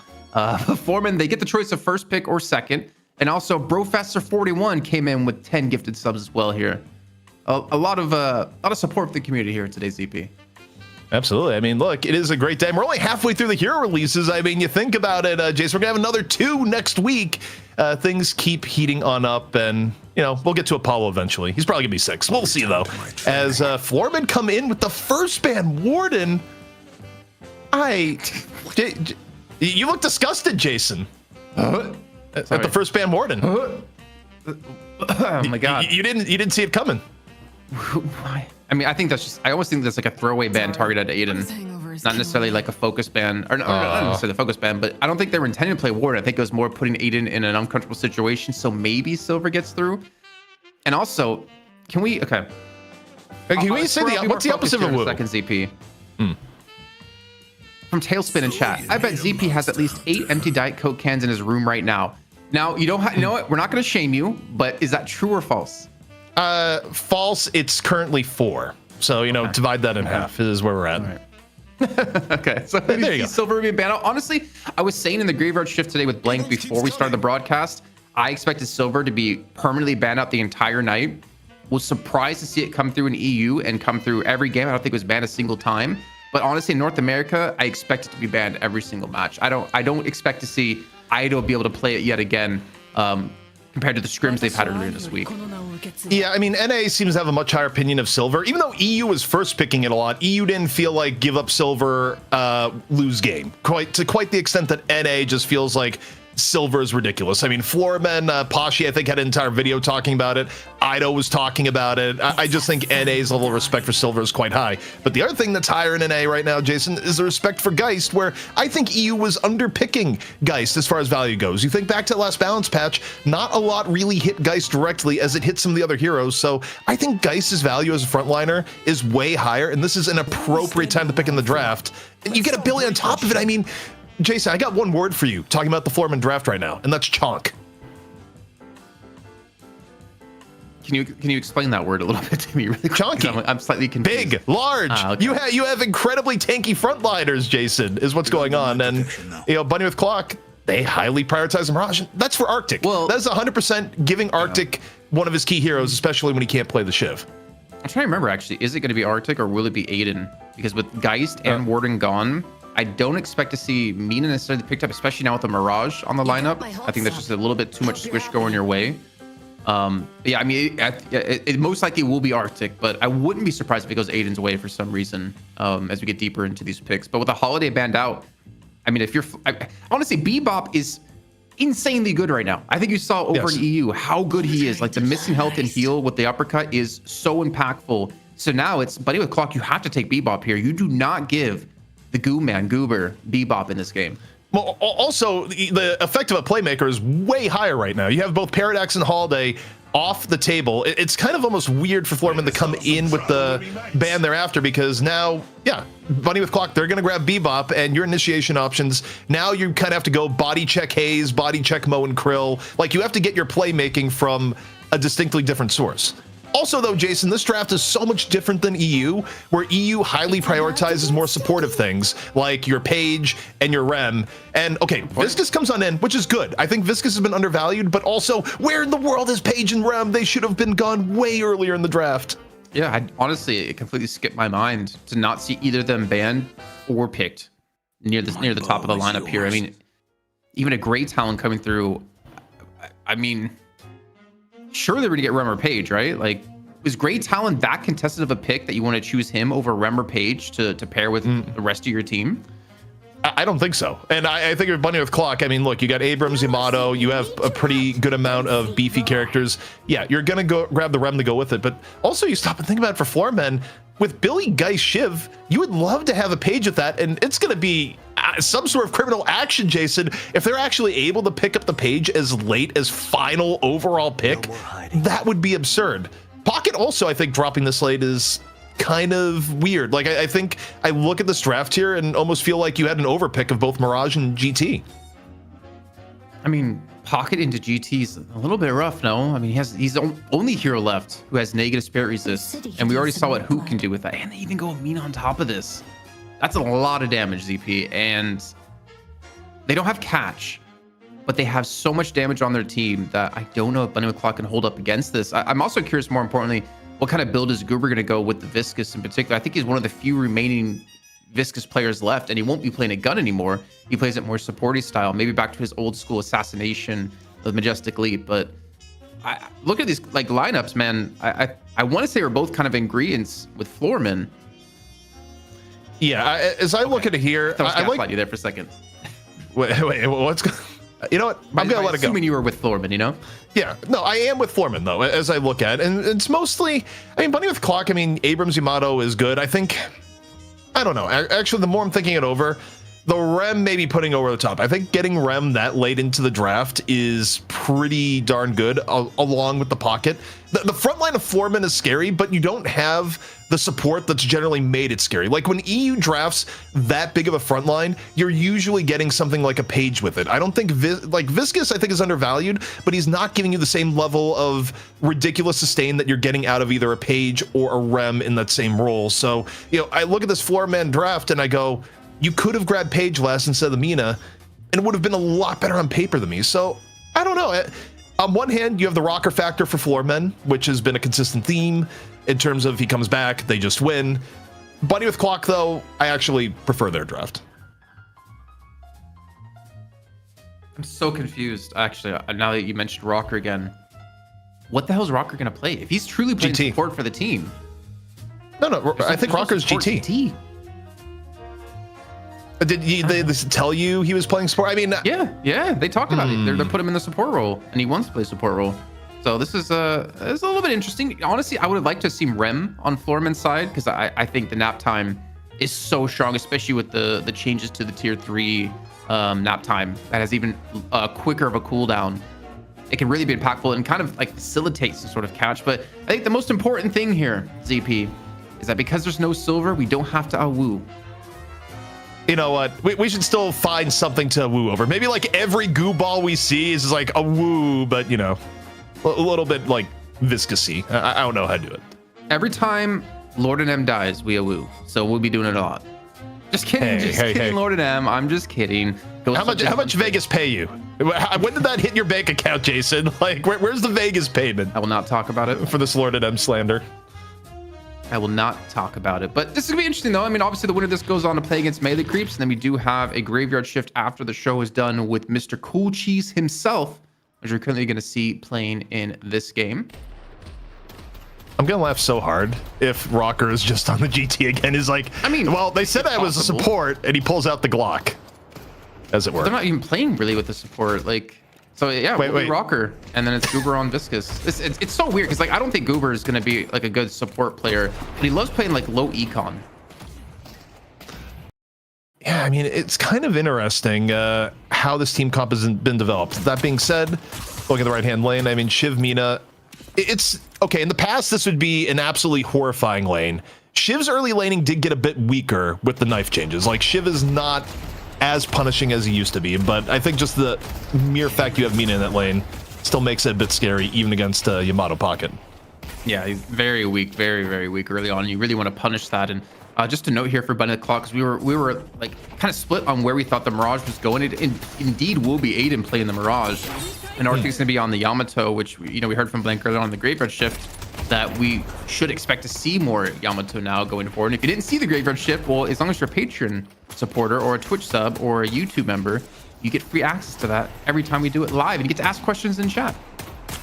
That's right. It's always a good time. And, you know, we wrangled down Blank today, and we're going to do a better job of wrangling down players. Players were a little bit evasive this week, where they're just like, it's a new patch. I don't want a podcast. It's like, no. We'll persuade them. We'll find them. But as we take a look at the map and where things are getting really up close and personal on the left-hand side right now. I just see Abrams and Billy getting deep into it. As you see Tanner right now running for the hills. Super low HP. Rem support not quite enough to save Tanner this time around. It's got to feel good, right? Seeing Tanner die. Yeah, absolutely. I don't know, that's a callback Deserved. who might not remember the bully in high school as if he was named Tanner. But in the meantime, we do see a return kill on the other side of the map. Arctic able to start off strong with initial kill. And I mean, Lord and M died, so do we woo, or is that just a joke? Woo! Oh my god, you were supposed to say it's just a joke. No. Look, you're on cast now. You can. We made the other side where Silver was getting played all the time. It's like, do all the woos. You know, it's only fair that we find a time to do some. Hey, I did forget about it though in map 1 of the finals. True. Also, you take a look at left-hand side. This is a full homeless Viscous a little bit. Where this has, of course, been more popular in NA. Oftentimes you run heroes like Viper on the homeless setup where you're wondering, what does homeless mean? It means you're not attached to your lane as much. It means that once boxes spawn, you're more willing to go in and create mismatches on the other lane. So I'm curious if Goober is actually going to play more of a roaming Viscous here than what we've seen in the past. Maybe. I mean, I do want to see him get more involved in these fights and give him. I mean, first I want to see him given like a damage dealer, like a more of a carry role within a team. And well, Tanner's going to catch on to Rocker here, leaving AVG all alone to defend under this Guardian. No 1-on-2. I mean, it's not like it's going to go down anytime soon, but if you compare like the frontliners, Tanner and Arctic already off to a good start. Aiden as well at 3,000 souls, and already initially good play here for Bunny with the Clock.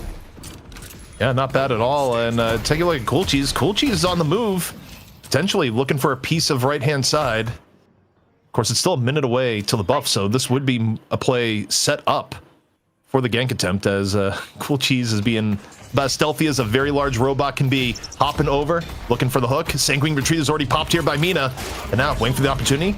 Lands the hook and the bomb. That's going to be a dead Lord NM. Ooh. Oh. The wolf had a voice crack going through puberty there.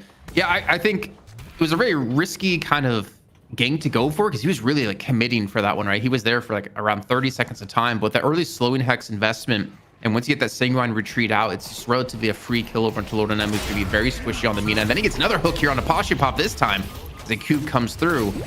And again, because like the bombs have been, you know, kind of nerfed, right? They don't really stack as bigly as they did in the past. Instead of being around like the 100 part where it has like a reduced damage or a reduced increase in damage, it's around 60. I'm like fully expecting to see these like uppercuts maxed out and playing more of that supporty route instead of going for those bombs. And bomb has to be the most repeatedly changed ability in all of Deadlock. I feel like any balance patch, no matter what is going on, it just various bomb reworks. As Matt and Mina again on into it here, the lovers quarrel as it were. And just a little bit back and forth as Lord NM is leaving the exchange. Although Cool Cheese right now is chasing, lands the hook. Sanguine, both charges have been used. And this looks like Lord NM is about to go down one more time. And hey, a little preemptive there, Jason. You didn't know. I knew it was going to happen. You know, it's... Well, you know, I'll get back to it in a second as we do see the size of impact come through. Try to, again, go for this Guardian, get this damage in. They have Aiden here as well. So they really want to commit for this early Guardian as Rem on the run. Gibbs going for a potential chase here over at AVG, who's just trying to get away from that, well, the fluffy pillow. It shouldn't hurt, but it does because there's an anvil inside of it. But, you know, I didn't really... I mean, I think we're talking about, you know, the bomb changes. I think one of the most interesting changes is to dispel magic. That I want to see its impact on pro play. Oh my, Tanner just got smushed into the ground there. That was a goo ball that just stopped with authority. As his head just sunk right into it, and even more pressure now onto the Rem. Gibbs in all sorts of danger. Critical HP, desperately trying to stay alive. He's just a little guy, and he's splattered against the wall, Jason. You know, if we talk about Aiden being so good that it draws bans out of Vindicta, Goober is very similar when it comes to his Viscous. You see him do some like great bounce tech as well. I mean, one thing you might see him do is bounce on it a little bit later on if he does go for a warp stone, where you can just repeatedly bounce on top of a target inside of that goo ball. It opens up 2 kills in that lane that they kind of honestly desperately need. They're still down 2k, and the pressure is being applied into this mid lane to look for this first Guardian of the game.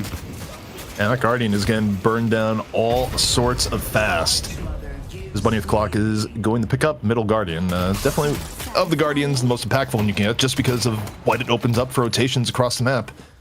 Maybe it gives up some damage on left-hand side, but not even too much, as we see Gibbs on the rotation back towards the left.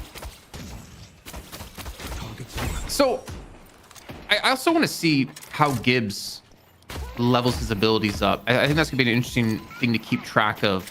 Because we did have a difference between EU and NA. I think it was Saint, he likes to level, or sorry, NA likes to level the tag-along first, the 2, and max that, where EU likes to level the little helpers, the 3, because the extra, like push power it gives you, the ability to bounce around, the spirit resist, you can give your whole team looking for fights. And currently he's just sitting at like 1 apiece. I believe Gibbs likes to actually go for ult max first. So we're seeing like 3 different kind of styles when it comes to Rem so far. I just think that's good design. If you hit a point where pro players don't instantly get a consensus, it means that your choices are pretty meaningful. For me, I think if you're running, you know, EU tends to prioritize the frontliners even harder, so tag along being higher priority probably makes a bit of sense there, just to, you know, get extra benefit. But off on the right-hand side, things get a little bit in flux here.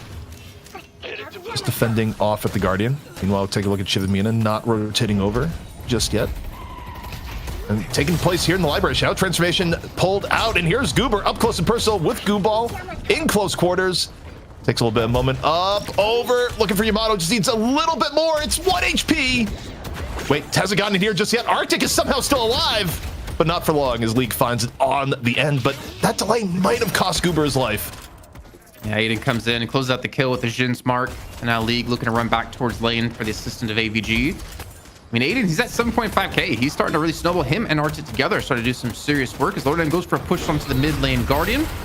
Pops that Nox Nostra. Eventually just goes for the finish, and it will eventually... Oh!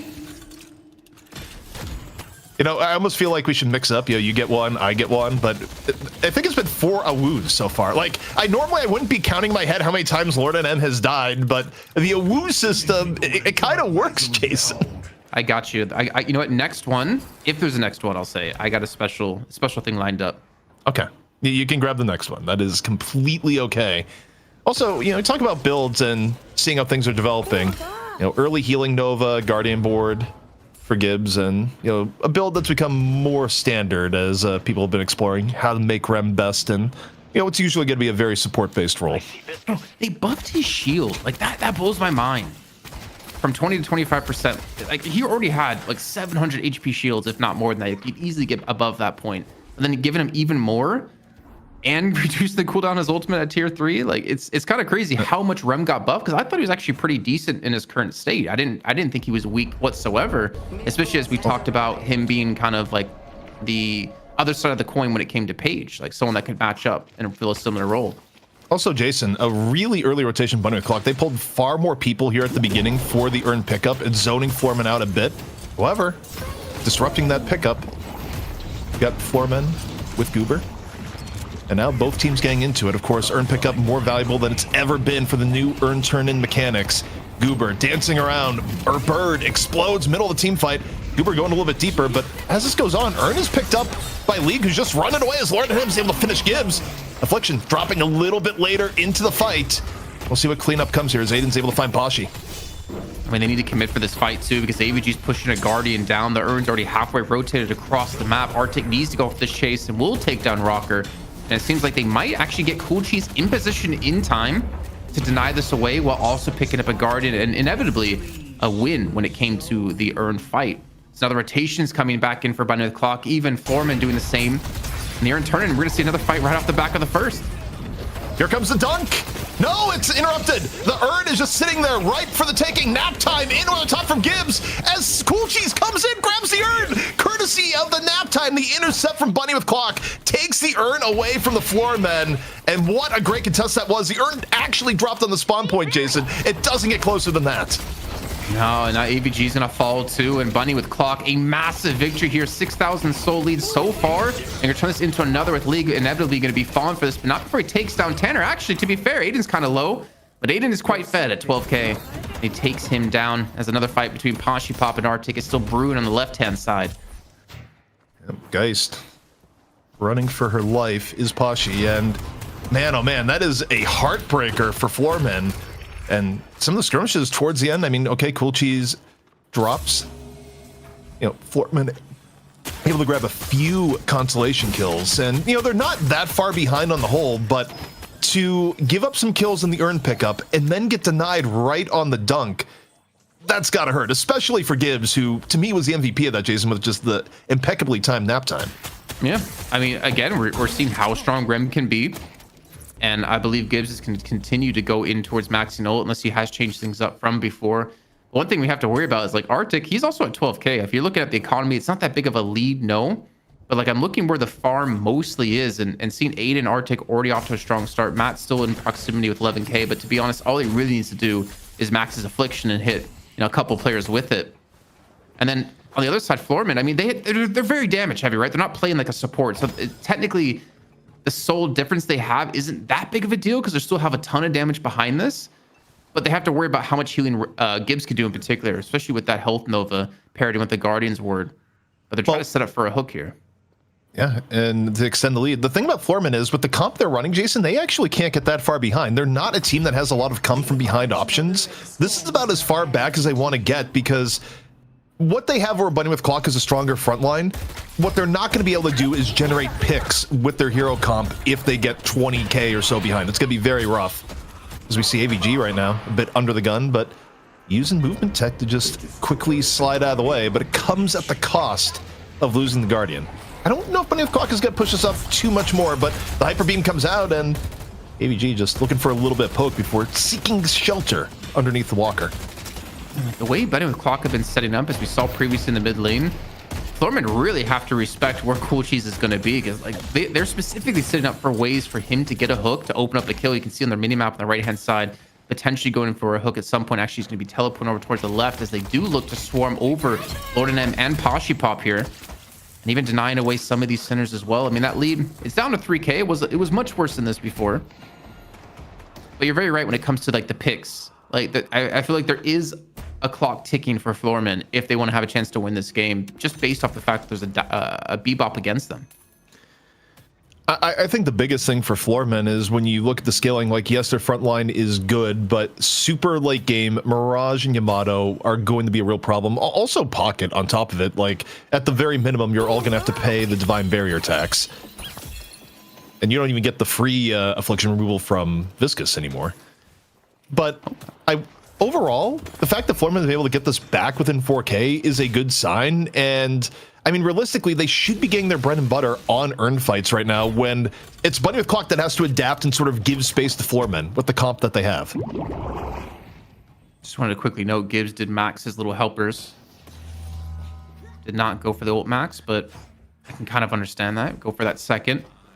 Considering you're not really expecting big brawls, though the nap time did definitely save them on the last turn, and as we see both teams yet again fully stacking this right-hand side, looking for the initial pickup, looking for that fight around it, hopefully pick up some kills and turn it into more. So you hear the Nox Nostra come out and the full-on push coming through. They need Mirage to travel over fast. Floormen diving on in. Hyper Beam not settling them too much. Lord NM, though, maybe about to fall on the outskirts. About 0 HP for Lord NM. But as we go, a lot more room being created here by the Floormen. However, the Urn gets caught by Bunny with Clock. Like, oof. So Bunny with Clock, they get Urn control. And if you're Floormen, you really have to contest the turn in here, Jason, as, you know, we just got the $50 donation to the prize pool from Speedman. Yeah, no comment left. Kind of want to make one up, but I'm not going to do that. I don't want to put words in their mouth. The Urn, it's actually not even being turned in. It's kind of hovering over towards the middle of the map, trying to put it onto the right player, which is Tanner. Gonna be looking to be the one to run it on forward here. And I mean, honestly, I kind of like how they didn't use the Traveler out of Aiden to get over towards that lane, because he's actually fun enough falling behind Poshipop just slightly when it comes to farm. And if you're Bunny with Clock here, you just don't necessarily need to go for the turn in. You're maximizing the amount of farm at the moment because there's no one counter pushing against you. And he inevitably will get damage onto this Walker if they just play this one safe. Gibbs has nap time for this, and the Urn is turned in. Tanner doesn't get interrupted. Clean Urn turned in here for Bunny with Clock. And they may be looking for a little bit more Arctic. Looking to go in. Flying Strike. Diving in deeper. Shout Transformation, though, nearly over. Lands a Power Slash right on the backhand side, but also just gets cut down by League. Hot Pursuit off the killing blow. Gets the reset. Hungry for a little bit more. Looking towards Matt right now, who just cloaks on out. That may be the end of the fight. Walker ZP. An entire Walker all to himself. 18k up to 20,000 souls. Yes, they lost Arctic, but if no one else dies, this is such a big win for Bunny the Clock because they got the Urn as well. It's a big macro win. And yeah, you lose Tanner, but what's more important, Tanner's life once or the Walker? The answer is always going to be the Walker. So for Bunny with Clock, you think about the macro advantages they've gotten here, Jason. They still got the Urn turn in, and they got a Walker, and they gave up, like, what, 2 kills in the exchange? That is incredibly good. And also, you know, gets a flex slot, which we've seen games recently where teams have gone to about 22, 23 minutes, and you can see that they are flex slot locked. Like, it is impacting the builds tangibly, so not something that's going to be a worry for Bunny with Clock this game. So, it looks like Goober going for a disruption build here. He's got cooldown reduction, he's got duration, he's got max ball and warp stone, so he's 100% look at a bounce on it if you guys have seen his TikTok. He's going exactly for that. Looking across the board, trying to see if there's anything else that kind of stands out for me. Looking at, you know, Rem Gibbs. He's got 4 actives already, so Transcendent cooldown most likely coming next out of him to get the cooldowns lower on that. But like Heroic Aura, Guardian Ward, Health Nova, Silence Wave, he already has so much in his kit now that he basically pays for himself. I mean, initially, like, he's not going to be that strong, but the fact you have 4 actives now to use in these fights, and you're able to hop around. Jason, the jungle efficiency at Floormen is unreal. For the amount of objectives they've lost and being behind a Walker, the fact that it's within 4,000 is unbelievable here so far. As we look here, a little bit of engagement taking place off near the mid. Taking a look at Matt. A little bit over half HP as things cool down for just a moment. Kulchizo looking to heat up here off on the side and gonna get a big old goo ball in the face. There's the bounce. As the warp still comes on in, Goober continues to bounce on it as Kulchi's wondering what in the world have I run into, desperately seeking refuge into the sky to get away from that one. But the rest of Floormen, they're seeking an opportunity here and now. Shiv taking a look at Abrams. Goober still looking very, very healthy. Nox Nostra in over the top, in from Lord NM. Sanguine retreat after a bit under pressure. League taking down Gibbs in the middle of the melee, down at half HP himself, but more than enough time to make some space for AVG to get in there. 2 down for Bunny with Clock, and this is dangerously close to something that could be a mid-boss opportunity. Not to mention buffs coming up in 30 seconds. Able to turn it around, though, to take down League, and AVG's already low. So for Floormen here, you almost just want to get away from this one because Ricochet Toxic Bullets already online here for Aiden.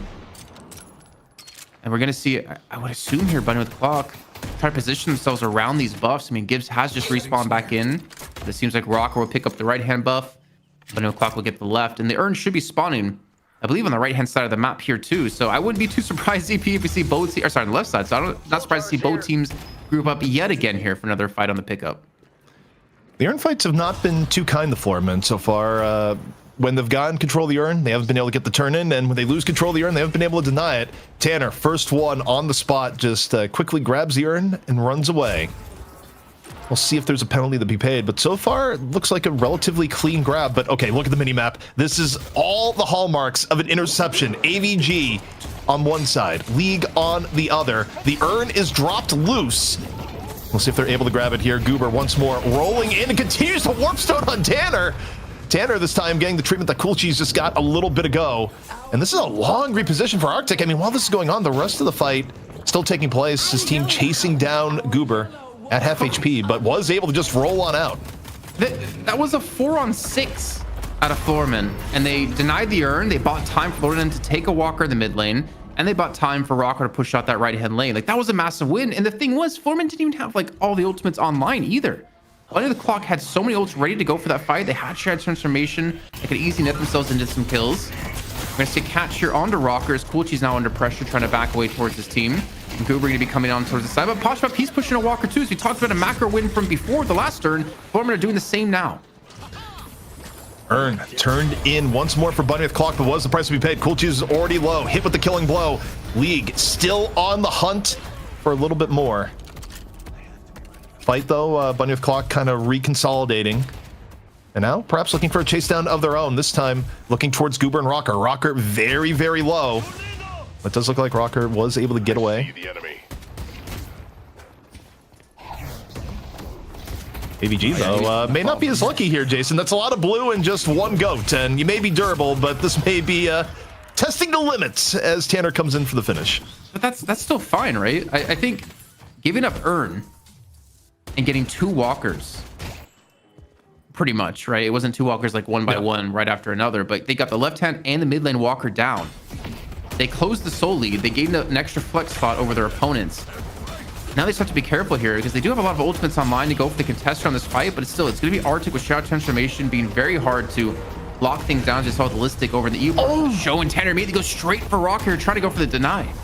This is huge. Gets rid of the incoming damage from GT in over the top. And just buying a ton of space. Now, the mid-boss is still up while this has been going on. Arctic ends up falling. Pasha might be able to find one. The nap time in close quarters. May have hit 2. Aiden, though, in a decent spot here as Mirage was able to pick up 1. Tanner, super low in the fight. Actually really in a tough spot. The Floormen are healthier here so far, Jason. Goober out of the goo ball, looking to make a little bit more space. Up over the top, such a strange position for this fight to go down, and we go into the hallway of death. League once more, another killing blow unleashed over to the side. And Floormen, this has worked out beautifully for them, Jason. They're gonna get a clean rejuve. Man, we were just like crazy Bone with Clock on their macro play, but Floormen have completely flipped gears here in the last couple minutes of play with the urn. 2 walkers contesting mid boss and taking away all 3 rejuves from Bunny with Clock, and now get the lead for the first time in this game. Even Lorden closing out a kill onto Gibbs, delaying the respawn towards the rest of the team. That honestly, there's a world they could get this 3rd and final walker down of the game. And there's a tip, ZP. Do you want to read it? Absolutely. It's from Asian EZ saying, quote, pulling from the Venator vote fund to help get to 2,000. Much love to the team at DLNS. Well, much love to you, Asian EZ. The players certainly believe in it. And also, honestly, I'm voting Venator. I've been converted. Now that silver is in, all my votes have gone to the priest. I've been just saving my votes since I already got Graves. And at one point when I'm streaming during the day, from all the games I played, I asked, okay, the first person to like answer a question, you get to choose where my votes have gone. They've gone to Apollo, they've gone to Venator, and I've got a stack to use for tomorrow. But let's be honest, AP, it's probably gonna be Venator tomorrow. Or tomorrow, right? Yeah, I think so. All the data that we have, the unreliable polling data from the Discord, which has actually been 100% accurate so far, says Venator. But we'll see. Do you think there's a lot of Celeste fans out there that may be a little annoyed? But Jason, let's talk about the game state here for a moment. Floormen, even though they were losing objectives early in the game, they stayed in it with really good jungle control. And finally, they were able to have that last mid-boss fight, which went extraordinarily well for them.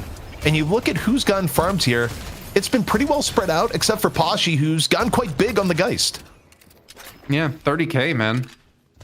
I don't think he's done that much damage in these fights. I'm really looking towards like Goober, League, AVG, and Rocker. I mean, even Lord and M. I think he's kind of set himself up for a position a little bit later on in this game when they do inevitably need him.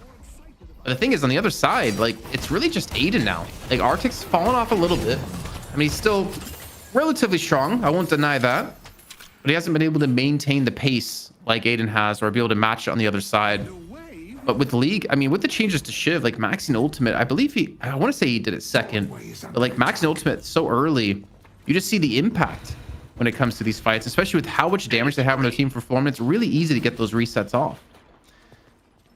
I think Shiv just provides so much unique value in Kapev saying where the nerf he got, by the way, to Knives was catastrophic. That is a nerf that would have killed most other characters, yet Shiv today has still been a top pick and has been dominant.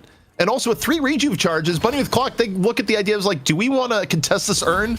And the answer is a unanimous hell no from the rest of Bunny with Clock, who, you know, you look at the overall state of the game, yeah, it's a mere 15k, but this is tough. This is going to expand. You still have about a quarter left on the rejuve, and presumably Floormen, you'd think they would try to get some base guardians here before it's all over, but they are running out of time to make that push. If it happens, Jason, it looks like it's going to go down on the left-hand side.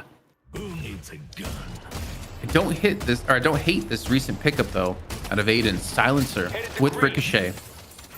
Man, if you hit your shots, which we know he can, just imagine proccing Silencer plus Toxic Bullets puts your Jin mark on an entire team. The Silencer, most importantly, I think that's like probably the most important part of his kit, because it's going to shut down so many players on Floormen's side. His Pulse Prep's really only the M1, but he needs to be using spells as a Geist to keep his Berserker stacks up and to really kind of hit some power. Well, with the last bit of the Rejuvenator, we have a full commit onto the right-hand side from Floormen. Goober, once more, rolling around. Cool Cheese getting caught in the crossfire, and the Walker's going to go down relatively unceremoniously, but Aiden's going to try and make it a trade here, Jason. You look at the status of the map, he's going to get good damage on this Walker. I don't know if he has enough to actually take this out without getting punished.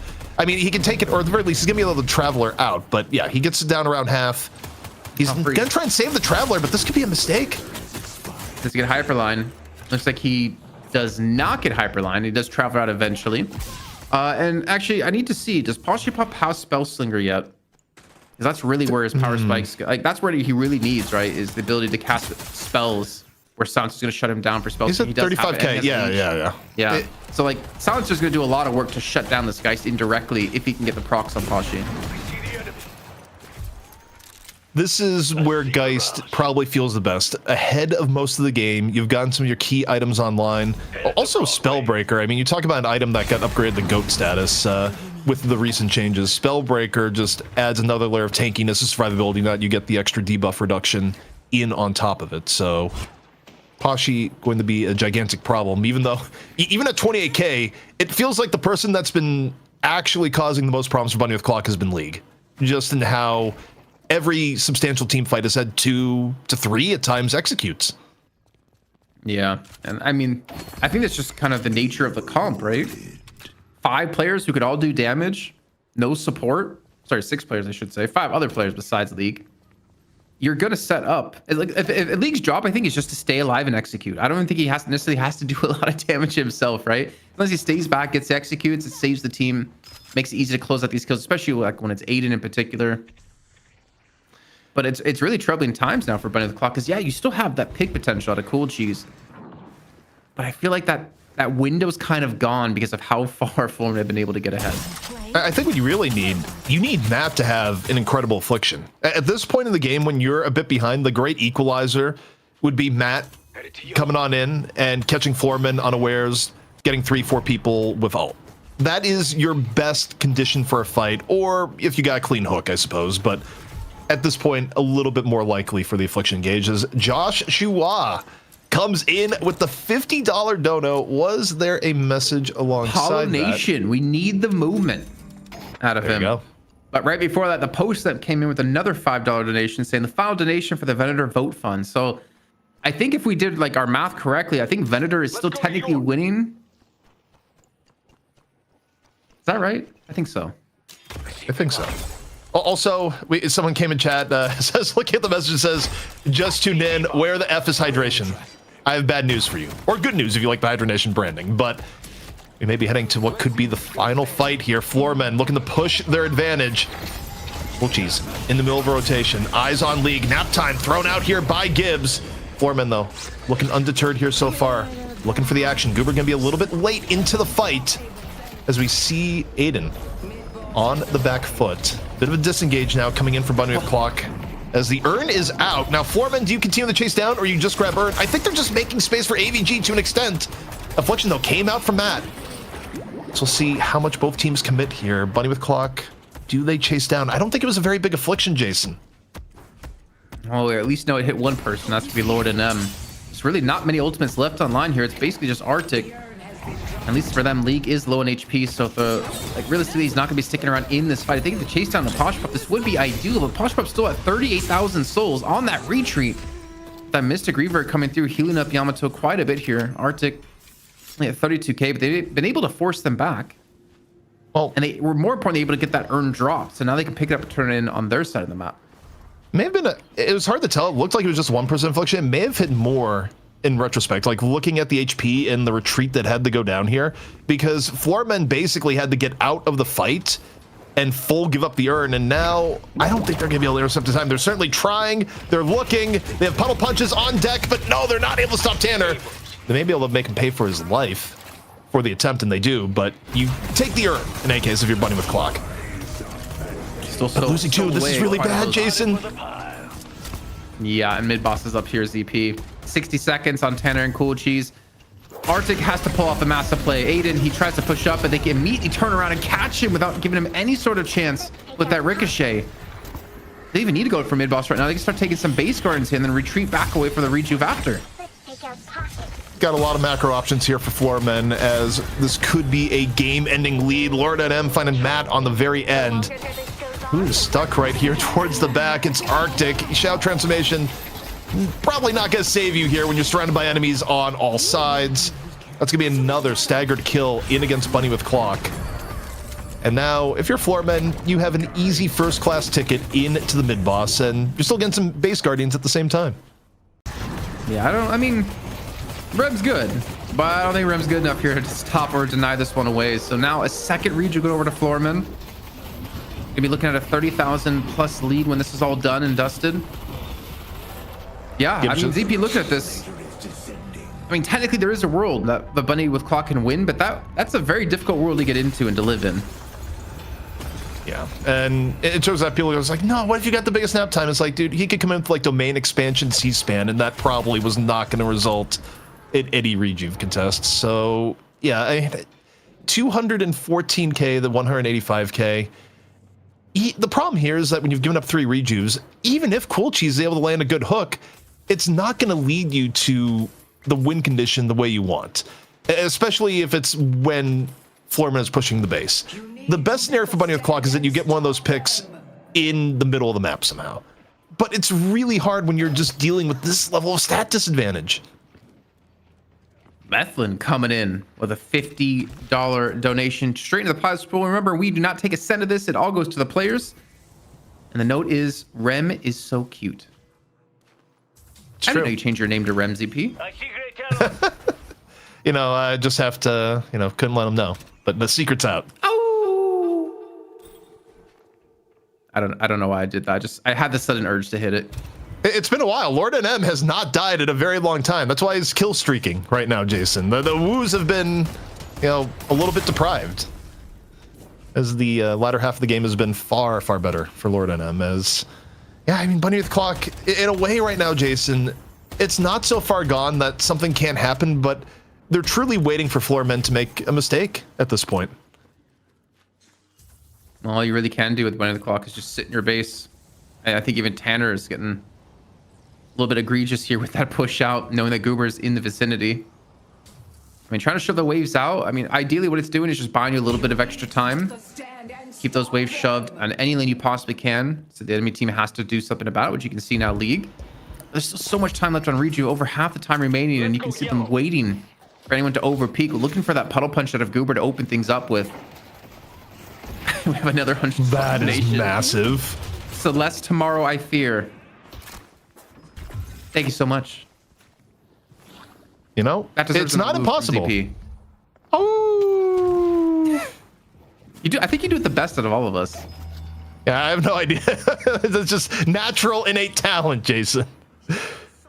is what I'll say. But taking a look at the game state right now, I mean, on one hand, it makes sense that Bunny with Clock is playing as passively as they are. On the other hand, while it doesn't feel good to fight 35k down, it feels worse to fight 50,000 down. At some point, you have to commit and take a risk, because if you keep letting the game go as it is right now, you are guaranteed to lose. So, you know, the amount of time left to go for the equivalent of a Hail Mary pass, it's running out quickly. Thanks for doing your part to keep New York safe. Yeah. I mean, where do you want to fight? In your base or for the urn? Like, you will have to stand your ground at some point. And all Floormen are doing is just building up this lead even further. They're going to look for a fight here at the last quarter remaining of the rejuve after funneling a lot of the farm out of the jungle. Phantom Strike for Goober. Oh my, I don't want to see him bounce on it. This is going to be disgusting with Warpstone and Phantom Strike. Yeah, I mean, Goober is just going to pick one person and be, yeah, I hate this guy in particular. The last thing they're going to see is just nothing but goo. That's it. It's an interesting death. Last thing you're seeing is just goo. It kind of reminds me of, you know, Clayface in the DC Comics would, you know, at times if he was, you know, in the process of taking someone out, would just, like, envelop them in clay. It's kind of messed up. Yeah. That'd be funny, though, if you had, like, little pieces of their opponents inside the goo ball when he rolls around. Like, oh no, that is horrific. That is very Deadlock's horrific. a little bit of a dark game, but that's a, you know, you have Viscous being like, I'm squishy. It's like, whoa, is that Bebop's head? Like, what's going on in there? Or there's maybe, like not being decapitated, but maybe like little artifacts for them, maybe like their weapon or something like that. All right, so we've been kind of, you know, not to use the game's name here in vain, but a little bit of a deadlock, as it were, Jason, as nothing has really happened the last 3 minutes. Floormen has just been taking anything they want on the map, and Bunny with Clock is holding back. But while this has been going on, what was once a 35,000 soul lead has outright ballooned to over 50,000. Mm-hmm. And like the win conditions have gone further away from Bunny with Clock as time has gone on. I kind of think that it's mostly due to the fact that it's a best of one, right? And I don't think they want to blow their lead here, as we do see AVG get hooked in, chain gang in, pulls in 2 players. Reinforcement is going to be here with Goober inside that goo ball. Remember, he's got Spirit Burn now, he's got Phantom Strike and Warpstone. Aiden has no way of getting away from this one. Eventually will fall here to the help of AVG and Goober combined. And with those 2 kills coming through, Bunny with Clock immediately on the defense. You look at Floormen, it's nothing but heroes on fire. Everyone's kill streaking. The cleanup is there. 3 down for Bunny with Clock. And Jason, this one is pretty much wrapped up. And the narrative of the Rocker return, you do wonder, does it scare melee creeps a little bit? There's a lot of aura and mystique around the cycle in Deadlock, the ancient North American Deadlock cycle. Also, okay, why did Floormen full... I get mid-boss is up. I feel like you could have gone Shrines and backed out. You had 3 people dead for like 80 seconds here, Jason. It's a best of one ZP, you know, trying to do everything they can to make sure they're in prime position to win this game and advance against melee creeps. Or maybe they want to drag this out as long as they possibly can until the next hero is released, which I am hearing confirmed. It is Apollo. Who told me that? Unconfirmed. I have no idea. Honestly, unless someone wanted to tell me, it's like, guys, it was actually Crayon playing with Bunny with Clock this entire time, and it's another hostage situation. Yeah, we'll probably step in if that was the case. But I don't know if this one's going to be going on too much longer. The rejuve, of course, in full favor of Floormen. Bunny with Clock still waiting for a final respawn. And even if you land a hook here, Jason, the stat difference is just too immense. Yeah, I mean, Lord and M, who had, what was it, 3 deaths very early on in the game, is even at 49k, ahead of anyone on your team. Hodgepop at 54, Goober's even at 46. Like, everyone on this team is just insanely stacked. You're going to see it here, the reflection of Tanner immediately falling to his death. And honestly, it's just all about holding W here with the first kill coming through. They're going to be closing out this game. 1 shrine left to go. Cool Cheese. Yeah, you can get a bomb off, but you're not really going to accomplish much with this one. Hey, Jason, you know it's late in the night when the Venator, like all the Venator fans have come home from work and they've brought funds for the church. Fats with the $50 tip saying Venator promises you all a $1,000,000. All you have to do is vote for the priest. You better not be lying here, Fats, or I'm going to come for you, sir. I would love a $1,000,000. Maybe we can put that back into a Deadlock event, as the Archmother has fallen in the first phase. And so has Bunny with Claw. Gibbs and Cool Cheese left. And Floormen are going to get their berth? Oh, I don't know where I was going with that one. Their berth into the finals once again to play against melee creeps for the biggest prize pool we've actually had in our weekly night shifts. Yeah, I mean, this has gone above the Intel sponsor days off the generosity of the community. That capped at 1,000 per team. This one, it has gone over that. And thank you so much to all those who have donated. But also congratulations to the Floormen. They have retooled their roster. They have broken ties with some of their Hydra Nation roots, bringing back in Rocker and Goober. And for now, Jason, it's worked out. It got them past Bunny with Clock. Yeah, honestly, I think I kind of want to think that like Lord and M actually deserves quite a bit of credit in this game, because if I was him, I'd be like frustrated. He got ganked very early on. Remember when it was around the 4-minute mark? Cool Cheese had Slowing Hex picked up already, and they get initial kill. And then he dies like almost like a minute or two later after that. But they just kept pushing on. I mean, even with the split pressure, the macro play out of their opponents with Aiden taking the right lane Walker, they just kind of held strong. And I think maybe that's a change in the mentality of the team, because, you know, I feel like in the past they would have like fallen at that point, would have gotten down on themselves. But they end up turning things around on the next turn where they have their own macro play. Yeah, I mean, all in all, and speaking of macro play, I think the thing I would want to hit most on this is the idea that Floormen were not doing well with objective play in the beginning of the game. They were losing out on structures. They were losing out on, frankly, urns overall. And they were still efficiently min-maxing their side of the jungle. They were min-maxing boxes. And even when they were falling behind in objectives, Jason, the overall difference in the game, it didn't really go beyond 5 to 7K. And they kept it close enough to eventually get a good fight, to get things going their way. And once they had the lead, Jason, they never gave it up. I mean, that's kind of typical. Well, it's normally like a hydration special, right? We talk about him having a really good mind for macro play, but it's carried over into the Floormen side. You take an inch, you turn it into a mile, and eventually you turn it into a win to get yourself up against melee creeps to dethrone the team who has been non-stop winning here in the North American portion of Night Shift. Sorry, I just read something in chat. It's not what I meant, guys. That's not what I meant when I said the thing. You broke Jason, chat. Well done. It's just I can't say it on air. That's the problem. But like I want to, but I can't. You know, anyways, that's a good thing.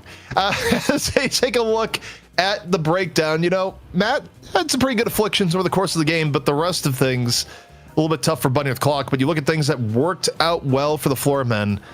I mean, kind of a team effort across the board. I almost feel like, though, the league contribution is not entirely well represented here, because, yeah, it's 28,000 damage, but also just the driving force behind a lot of these team fights going Floormen's way. Right place, right time, 2-3 killing blows. It felt like every fight. Also, I guess overall in the things where you look at the 12 killing blows, they really were, setting the tone.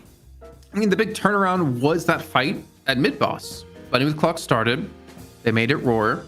And then they fought right after. Remember Tanner when he got a catch onto Rocker, and the entirety of Floormen collapsed on top of him. And Lee got like 2-3 kills in that fight alone, allowing them to turn things around, allowing them to get the rejuve themselves, turn it into more urns. You can see here, on the screen right after the 20-minute mark, they're able to pull it off. Then thereafter, I mean, they got 3 rejuves in total. They took down 1 more guard. They took down 3 walkers, and they eventually got the base. Individual plays like that are going to win you games, especially when it comes to a Shiv, and you can just execute killing blow over and over. Also, before we leave the item screen, just one thing to note here. The cult has never had this bad of a downturn, Jason. Everyone used to be a cultist, and now just none in sight. It is not the item of choice anymore. The recent jungle change put it out of its misery. But now we got to put someone on a pedestal, Jason. Who is your MVP? I got 2 big candidates it could be, but who are you feeling? I'm feeling Corboa with a $15 donation in the prize pool where he says vote Rat King. You know what? I'm down for that. We don't need Celeste. We don't need Venator. I mean, who even likes Venator? Let's get Rat King. For me, MVP, hey. I kind of want to give it to Goober, honestly. I guess we are giving it to Goober. I don't know. Who was in your mind the MVP of that game? It was either Goober or League. I think you can make the case for League because League, hey, nerf Shiv a million times, doesn't matter. He was making a lot of those team fights work, but Goober is also the one on the front lines initiating and also, frankly, rewriting a narrative that badly needed to be rewritten, where the Viscous community has lost their mind, with people recently being like, oh man, Viscous may be the worst hero in the game. And it's like, no, have you looked at the Viscous kit? This hero is still good, and people forget that this hero is still good. Like, okay, he can't gun carry anymore. The rest of his kit is ridiculous. Oh man, that interaction, Tanner with the charge, and still gets Goomba stomped by the ball at the very end. But look, I think Viscous' overall kit is incredibly powerful, and no one gets more out of it than Goober. Yeah, call Goober a donut because I'm gonna glaze him up here. I think the fact is, he's shown you can play Viscous in so many different ways. We've seen the roulette Viscous with Lucky Shot and right clicks and express shot. We've seen the flying ball assassin where he jumps in with Majestic Leap and hits you with a splatter and just bursts you down. We've seen ball builds. We've seen him in this game single-handedly control Aiden, which is bouncing on it constantly. There is no Viscous as good as him in the game right now, at least in North America. I would love to see like a 1v1, like maybe Hoot or D-Mob versus Goober and see who wins out on this one. But the fact is, you don't really see anyone draw bans towards Viscous. And I would say Goober is almost that good that you kind of have to, or figure out some way to deal with him, because he can do pretty much anything on this character. Viscous is just in the paradox tier of the hero will get nerfed, people will overreact, and then it's kind of like the old Ice Frog meme where, I can't believe you've changed this, I'm never gonna play again, and then you think about it and you go, actually, it's still actually good, and you eat what's served to you anyways, and kind of the cycle for Viscous paradox within the game. But this is our bracket in Floormen. By defeating Bunny with Clock, they get to move on to our more than $1,000 money match at this point. That's like $1,100 money match, and still could go higher based on your donations versus Melee Creeps. And again, Jason, I'm going to ride this narrative to the end of the Rocker return upset theory. It's happened so many times in Deadlock, and today could be yet another time it happens. Honestly, I don't think there's much more to say than that. This is going to be an exciting grand final once again in North America. A best of 3 to see who takes down over $1,000 for themselves and the team, and more importantly, the title of the King of NA here in the Night Shift. That's not pretty good for a throw, so yeah.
And no one stops me from getting what I want.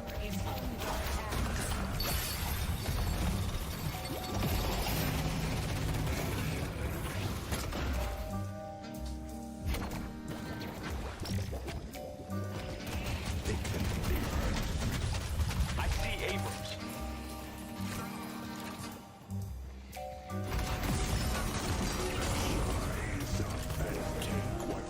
One more body for the...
Welcome back, everyone, to the night shift. The NA money match is soon to be underway. The biggest money match we've had in quite a while as a new and revamped Floormen take on the one and only, the perennial champions, Melee Creeps. I'm ZP here with Jason. And Jason, I had a message that reminded me of something here in the break, which is that you talk about good Viscuses in NA.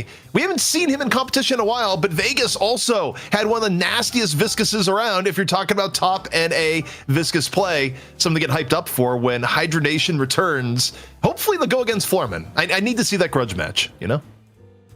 Yeah, but I said good Viscus. I didn't say someone who plays Viscus and gets carried by his team. There's a very big difference here. I want to see Viscus who can do something, and then you say Vegas, and then hey, I'm on Team Vegas. I will support Vegas in this endeavor. We will be on opposite sides of the couch, Jason, rooting fiercely when that Viscus battle goes down. Sides of the casting couch. Okay. Yes, exactly. Who's sitting between us? Probably Deathy. We'll get Deathy in there for some good analysis. Is what's going to happen. But Jason, we got to talk about what makes the show tick as we go into the championship match. Of course, we could not put on the show without the support of our patrons. The support has been overwhelming, and honestly, you guys are the absolute best. And the board members keep growing. As Dan mentioned, you know, it gets a little bit scary at some point. It's like at some point the voting power is going to be too strong, Jason. They're going to, I don't think they would ban a woos, but in fact, they could mandate more woos. They have the power.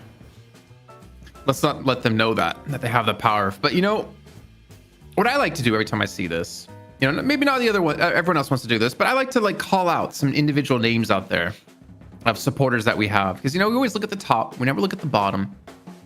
And you know what? Okay, Soren's been done. I remember that. I'm going to give mine to Shiv's wife. Right there in the middle row, or the middle column, third from the bottom. Shiv's wife, thank you so much for being a night shift resident. What do you have, CP? Yeah. My call out there? Well, first off, we just got a brand new one at the beginning for SK. Big supporter of the stream, long-time streamer on Twitch. Thank you very much for her support. But also, my call out right before that came out was going to be Thrill House. Where's Thrill House? Thrill House, $10. $10 tier for the night shift cheap. What in the world? It just keeps, it's multiplying. Is Young Calc still a resident? Because we haven't seen Young Calc confirmed. You know, actually, I talked to Young Calc I want to say like a month ago. And I was like, bro, you got to come back. Like we miss you. Like we need to see you back in Deadlock competitive. He's still a resident. And you know what he said? He's been resting his wrist because it's, I guess, really bad, but he like kind of keeps irritating it. And the doctors he went to said that he just needs to rest, but he's going to go see another doctor because it hasn't healed this entire time he has been playing. So I hope to see him back soon, you know? Yeah, I mean, he's in the hyperbolic time chamber. He's resting.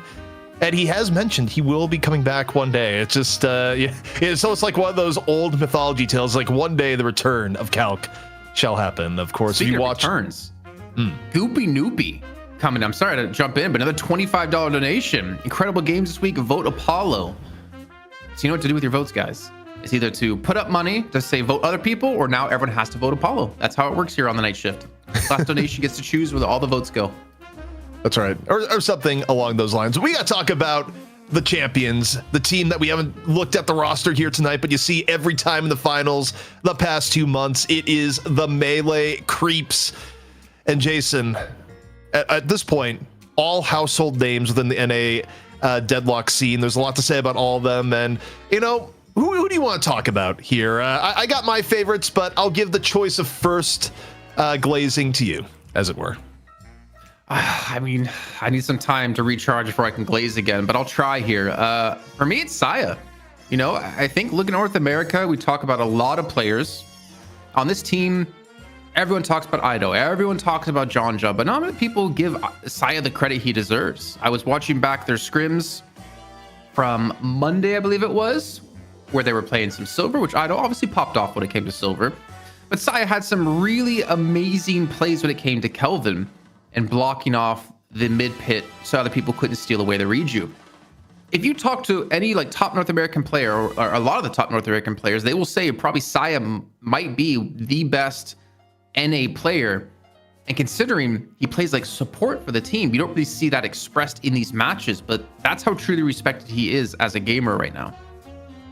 Yeah, I couldn't agree more on Saya talk. And for me, the person I want to highlight probably got to be DMB, where we've talked about him before. You know, oftentimes, you're right, we do talk a lot about John and Ido, but DMB goes all the way back to some of the original Hydra Nation teams. It's a player who I think has leveled up the most as far as a lot of players. NNA used to be a player with a lot of weaknesses, now looks really, really solid, often on carry heroes, and was the one shining hope for Infernus players out there, proving that Infernus was very viable at the top levels of competition. Even got out in Infernus ban last week out of respect from Bunny with Clock. This is a player that I think just does what you want from a Mouse One player. As a $25 donation coming in from Elizabeth Marcini. Thank you so much. Of course, she's currently a talent off in Valorant right now, and a great one at that.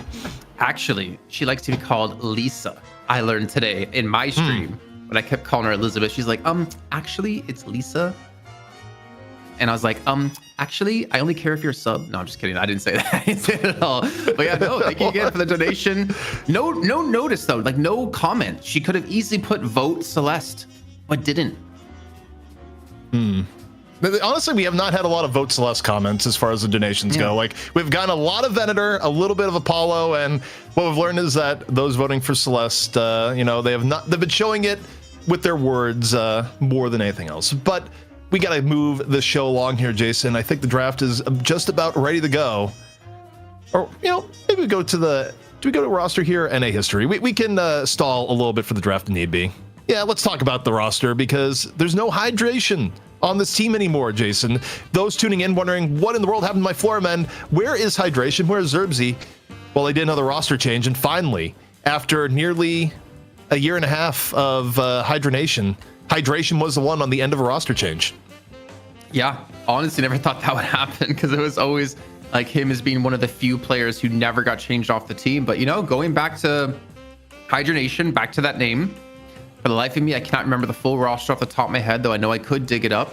And hopefully we'll be seeing them in the next few weeks at some point, because it does give us another really good North American team. But at the moment here for Floormen, we glazed up Goober quite a bit here in this last game. Oh no, we got another donation coming in from Flexin Hard DL. $50. Night shift, the highlight of my week. Every week. Good luck to all the players. Vote Venator. All right, so you hear that, ladies and gentlemen. If you have any votes left, you have to go now vote Venator until another one comes in that changes who we vote for. But man, the community today, ZP, has been outstanding. They've been outrageous with how much they've been given here to the prize pool. It's lovely to see. I think, honestly, sentiment around Deadlock is been at an all-time high, and look, for good reason. The new heroes have been coming out as cool. The new map is incredible. The patrons. I mean, you just see all the hard work that has been taking place over the last 2 years really come together in just an awesome way, and more and more people are starting to notice. And the ridiculous thing, Jason, it's not even open beta yet. I think that's one of your biggest tweets that you've had ever, was talking about all the people sleeping on Deadlock and how they shouldn't be sleeping on it, because this game is going to be amazing and is going to blow the roof off of all these other esports. And hopefully we get to that point. Hopefully ZP, hopefully it comes soon, man. I think people want open beta. I want to see how many players we get in this game. I want to see these big, massive events. I want to be at that first LAN. I know we've had the LAN in Canada, that the first international LAN is going to be awesome. Yeah, I mean, honestly, the first lands are something special in any game. But as we get into the pick ban, again, NA being very different than EU. EU was undervaluing Geist, in my opinion. Floormen not doing the same. Although I do wonder, this is part of the John hero pool. Is Floormen going to go down the ban out John path? Because banning Geist is actually step one, Jason.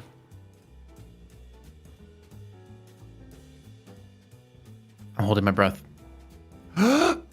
Oh, yep. It's coming. Just get ready. But who's it coming for? Oh! Wait, I said I would do it different this time. Hold on. If I was doing it through a megaphone. Yeah, Silver comes in. Have not seen it played in NA yet. Was banned out in the first game. Melee Creeps, one of the few teams that's seen NA actually play it in scrims, and now they're going to be against it. I just don't know who on Floormen's side is going to be on it. I almost want to say AVG. Possibly. I'm thinking here. And also Rocker. Sometimes Rocker is the new hero guy. Also, if you look back at it, like don't AVG, please. Why is he baiting me? ZP? He's like he's playing support for our team. Now he's playing GT. He's playing Silver. Like, come on. Well, it comes at a cost to go for Silver here. You had two serious frontliners taken out with Yamato and Geist, and you pick Silver, but you give up Shiv Abrams. So a tax has been enacted, and normally I'd say, well, at the very least you could grab something like Paige along with Billy. They get the Billy at a minimum. I don't know if the Paige is going to be highly valued. Frankly, when you look at the EU estimation of the meta, which is something I agree with, I would love to see either a Paige or a Rem here. A Rem would go pretty hard, I think, with Billy Silver at here. And we've already seen how good something like a Rem Silver can play together, but instead they go Warden, and the John hate draft is in full effect, Jason.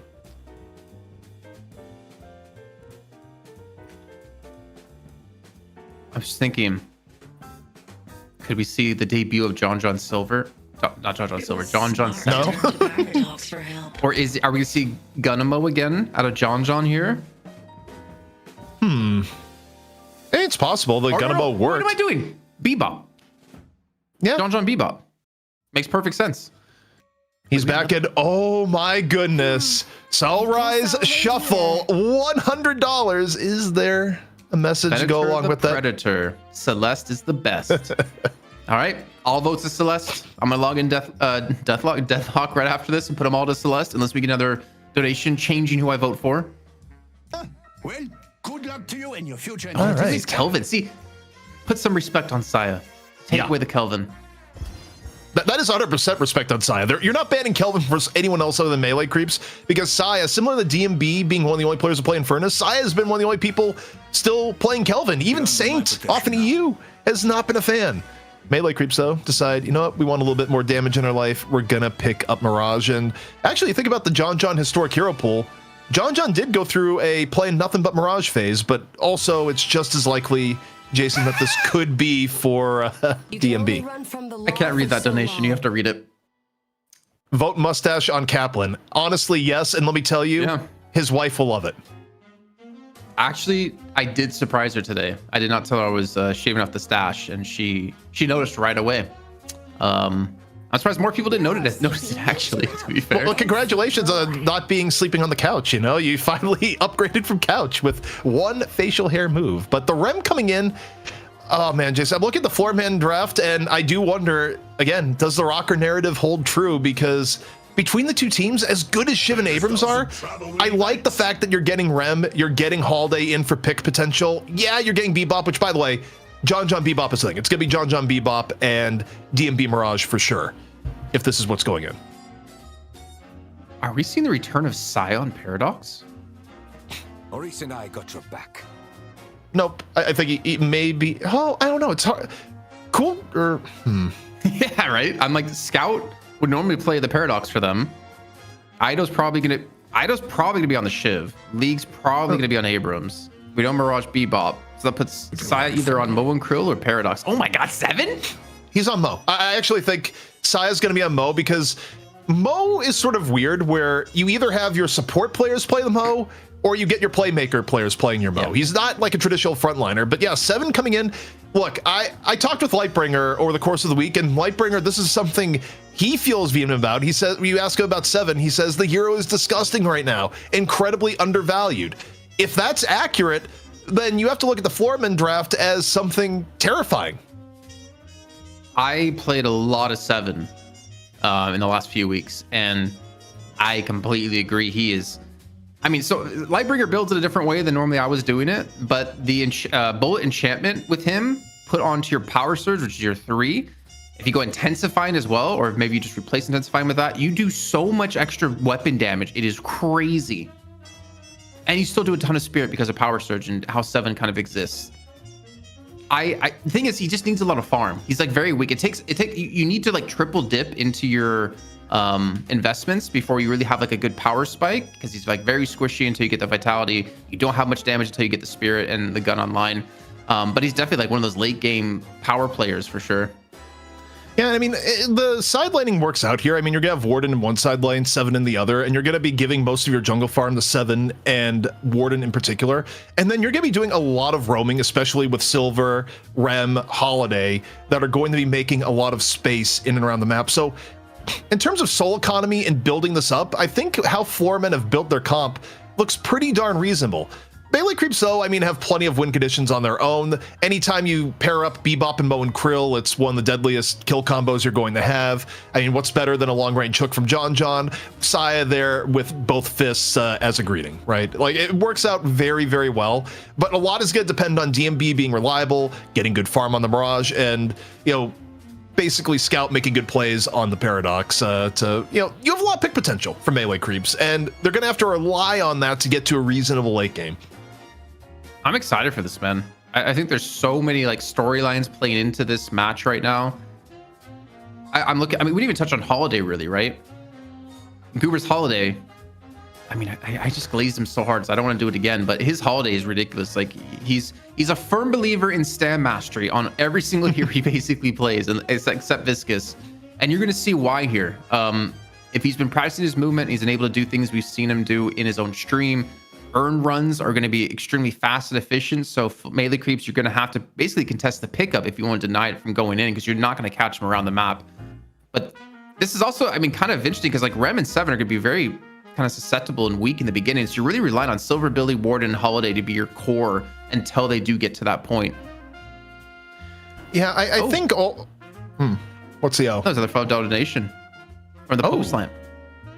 If there is any upset in the finals, I will upgrade my Patreon tier. Oh. All right, Floorman, come on, guys. We hope you guys got this. Melee creeps, get out of here. You have enough wins. Well, I got news for you. I believe in this draft from Floormen so much that all my channel points are riding on Floormen. If they lose this map, I am channel point broke. That's my stake in this right now, Jason. I watch the streams in mod view, so I don't get channel points. So I can't really. Only if you click. You don't get them like over time from watching. I am curious though, going into it, who is going to be the silver player? My guess is Rocker, which kind of blows away the support narrative. Although we did have this entire idea we were talking earlier, is that there is like some support silver style builds that you could do if you're focusing more on going all on hit and that sort of play style. So I guess we'll see. I honestly think it's going to be him on Rem. But I want to see. I'm with you. Please, observers. Show us who is right, who is wrong. Where's the silver going to be playing? And come on, why you got to spam 6? That's got to be Lord. That's got to be Lord and M spamming 6, 7. That's yeah. That seems like Lord and M's brand. I would expect. I would expect nothing less. Oh boy.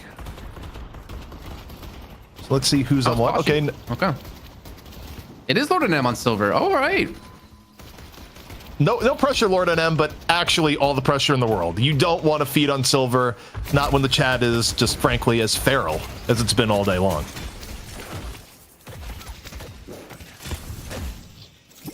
Yeah, Pashi was a 7 player. I know we're talking about silver here, but he was a 7 player, like way back on melee creeps, like almost the original formation of melee creeps, which feels like forever ago.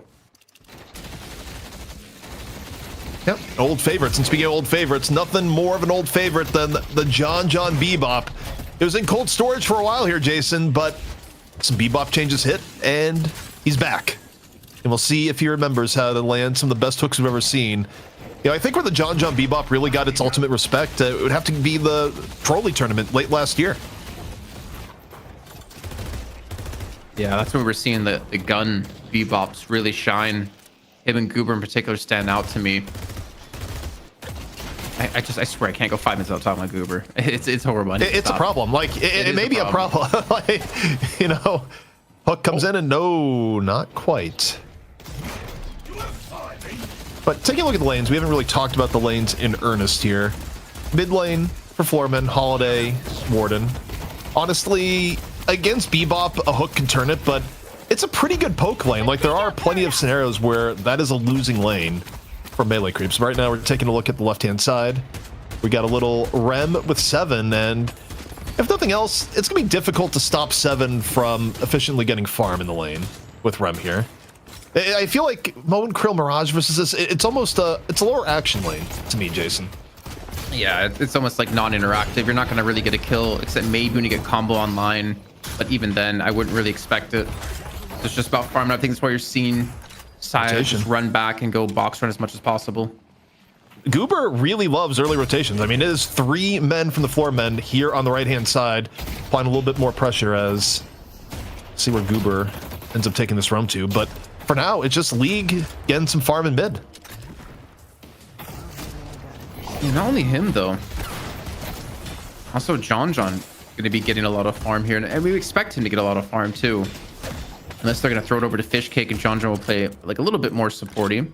I don't like this, though. I feel like if you're going to have Scout do roaming the same way Goober is doing, I mean, okay, things have changed a little bit, Bebop. Maybe you do want Bebop with more farm, but generally speaking, Bebop usually isn't one of your get him ultra rich targets. Like, there's better targets on your team to get rich. But we'll see. I mean, when John's played Bebop, he has usually been in that role, so... Okay, so some QSR picked up here for Saya. Maybe they can make a play, but again, realistically, not going to be looking to dive under that tower. To charge for pillows. We did see Rem earlier on played by Gibbs, and he did go for max for the little helpers. Slightly different build so far. DMB trying to go for the pressure behind the tower. Again, a pillow for his trouble. And you see there, I mean, Rem just able to add a little bit of healing. But take a look. John up over on the left-hand side now. Being a threat on his own in terms of ganking, and not the biggest amount of damage here, but still, anytime you're dealing with 3 heroes in lane, you have to play so incredibly defensive, Jason. Yeah, I'm wondering, are they like switching off who's ganking to kind of balance out the farm between each other? Because like John is quite far ahead now. Scout at 3.5 because he's soaked up a lot. But I would imagine Scout actually just kind of held the lane back. I see Abram. Goober. Make sure it didn't crash. Goober on the rotation to the right-hand side now. Of course, early enough in the game, there's no lasso, but still got barrels, and that one connects. AVG finishing off what Goober is able to help enable with the barrel. So it's a barrel and probably quickly heading back to mid, Jason, as Hyperline for his trouble into the bomb. I don't know if this is going to be enough to be lethal, but it is enough to at least employ a little bit of an HP tax. It might be lethal for Scout, though. Oh, boy. Time thief, please. That's rough. Well, Mr. Post Lamp, I hope you got your subscription open up on another tab, because it could be happening here. A very strong start for Floormen. Really reading the rotations well and reading their ganks well. And yet, you look at the net impact. While it's good, you know, you don't hate getting these kills. So far, it's not reflected as much in the aggregate here so far. So plenty of time left for melee creeps to right the ship, as it were. As you know, in terms of objectives, things are just about even. But into the mid we go. Charge in from Ido, looking for blood, about to go to jail for the attempt, but they take down Morden in the process. 400 HP. That's still a pretty tanky Abrams in the moment, and the rest of the pressure now just gonna go into the Guardian. Okay, so some counter gank coming through, but with him leaving the right hand lane, it leaves the Guardian susceptible, which will be the first one of the game. Go over to Floormen. Now he's got to be a little bit careful as he does back away. He even picked up rebuttal in this game so far, considering he's up against a Silver and a Billy. And you know, we were talking with Blink on the Graveyard Shift earlier on about you have to get around Silver's weak laning phase. I mean, obviously, I'm not expecting you to be an expert. I'm no expert on Silver. But what's your take on, you know, from looking at it, of a Silver Billy lane? I think it's a lane that it's still going to be hard to push, just because of the fact that you're giving Billy a reasonable amount of respect for his space control, and the fact that you don't want to get hit by a Bola while a Billy is on top of you. Like, the damage can still really ramp up. It's probably not the most aggressive of lanes, for the same reason that, like, Silver just has bad damage there. But hold the phone off and over. Saya getting caught out by Rocker.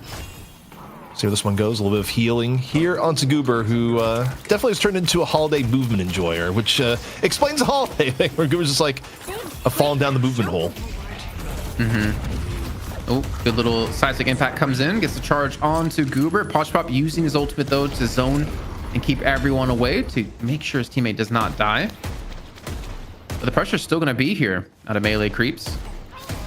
It's gonna be a 2-on-3 though, so they have to be a little bit respectful for this. In the meantime, they did lose out on Lord and M in the mid lane, who went for a gank because John was gonna be there. Not to mention Saya, who rotated on in, potentially pulling off another as they do take down AVG, equalizing things pretty close now between the two teams. ZP. And Floormen, they've been more overcommitted to the left. They need to take down someone here to compensate for some of the kills they lost on the other ends of the map rather. And it doesn't appear to be happening. It's just kind of been stuck in on the left-hand side, so melee creeps getting a good advantage here, Jason, over the last minute. Joshua coming in with a $50 donation. As you do see the Paradoxical swap come through over onto League, who's just trying to stay alive here at this last stand, truly being his last stand if FishK closes this one out. And we talked about the earned pickups are going to be a very important part, and we have to keep our eyes on that as we get to 2 minutes later on. But I don't know if you have the comment open, ZP, and want to read it, or if you want me to do it. I'll take a gander. Joshua says, hey chat, let's get the money match to 1,500 or more. We can do this easily. Apollo Nation. P.S. You guys should put a donation link in the YouTube description for us YouTube viewers. That is fair. We need to do that. He's on it. Thank you. Thank you so much. Maybe we should be giving Josh 50 bucks. That's true. You know, just a consulting fee. That's how that one works. But Jason, we're a minute away from first earned spawn. Melee creeps nursing a small 3k edge in what has been a very, very back and forth early game here so far. Looking at the overall game state, both teams down, one Guardian.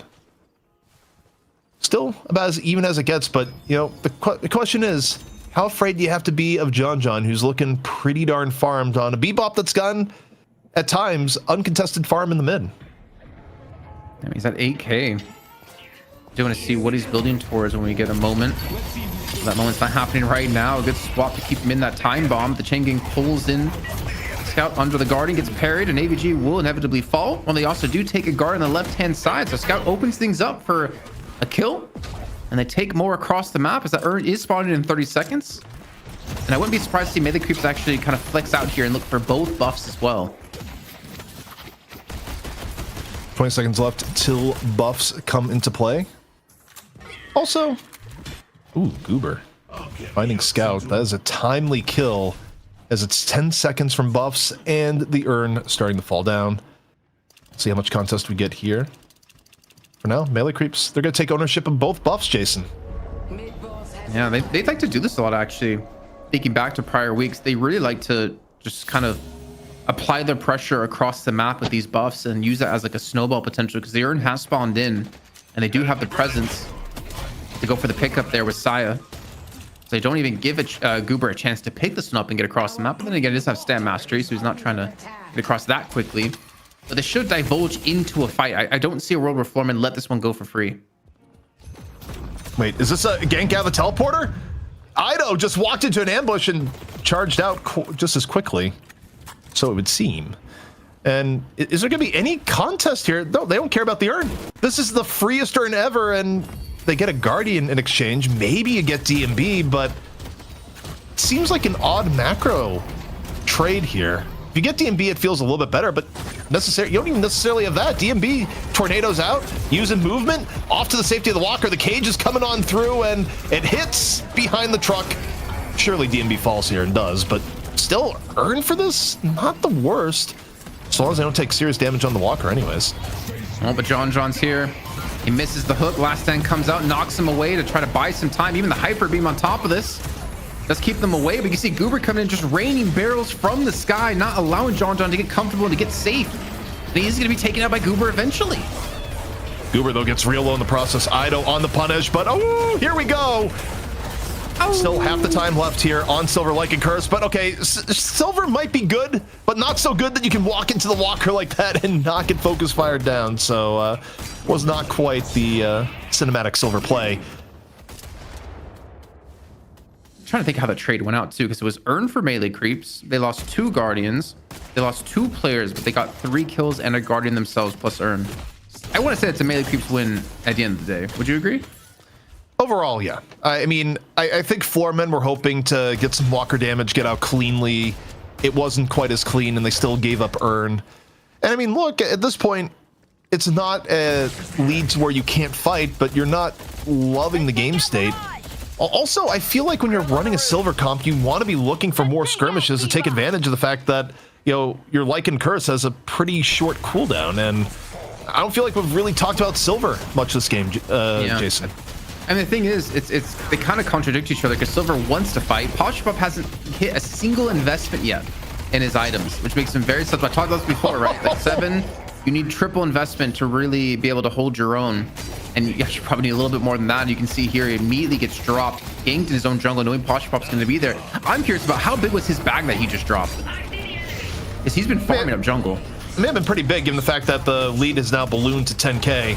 Lycan form is up, but this is a scared wolf, not a confident wolf, if you ever seen one. It is a full retreat. There's no combo, but oh, what about the raw combo? DMB just fists over Goober, falling in the melee. There's more action here around the Floormen walker. Still, Ido getting a little bit low, but hey, you're Abrams, feeling pretty tanky. When this fight's over, ZP, I feel like we need to clarify why we're wooing so much, because the fight hasn't ended. Fish cake, oh, some good movement here, creating some distance. Oh, that is clean. Using those right clicks to perfection. Escapes where he probably should have been able to. And it looks like no one on melee creeps will fall here. So yeah, ZP, the woos. For everyone that's joined us and doesn't know what the hell's going on, well, obviously Silver's out, right? And she's a werewolf. But we made a deal at the start of the stream. So we put up 600 to the prize pool. And if we hit 1,200 from donations, which we've passed double already, we would woo every time there's a Silver ulting in the game. So that's why we're doing that. Hopefully it doesn't annoy you guys too much. If it does, we'll grow up because it's a little bit of fun here on the stream. But Chat has generally been more on the Chat's been more on the Awu train than we have. Hell yeah. To be fair. I'm looking at that one person out there. You know who you are. Bob. Well, over on the game state, I'm getting a little bit of flashbacks to the game that Floormen had against Bunny with Clock. They didn't quite fall this far behind before, but we'll see if Floormen can do it again where, hang on, they're setting up for DMB. DMB, does he know the danger? The bola, though, completely whiffs, so the mobility still fully in there, able to get the tornado out, and it's not successful. The only way that worked, Jason, would be if you landed the ball, but instead, take a swap, go through the wall. This is all sorts of bad for Lord M. Fall through, though, may not be coming, as it was mostly done to just clear out things for DMB. Last stand out of league to make sure that he doesn't lose his teammate. I'm getting confirmation from chat that was about a 400 bag that Poshpop lost on that gank earlier on the underground. So not too much money lost, unfortunately, or luckily for him, but he still hasn't hit a power spike in any of these. Oh no. Joshua comes back in without 25 saying, I mean, you could just do like a $5, like a $1 donation. You have to do 25, man, but the YouTube link is live. So good job, Solomon. Excellent. And so is the urn contest. Floormen not wanting to give up another urn. AVG able to grab the urn, but at what prices? What in the world is happening? The Abrams into the lasso, off the charge at the end.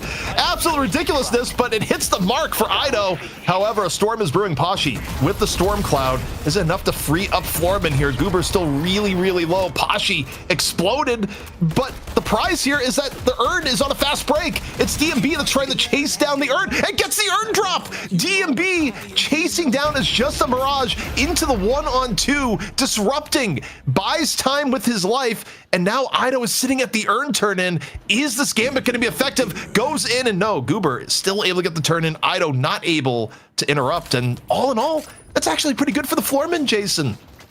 Yeah, it looks like they teleported over and we're on the underground, so there's no chance for them to go for the contest. It was a good attempt by DMB, but it did cost him his life, and it's not like they gained anything around the map from that one, so maybe a little bit of a misstep to not just let it go if you weren't able to fully commit on that contest.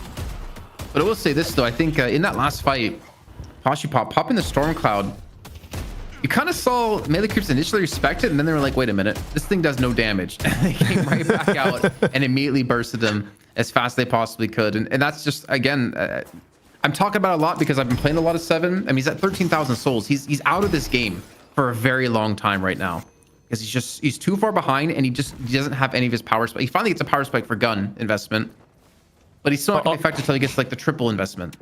Honestly, Jason, I think it's wild that AI data centers are just hitting even 7 on how much power he can generate at the moment. It's just, everyone's feeling the price increases because, yeah, I mean, 0-3-7 at 13K.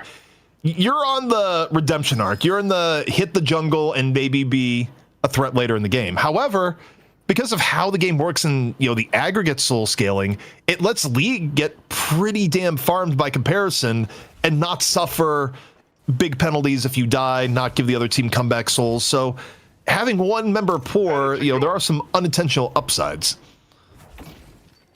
I'm taking a look here at some of these other items. I mean, slowing Hex picked up for Lord and M with life strike, so he's really trying to stick to the target he's attacking. I didn't see if Goober quite had stand mastery just yet, but his counterpart Scout has it. Last stand will come out. John has capacitor, so there's really no chance you can run away from him if he does hit you with the hook, but more importantly, he's got to hit you with that hook to make it possible. Zydo's on the chase, trying to support some movement here, but he's kind of like all by himself against 3. He's actually the one in a bad spot. Yeah, Ido, he may be Abrams, may be tanky, but you're gonna get lassoed. You're not gonna seismic slam away. It was off cooldown anyways, and yeah, okay. Well, hold on. Ido may be proving wrong. There's absolutely no way someone this big should be getting out in this way. Dives on in. His seismic slam is just about to be back up, waiting to leave. Charge around the side, up, over, melee. Do you seismic out? No. 200 HP and a dream. No. Off to the side. Oh my goodness. There's no way. Wait, he's still getting chased. Good attempt though. I know that's gonna be a TikTok from him, and it's gonna end before he dies, saying, "Look at my great movement." But that was, I mean, let's be honest, that was some very good movement out of him.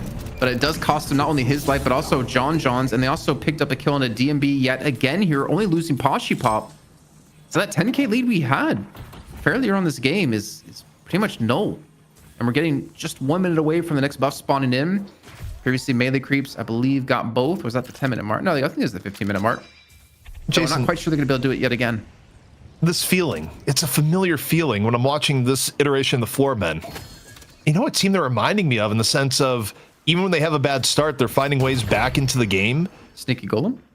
No, I go to EU. I'm kind of getting Buff Enjoyers vibes. Like when Buff Enjoyers would have those games where sometimes it would start out badly and they would just find a way back in. And it wouldn't necessarily be just from one big event. It would just be, you know, good map management and a good fight here and there.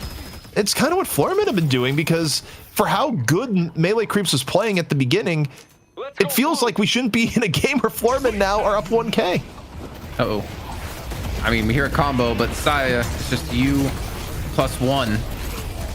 Rotations need to come through. We hear the oh coming out of Lord and M, who has like and cursed and transformed. Cooper with a little bit of a miss barrel there coming through. Trying to go for the chase over onto DMB. Connects onto the second. And we'll have backup there. And another bad fight here for melee creeps. Another good fight here for Floormen. They get themselves 3 kills. The Urn is spawning in. And they're going mid-boss. Yeah.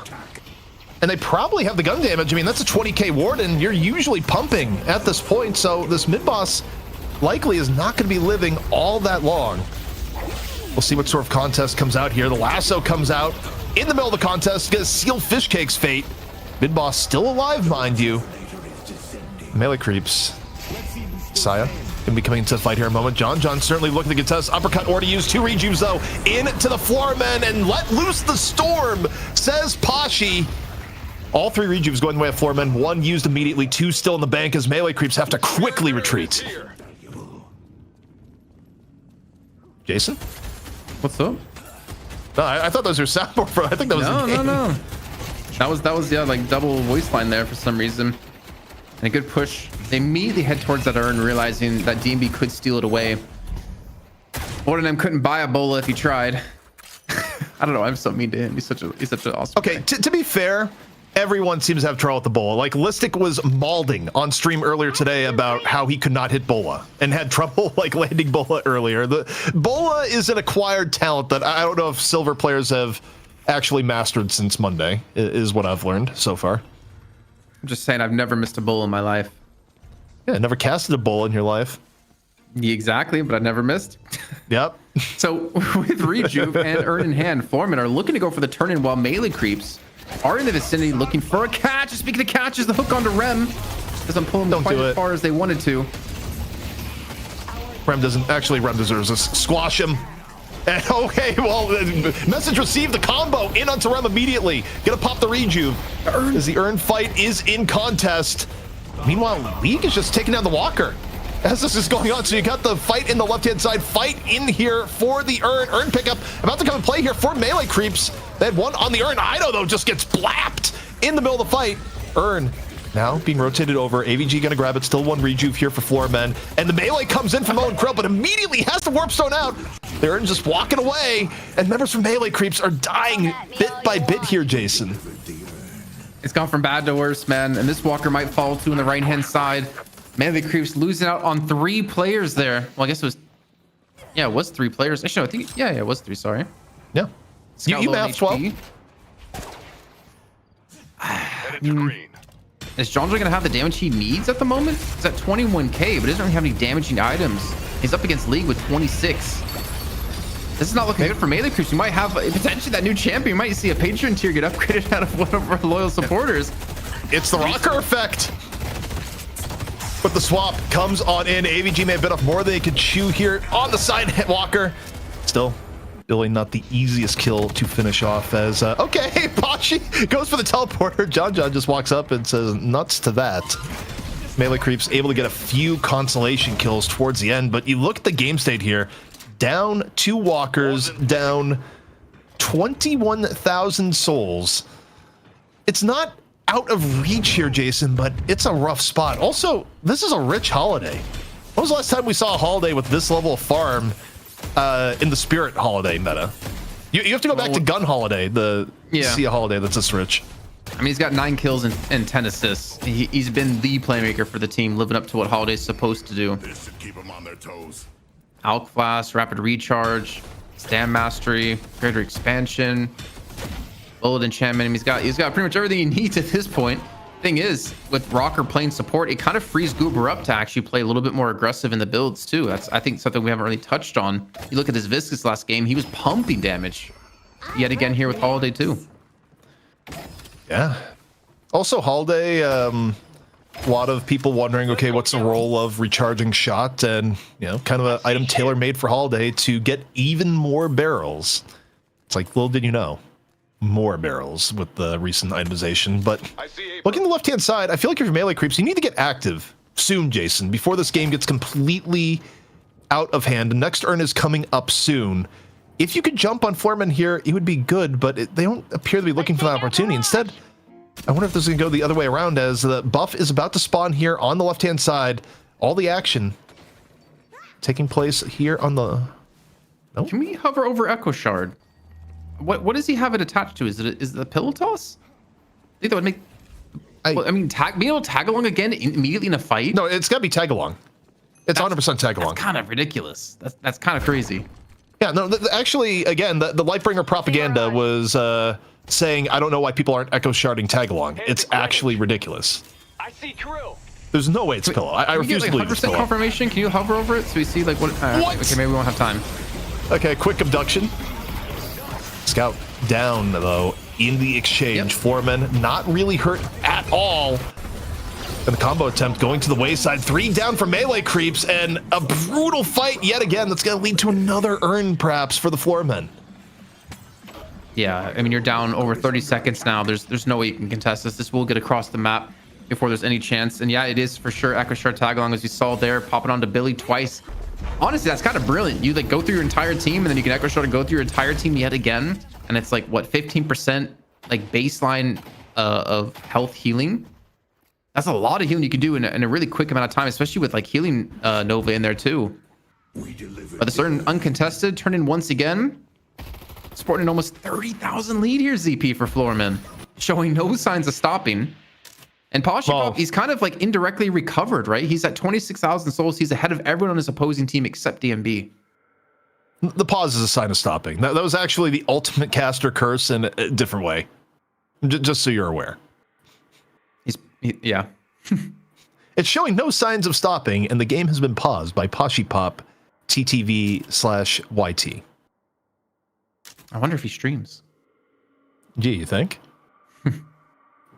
I like this this unstoppable for Lord and them. I mean, obviously combo, charge, hook, knock up, swap, like tornado. It really allows Lord and them to stick in towards these lines to fight that he needs to. There's so much disruption on the opposing side that he has to invest into an item like that. One thing I'm considering right now is just win conditions for melee creeps. The upside for melee creeps is that, you know, you're running Paradox, Bebop, Mo. You have a lot of ways to get kills.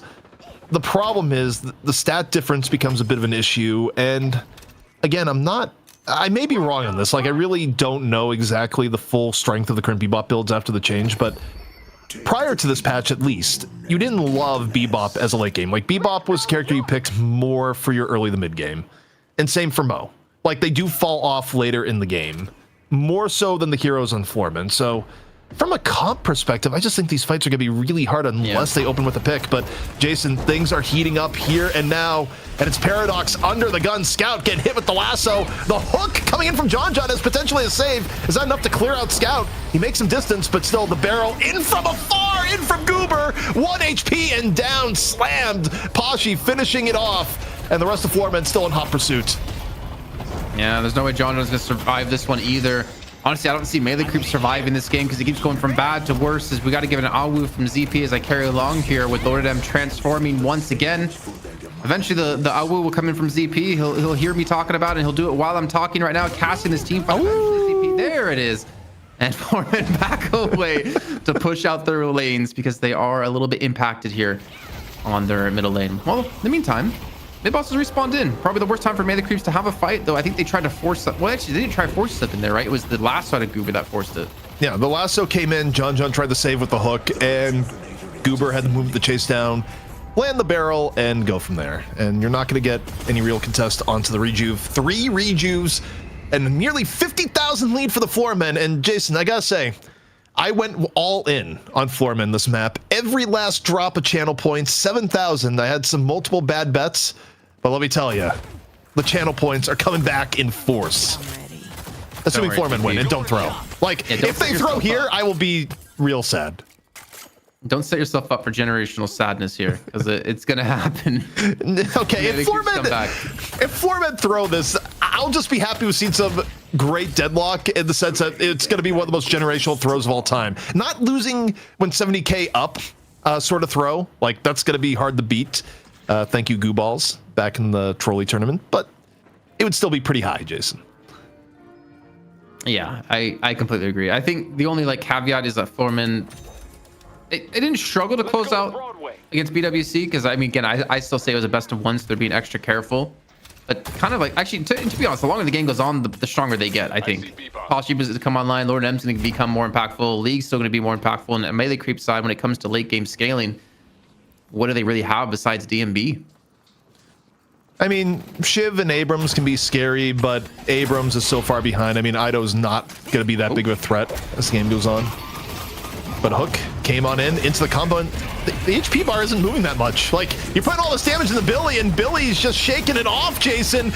Drops Changgang in turn, and the rest of Floormen have showed up to support AVG in his time of need as the middle walker. Now under siege, Fishcake had the run, couldn't quite get away. 2 more down from melee creeps, and the dive intensifies for the Floormen. Looking to put this one away. All right, CP, the generational sadness is going to turn into generational happiness, man. Saya and DMB left to go. The final walker of the game for melee creeps will fall. They're even going back to run the urn here, man. Like, they could take shrines for sure. They could take stage 1 patron for sure, it seems.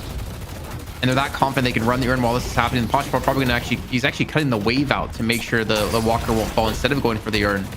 This is a huge victory for Floormen, man, because like no team has been able to take down melee creeps. Yeah, they've been able to take maps. Well, never also the first map though. Yeah, I was gonna say, when they take a map, it's a second map special. This is the first map special. I can't think of the last time melee creeps lost the first map, and maybe the last time they lost the night shift. You have to go that far back. Floormen, though, 3 people kill streaking, an enormous advantage in the game. First shrine down, second shrine soon to join. The melee creeps out of gas, and Floormen showing that this new team composition might have the right stuff, or they're just exercising the rocker effect that we've actually seen quite a bit. I mean, the last team to beat melee creeps in night shift was Sneaky Golem right after the trolley event that melee creeps won, funny enough. So a number of these players have been able to beat melee creeps before. Looks like Ido having a quick little crash, maybe to get oiled up that he promised. I don't know if you know the backstory of that. I don't know. Anytime we say oiled up, it just reminds me of the old school, like Mo and Krill 1v1s, where, you know, I think we had a period where every caster had said, yeah, they're greased up and good to go, or thereabouts. We haven't really said that in a while, but we also, last 2 weeks, we even had Mo's fighting. Where, by the way, really a sincere apology to the Mo Nation.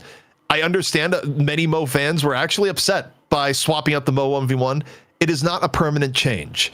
We're just having some fun with the new heroes. I assure you. Mo and Krill 1v1s are a tradition, and they will return. I really wanted to have an AWU off between one player of each team, and whoever does the best AWU voted by us gets the choice of first pick, or not. Look, you just wanted to do the best AWU on Floormen and melee creeps if we had to choose someone.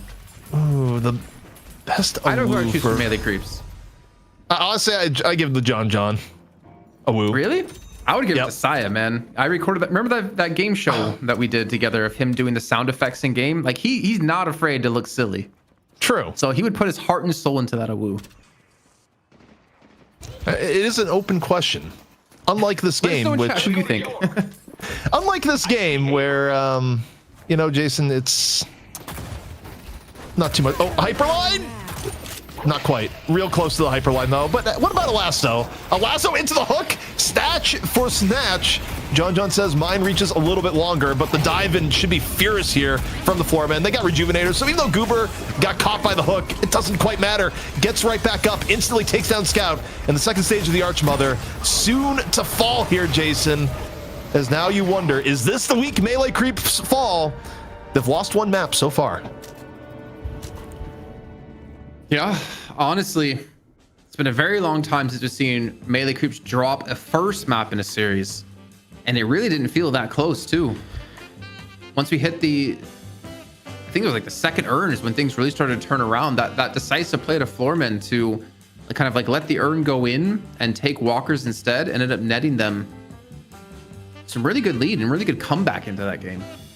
Yeah, and look, I mean, for Floormen, the thing I have to commend more than anything else, and we saw it in game 1, we saw it here in game 2, they didn't necessarily have the absolute best beginnings, but they didn't get knocked out of the game. I mean, they were playing Deadlock fundamentals very, very solidly, and even losing objectives, they still did the jungle about effectively as you can. They efficiently did box routes. They didn't let the kills spiral out of control, and then they were able to get to a key moment and turn the game. So the resilience of Floormen to not just lose when some things went against them is the part that looks different to me for this composition of players. I mean, look at Poshy, man. He was poor. He was homeless. I don't know, just get even worse than that for him, because that's what it felt like. He was getting ganked in his own jungle, farming his own jungle. He is able to bounce back in the game with the help of, like, honestly, and I don't want to glaze him, but like Goober, he really was a pillar for them to stand on and to lean on in this game, because he was so effective. He was putting out so much damage. It allowed Poshpop to help catch up, because I think if you look at like kill participation, maybe damage, no shade to him, but I don't think it didn't feel like Lord and M really did much damage in this game. No, I mean, it was more of a Silver was in the background game. You know, we've missed a few woos in the process, but Silver really wasn't the story in this game. You know, to me, a lot of it came down to plays that Goober was able to make. And also, you think about things that just kept the game through on the latter end. AVG and League were incredibly reliable in the front line. And I don't know, I also think comp-wise, Melee Creeps kind of had a comp where if the game went this late, it just wasn't going to end well for them. But you take a look here at the final stats, you gotta give a bit of credit to DMB. Was solid on the Mirage, but wasn't enough the way the game went down. Okay, this makes me feel kind of good, because I was kind of saying it with like no basis that I feel like Lord and M wasn't doing much damage, but you can actually see here he wasn't really doing that much damage. And actually Goober, the one to be reined in first team, beating out on League and Warden. I mean, he was even 6k less than Souls, but obviously being around the map, the participation he was pulling off really helped quite a bit in this victory. And looking across the board, I mean, even Poshy Pop, ballistic enchantment, he went plated, armor, and bullet resist. Like, he really held back on damage too, because I think he knew League, Lord, and Goober would be enough. That's an interesting build though, to kind of switch things up like that. He really went defensive to, I don't even know what to deal with necessarily. Like, I don't know what the plated was for, because it wasn't like any of them could really kill them easily. I think DMZ plated, I might be wrong, but I'm pretty sure plated makes Jin's Mark less effective. Yeah, like as far as DMZ's, yeah, like that would be the main thing there. I mean, look, Poshy builds are kind of weird. It's either it's a brilliant build that people haven't thought about before, or you look at the Poshy build and you go like, oh my god, what is happening here? You know, a little bit divisive from time to time, but also, I mean, I'll just double down stats wise. Pretty high damage for a Holiday game, especially Spirit Holiday. You only get to the numbers Goober was at if the barrels are hidden, and they're hidden pretty good. Also, Return to the Cult. AVG, one of the few players still grabbing Cult of Sacrifice, which I think is pretty defensible on Billy. Like, you know, taking a look at, okay, what items are still back in play. You know, you can justify getting Cult here and there. But, man, Jason, I'm still taking in that Floormen, the first team in a very long time to take down Melee Creeps on map 1. What? Okay, what did Saya Echo Shard? Was it his pocket sand? It had to be the disarm. Like, I think when you're going against Warden Silver in particular, having another charge of disarm is actually pretty good. It wouldn't be Scorn. Like, I really don't think it'd be Scorn. Certainly, doing Burrow wouldn't make a lot of sense. Like, by process of elimination, it has to be disarm. Yeah, I would agree. And yeah, I mean, obviously not necessarily a terrible pickup, but I think one thing for me that Melee Creeps was lacking was just kind of damage. I think having Bebop and Mo and Paradox all together, I think you pointed this out during the show, if you just like replace one of those with the damage dealer, or maybe put like Saya, I mean, obviously Kelvin was banned, so he wasn't able to go for it. I think even Ivy was banned, so he wasn't able to play that. But what, maybe even like what, a Page? Would Page have set you up potentially better in this game? Or maybe have like John play a more of a heavy damage dealer, or maybe Scout? I don't get the Page erasure, because yeah, I mean, Saya went Mo, it's fine, but Page was still available. I think Page probably would have been better, especially you had Abram Shiv, like Abram Shiv Page. I think didn't we see Abrahams play that exact early opening in EU, and it worked out incredibly well. Like, that is a very solid start. Page is just getting a little bit undervalued in an A, from my point of view. Also, our producer, Mr. Solomon, let us know that the last time Melee Creeps lost a map 1 was in Shift 12. And we're in Shift 24. Coincidence? And it was against Sneaky Golem, but they did eventually win 2-1 in the series.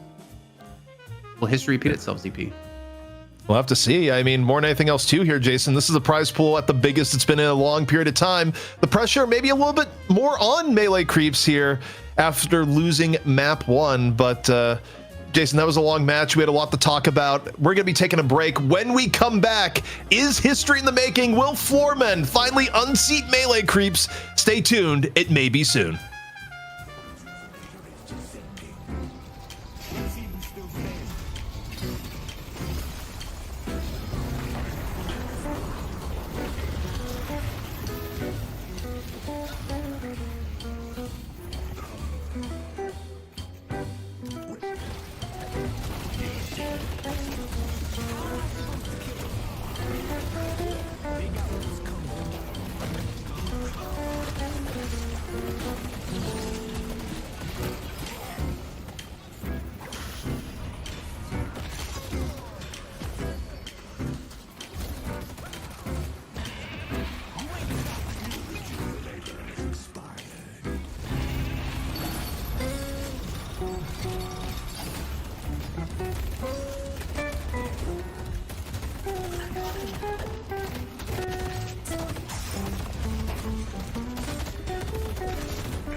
Welcome back, everyone, to the night shift, where history may be in the making. After a run of 12 plus weeks in a row, Melee Creeps looking vulnerable to the new Floormen roster. The rocker cycle may be a thing. ZP back here with Jason Kaplan, and Jason, the last map, Goober, could not be denied. Oh, is he is he a donut for you in this last match? Yeah, absolutely. Call it as I see it. What are you gonna do to this donut? Well, there's a lot of glazing going on right now, Jason, is what you're trying to get out of me. And I'm just going to say he had a good game. That is where it was at. I was trying to get the glaze out of you. That is true. No one knows what happens in the break. But yeah, very impactful. Honestly, I think we were saying in the break, I hate like talking about him sometimes because it always seems to come off so negative. But like Lord and Silver, it didn't seem to be too effective in terms of like what we've seen in EU or what we've seen in scrims.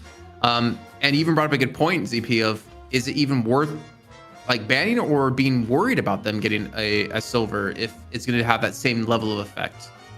No, I think if you're Melee Creeps, the number one thing that you're looking at in this draft is you hate Holiday. You dislike Westerns. You dislike everything relating to Cowboys.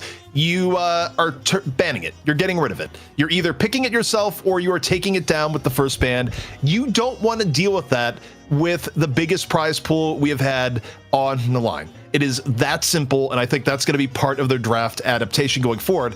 Conversely, I think the interesting thing with Silver is that you could argue how effective it was for Lord NM, but I do think, the preferences for Melee Creeps.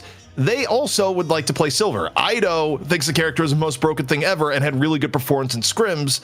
So I think what's likely to come in here, Jason, is that Melee Creeps will go for first pick. And I think Floormen, knowing that, well, actually, no. Floormen have first pick. Melee Creeps still wanted to pick second, so... I want you to flesh out your idea. Well, I was going to say Melee Creeps would go first pick and Floormen would have to ban, but clearly we're not living in that reality. Instead, Geist is banned first. I don't see the banning Silver. It just, yeah. I mean, what would they ban instead? Like, I don't think it's worth banning Holiday, honestly. Not necessarily, okay, not worth it, but I feel like maybe Billy would be more of a higher priority ban, or Abrams would be a higher priority ban. Because I mean, you inevitably are going to let him have like Uber. I'm talking about Viscous or Holiday are probably going to be like one of the two heroes we're going to see him come out with, and you don't really want to focus your bans on denying him in particular, even though he did look really good on it. You need to secure important heroes for yourself. Ooh, Jason, we got caught off guard. We knew that was coming. Yeah. I just didn't want to do it this time. I wanted to save it. Save it for what? I don't know, but I just wanted to, just relax, just chill a little bit. If you're Melee Creeps, I kind of feel like, I don't know. On one hand, you could go Shiv Billy, which objectively is very good. However, does Floormen take Holiday in the first half of the draft? I'm trying to think. I don't think they took a long time for Melee Creeps. Sorry. Yeah. The Billy makes sense. Now, I think for Floormen, probably likely to go Yamato. I think if they're going to go Holiday, Jason, they actually do need to pick it right here. Because if they don't pick it here, it's going to be the ban. I feel very confident it's going to be the ban. They go Yamato first. We'll see what they back it up with. Yeah, I mean, again, like they can float Yamato and a couple different players if they wanted. League and AVG both play it. Is there a role they look for support in top 3? Yeah, I was gonna say, yeah. We haven't seen that happen in NA too often today, but they really want to secure the Rocker Rem, and I think for good reason. You wouldn't deny that away from the Chain Gang, like the Billy Rem combo. I would love if Melee Creeps went with the Page this time around. I mean, you still have to think about bans. Okay, that's the other thing. Kelvin got banned in the mid-stage ban last time around, so they overpicked Kelvin. That is their supported choice over Page. But please, Melee Creeps, we saw what happened last game. You did not have a good time versus Holiday. You need to remove Holiday and then force Floormen to ban Paradox, because you can pick Paradox first. Okay, and they do just that, Jason. So this is a much smarter adaptation for me from Melee Creeps. Warden's open still too. Yep. I'm wondering if they want to take that away. I mean, the Bebop was decent. And they definitely have, I think, more damage behind the team now that maybe the Bebop could be ban worthy here. But also, Uber can play Bebop. Don't forget about that. He was also one of the few gun Bebops we saw back in his very short stint of the top of the meta table. This is interesting because I don't think Floormen need the ban ward in there. I think the pick was okay, never mind. I'm wrong. They go Mirage. I wonder if this is just protecting DMB's hero pool and prioritizing Mirage over other things, because I think Paradox was the pick there. Paradox made more sense there to me than Mirage, because I think the odds Floormen doesn't take Paradox in the next 2 is pretty low. They're grabbing Viscous for Goober, and I feel like Paradox is going to be the next one in. Do you really think they were actually protecting DMB's pool? Because I would have thought if they don't take Mirage, his Infernus still looked really strong these last weeks. Yeah, I would think so too, but it doesn't really seem like they've been inclined to grab it. And yeah, the cost for going Mirage is that you give a Paradox in turn. I don't love this. I mean, I guess this signals, Jason, that they have to be going for Bebop. It has to be John Bop again. That's the only reason why I think you wouldn't pick Paradox in the last pick, is because you're going to be going for Bebop with your final 2. So Mina comes in, and surely when you think about what is John going to play, it has to be Bebop. Or don't say Gunabo. No, could it be the fated John 7? No, Bebop. He's just messing with me. I really want to see it. I mean, I like this better, though. I mean, he has much better of a supporting cast around him now, with Mina, Mirage, Billy, Shiv, all able to pump out a lot more damage than having a Mo Paradox on your team. Yeah. No, I mean, overall, the team comp-wise, this makes a lot more sense. And the fact that Saya has also been kind of the GOAT on Kelvin. Sorry, continue. No, I'm just like, because you have Rem, and we've seen Ivy slot in as a support, like, I mean, a spirit support, so to say. But you're kind of like running inherently 2 supports with this. So this has to be, I mean, this almost has to be like a Gun Ivy, no, for Poshy Pop. Yeah, because who else is Poshy going to play here? Yeah, but Gun Ivy now in you can. This economy? I don't think it's great. I think it's probably a questionable end to the draft. But you think about other heroes, Poshy plays a lot of Geist, Poshy plays a lot of Warden, Poshy plays a lot of Mirage. I mean, a significant chunk of Poshy's pool did get yeeted by the time we got to this pick. But yeah, I mean, especially in light of some of the gun nerfs, I don't love the Ivy final pick. I think the melee creeps comp is a lot better for me this time around, Jason. Yeah, I would agree as well.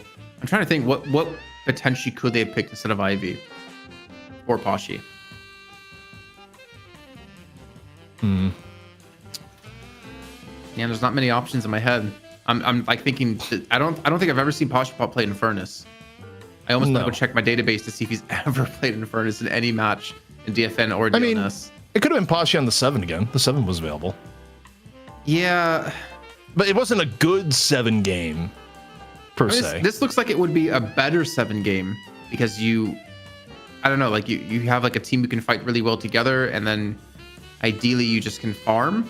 Because I mean, he did eventually get there. Yeah, I don't know. I'm like kind of running circles in my head of how this Ivy's going to work out for him. I think, interestingly enough, I think the last game you had so much space being made by Goober that it didn't really matter how some players played. I actually do think this is going to be more of a limit test onto Lord NM on the silver. Assuming it's Lord NM on the silver again, I think you kind of need max production from everyone in Floormen this time around, because this is a much, much stronger melee creeps draft. Mm-hmm. Yeah, and I see melee creeps, like once you get going, it's gonna be very, very steamrolly against you. And again, I mentioned before in the show that Sai's been talking a lot about Kelvin and how strong he thinks he is, especially with the change to Ice Path. It gives you up to 90 spirit power on the max distance of it. And that plus Boundless, you're already amplifying that. Your Frost Grenades just do ridiculous heal, not to mention your ultimate, because I think he gets like 2 points in Frost Grenade, then he maxes ultimate, and then he goes back and maxes his Ice Path. He picks up like Fleet Foot for speed to get around the map. Again, very hard to chase on his Ice Path. And I think the Frost Grenade, like the tooltip's going to be wrong, but that with Healing Booster, it was the tooltip saying like 400 or 450, and then it's like healing per second inside the dome was around the same, if not a little bit higher. He was able to pump so much healing that it was very difficult to kind of deal with it. And I'm trying to think on the other side, who would naturally be a carrier of Healbane? I mean, it would be Yamato, right? And it technically could be Ivy as well, but that's almost kind of it on this team. So the anti-heal is going to be a very important factor in this. Also, I see, looking at chat here while we wait for the players to get ready, as, there's some wait for the players. It's NA, probably 3 of the people are in the bathroom, as is tradition. People kind of wondering, why not Wraith? Wraith has not really been that favorite of a pick. In terms of carry priority, Wraith is pretty down there. Unlike maybe pubs where Wraith is more likely to hit her ideal conditions, the tempo of Wraith in higher level games has kind of been such that people don't favor her as much. They don't really like her early in the mid game relative to what you can get from other heroes that fill a similar role. So while Wraith does get played, Wraith got played earlier today, Wraith is not of the high priority that some of the other heroes are, particularly, the hero that's really gone up in priority today, Jason, Mirage. Yeah. Yeah, I mean, I don't remember all the item changes. I don't remember all the changes to heroes because there's just so much in that, like, small balance change they did. I don't know if there was like indirect buff to him or if there was like a hard buff based off his items or his abilities. I honestly just cannot remember. I think I have a window open so I can read through, but I am also curious to see why Mirage is getting more play today. It's mostly been NA though. I don't remember seeing it in EU, but I could be wrong. I'm trying to think. I thought it got playing. I'm going to investigate here. He didn't get changes. Okay, so he in particular didn't get changes, but obviously how the items work around he got potentially be it. Mirage got hit less bad because he's hybrid damage, right? Between he uses both gun and spirit. So if gun is going to get some of the bigger nerfs, the people that rely more heavily on orange feel it more distinctly than Mirage does. That's why I think Mirage has become a higher priority today relative to before. Is that Mirage does more? Sorry, go ahead. Where's all the Lash been? I just realized like we've not seen Lash at all from North America, have we? I don't think so. And Lash used to be a favorite too. Ido was playing a lot of it, and I mean sometimes this just happens as far as meta goes, where I mean admittedly you have 2 extra heroes added, though it's not been a good time for Graves. Graves is I think the general consensus is that the last round of nerfs might have hit Graves a little bit too hard and people are just like nope, not playing her. If they had hit after the patch, you'd probably have seen Graves if she was in her release form. I asked around and I could not find a team that scrimmed with her. And this was even before nerfs. I could not find any team scrimming with her. I ended up finding like an Oceania scrim between a team that Disco's on. I don't know their name. I don't think they have a name right now, against Oscar, which is like a melding of Australians and Koreans in a team. And it didn't look good there either, to be fair. And that was from today. Yeah, I think sad. I actually really like Graves as like as an idea, but I think as we talked about before with Hoot, or they talked about before with Hoot, that you kind of have to play around her. And it'll take a little bit more time for people to figure out her more. Well, also, I would expect her to be more popular in Asia and Oceania to begin with, because those regions tend to have more of a focus on macro play. And Graves' entire thing, in the end, is getting push advantage off her ult. Like, that is her bread and butter. So if you're playing more on macro as your priority, you would have more of a favor for her. But that's an interesting lane. Silver paired with Yamato. I'm thinking about that because normally Yamato is one of your most deadly lanes, but I don't know if Yamato Silver has the synergy you want, because you're going to be getting good poke from Yamato, but you're in a waiting period to get ult on Silver. But TP, look at melee creeps. Do you see something that I see? Yo, John's on the Mirage. Scout is on Bebop. Yeah. I mean, it makes sense as far as who's usually in Playmaker, but yeah, normally John flexes that, but instead John's gonna do a little bit of pew on the Mirage. And then DMB's playing the Billy. I mean, we've seen him play Billy before, so that's not too crazy. And then of course Ido on the Mina too.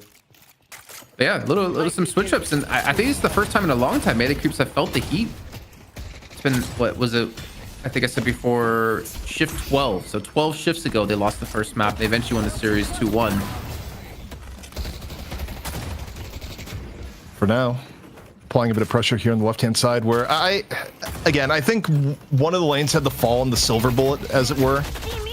I don't know if you want your Yamato to be here, because if your Yamato gets off to a tough start, You know, that could carry you all game long or be against you all game long. And you look at the HP right now, AVG and Lord and M both getting harassed pretty heavily, although they're able to throw some of it back at DMB. It's both sides a little bit wounded after that last exchange. Lee coming in for a gank though already on his box route. Next to the Kinetic Carbine, it's enough to get the kill into Saya. The Floormen again off to a decent start. More importantly, getting Lord and M off to a decent start here by ganking his lane. NA's been big on this today. 2 minutes hit and people start roaming, which I personally think is probably the right way to play the game. The thing that's been said is that boxes should be an incentive to gank. They should not be the end goal, as people have often been treating them. Mm-hmm. That's, you know, I like how you put that, actually. That's a good way to put it. I was talking to some, I think I was talking to Ido, and I think he was in a similar note as what you're saying. That it's just, he liked it box running at first, I think because he was the one to show people to do it in NA. His words, not mine. But it's become more of like a chore now. So, decision time for League. League, okay, is going to go back over the middle. But then they've gone up to the left. Instead, DMB's real low after the ball, but decides to go back in. Has support here from Kelvin, but they're so low, and DMB's going to go down. That was a questionable double down, and Kelvin, Saya, maybe paying the price here. Carbine got connected. By the way, he's back. Oh, man. League has just decided we hate this lane in particular, but what's the price to be paid here, Jason? Where, okay, you're pulling League over to make the silver Yamato lane do well. Are you paying a price in middle for this, though? I mean, it's Goober, right? I don't think this is wasted farm on him, to be fair. And I think you also put Lord and M in a better position, him and AVG in a better position to dominate their lane. I mean, look at Sai, he's at 1.9k souls. The thing is, not only are you helping Lord and M and AVG have a stronger early game, but you're also denying Saya. And I already talked before about how strong his Kelvin can be. So it's kind of a massive win-win for them constantly ganking this lane. Well, so far, it made what could have been a tough lane a lot more palatable so far. As buffs are coming up soon, not so soon that you'd expect to be camping them, just a bit of box running going on for DMB and Saya together. Maybe running into a little bit of assault here as it's Lord and M chasing down to an extent in on the left-hand side. Well, 15 seconds from buffs now. The Floormen are set to take both technically. A scout just going to leap on over with the air event as well as Ido to secure the right-hand side. Might even be able to get left here too because it's just Lord and M to defend against 3 players. Kelvin in hot pursuit for this one. And I think Melee Creep's got both. I don't know how they specialize in this so well, but I don't think I've seen any other team take double buffs as often as they do. They also went to overload the right-hand side after securing buffs. They pulled 1 from mid. You got 3 here on the right-hand side, and Ivy is getting the chase down, but Pashi Pop's actually pretty okay. Didn't take too much damage from Ido in on the dive. And elsewhere, Saya just gets crunched on the left-hand side, so the allocation from Floormen was a lot better here, Jason. Poor Saya, he just cannot get a break. Dive still coming through. Looking for that kill over onto DMB, but he does play this one safe, but still the damage has been done, man. Saya only at 2.5. He's being just like giga focused in this game. It's blowing my mind actually to see how much presence they're consistently shoving onto this lane to deny him. Well, in particular, the fact they haven't paid a price for it in middle. Goober's actually been fine. In fact, Goober's been living his best life. He's pretty darn wealthy at this point, 5.1k. But here on the left-hand side, things are getting hot and heavy once more. Maybe time to drop in a woo. Lord and M gets a little bit more damage in. That was a woo. Yeah. That was funny. Torment Pulse. What? Like, holy crap. Amy just went straight to Torment Pulse in this lane. Extra regen, healing right, Torment Pulse. I don't think I've ever seen a Yamato build that as like a 3rd item. It's definitely a quick rush. That much is for sure. Also, we didn't really talk about, but in terms of rotations, now it's just Mirage in middle. You had Bebop being a bit of a pain in the butt over on the left-hand side, and now rotating back over in the middle. So the rotations from Melee Creeps, they haven't really hit pay dirt here so far, Jason. No, they've not really been able to replicate the success Scout has started things off with, or even John in the last game, honestly. Remember Lord and M constantly being punished. Or sorry, it wasn't the last game. It was Cool Cheese doing that to Lord and M. the Bebop in our first game of the day here for North America with that early rush towards slowing Hex. Great arcade search picked up for Goober too. Nice hook comes through just as we talk about him. Scout connects onto AVG. The shot transformation gonna get the survivability for now. Gets locked in the frozen shelter out of Sai, who finally gets Sultan online, and AVG will fall here. 9 HP. They do finally turn this one around, but here comes Lord and M, and the Awoo's coming out in chat as he gets a dash parry once again onto DMB. Might have to hear that woo back over and spawn, as it was not the most effective like occurs this time around. Saya support fully online. It took a while, but you know, eventually you get there, no matter how much the other team is trying to keep you down. However, the off the spawn directly is going to be AVG. And you know, Saya, that's a job well done. Go back to base, get healed up. A little bit of redemption, and you know, Jason, 2 minutes ago until earn 34k. This is center spawn. I see the enemy. Yeah, looking at this, I'm honestly, I think if you're like Ido, Fish, or John, you're kind of like okay with this right now, because like only Goober's been really able to excel past you, and it's not too far, and your lanes have been relatively uninterrupted.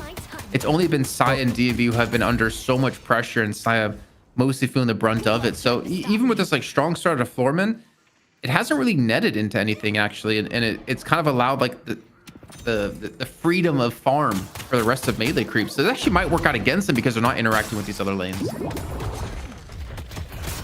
Yeah, I mean, overall too, I think a lot of what melee creeps was doing was kind of saving what was going to be a tough lane. League had great ganks, but things are heating up now. Jason in on the left-hand side.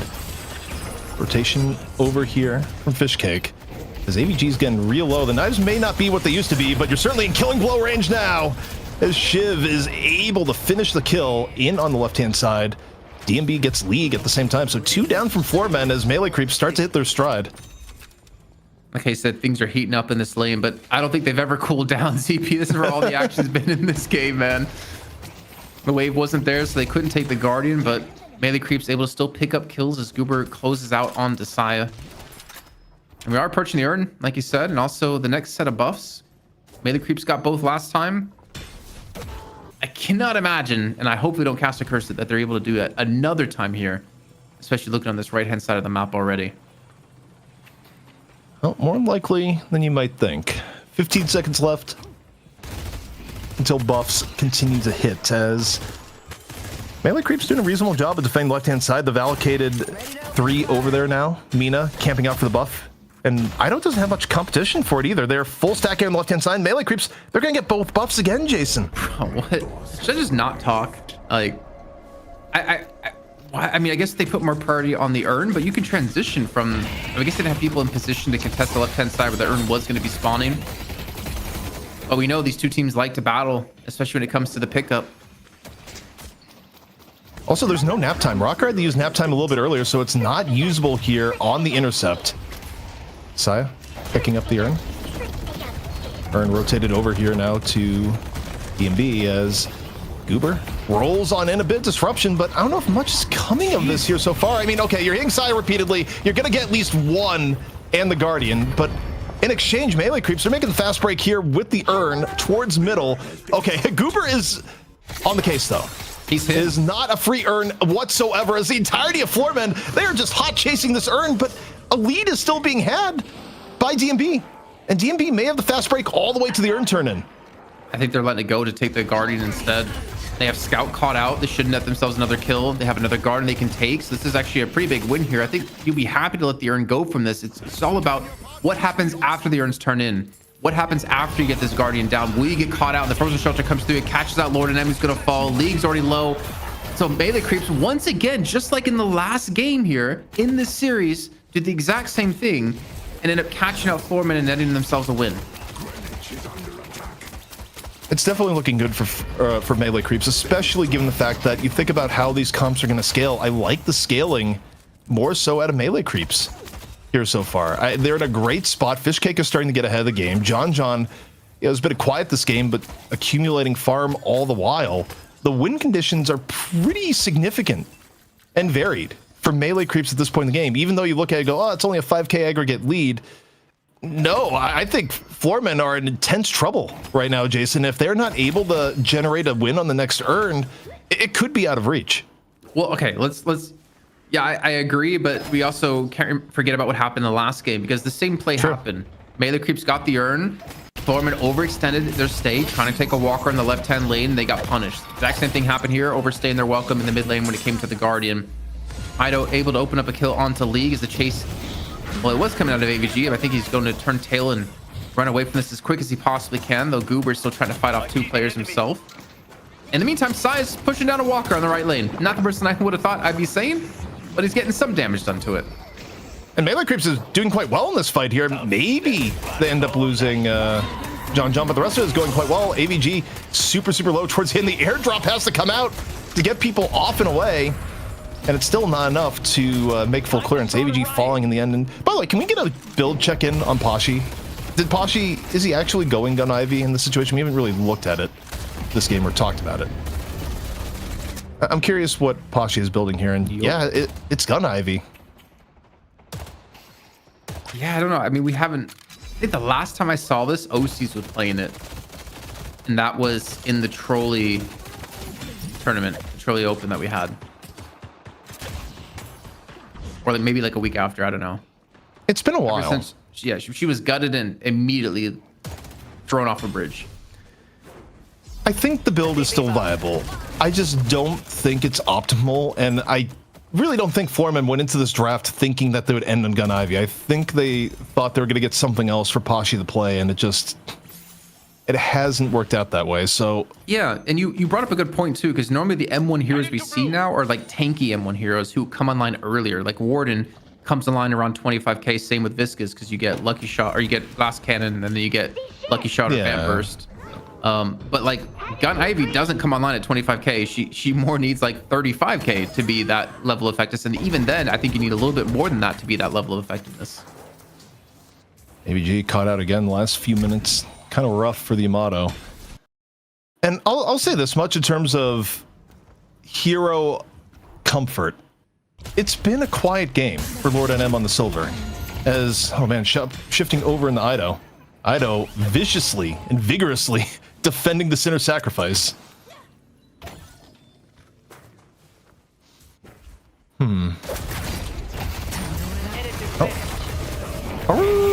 Over and in, this could be a reasonable spot in Florida, but you're fighting inside the frozen shelter, and you just may be outgunned, silver or no. And yeah, that was the world's shortest scream back to spawn. There are limits even when you're a werewolf. You got Perry too, trying to go for the life strike heal. Buff spawning in 3 times in a row now in this game. Melee creeps have gotten both buffs and immediately going for the urn. Trying not to allow Floormen to go for the contest whatsoever, to make sure to get it in the right hands and run it across. See rapid recharge picked up here for Saya with healing booster. Goober's back on the hunt here, back on the chase, but yeah, I don't think he can close that distance. If he goes for it, he's going to have to do the long wraparound, but at this point, you look at who can intercept the urn. You're looking more towards Pashi. You're looking more towards Rocker, but the way things are positioned right now, I mean, if melee creeps want to, they could just... Okay, they have to go in the enemy territory for the urn, so it's a little bit more complicated. Like, your Floormen is going to have a bit of time to set up. Yeah, no shelter either, so I don't really think you want to fight this. I think shelter's just too important to have. I tend to agree. I think if you're melee creeps, you could stall this out, but they feel powerful enough that they just want to take the fight. No shelter, no problem. And they just don't get in. The intercept is not there. The nap time comes out from Rocker, but it's really late, Jason. It's after the urn has already been thrown in, and sure, off the nap time, you get down Saya. Your best hope now, trying to get a few consolation kills on the chase down. Are you going to be able to find it? Certainly, they're hoping for it. In come the Floormen. They're trying to do something to even this out. They land the swap towards the very end. Could be one more added to the deck here in off the stone for him. Bebop, nowhere to go. And that's a long death timer here, too. 23 seconds at this point in the game. Do they go mid-boss? I mean, that'd be a really gutsy mid-boss at this point. I don't think they're going to go for it. That'd be like giga gutsy. Just like someone trying to steal away farm from AVG here. That is a very early investment, a counterspell to John. The fight's just continuing. I mean, losing 1-2 players for melee creeps isn't the worst world for them. I think it's pretty much netted out to exactly what it was before in terms of like difference in souls as a comeback mechanics. You know, Jason, even if they lost a few K in it, that's still a big benefit to potentially giving up a comeback earn. Yeah, exactly. So yeah, if you're melee creeps, you're pretty happy with that. John back in from spawn, doesn't land the second hook, but does leave League with a significant debt of damage. Oh, you're John pilled. That's Scout, man. That's not John. What in the world? Yeah, I am John pilled. Honestly, it's melee creeps and it's Bebop, man. Don't worry. Old habits. Because John would have missed that hook. That's how I knew it wasn't him. Nah. John might miss that hook. He hasn't had that much Bebop time in recent memory. You gotta get into the groove of Bebop. Nope. This hook, though, not gonna be missed. AVG pulled in one more time. Return fire popped early in Shadow Transformation. They take the win and leave. They're actually okay just getting the cooldown, Jason. I see Ivy. Oh, are we gonna see a burger flip at mid now? Because they have Shadow Transformation gone and they have Shelter. Wouldn't be the worst burger to be flipped. I don't know if that's gonna be the melee creep style. You've done this to yourself. We saw burger flipping in EU. Normally it's an NA thing, but... Well, it's also at times an EU thing. Like Abraham's was definitely one of the connoisseurs of, hey, all your people are still alive. We're going to go for mid anyways. Screw you. Sort of shot calling. But for now, 11,000 lead in favor of melee creeps. And we haven't talked too much about the allocation part, but it's a little bit scary for Floormen. The front line of melee creeps here, 20k Shiv and 18k Billy, and still getting just peppered by a pretty farmed Mirage on top of it. The allocation isn't here exactly where you would want it to be for melee creeps. Yeah, they're going to be very happy with this. The K picked up for Fish Cake too. Looking at Saya, yeah, the rapid recharge I mentioned before, but he does have the Fleet Foot picked up now, so he can run quicker on his ice path. It's already rank 2 as well. I mean, when that thing hits like max rank, I think then you're going to start to see melee creeps look for more and more fights. It's just the amount of spirit power you get from that is crazy. And I'm assuming he's going to be set up for Boundless now too, if not Refresher. But I think he does Boundless before Refresher. And a Ricochet for Poshy Pop with Tesla? I don't have faith in the Ivy turning these fights. I think draft-wise, what Floormen is dealing with is that I don't think Silver is getting played to max potential yet. I don't think Ivy was at all the hero that Poshy wanted coming into this draft. And realistically, they need League to open with a good swap and, you know, have a really good positional outplay to start things off. And AVG just keeps getting isolated. Has to go Shadow Form immediately in off the hook, trying to make the most of it here in the damage on John, but I don't think there's the support to make this a successful dive. Just get a little bit of value off the Shadow Transformation and leave off of the hook. Goober. And drop the goo ball here. Melee creeps though looking to swarm over and in. AVG's gonna be priority target number 1. Low HP and gone.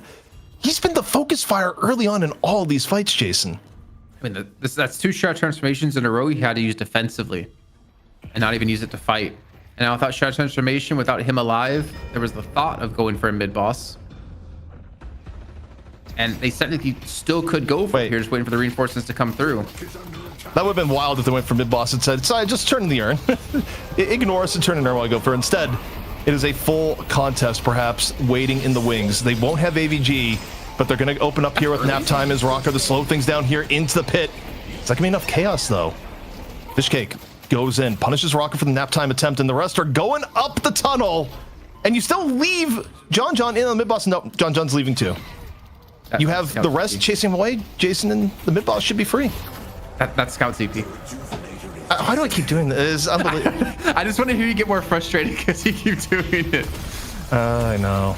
But they get it nonetheless. They force them back. I mean, the sleep, I thought if you were going to sleep, you probably would want to do it when you're trying to steal it. But I guess maybe trying to just keep them off the mid-boss. 3 rejuves and melee creeps.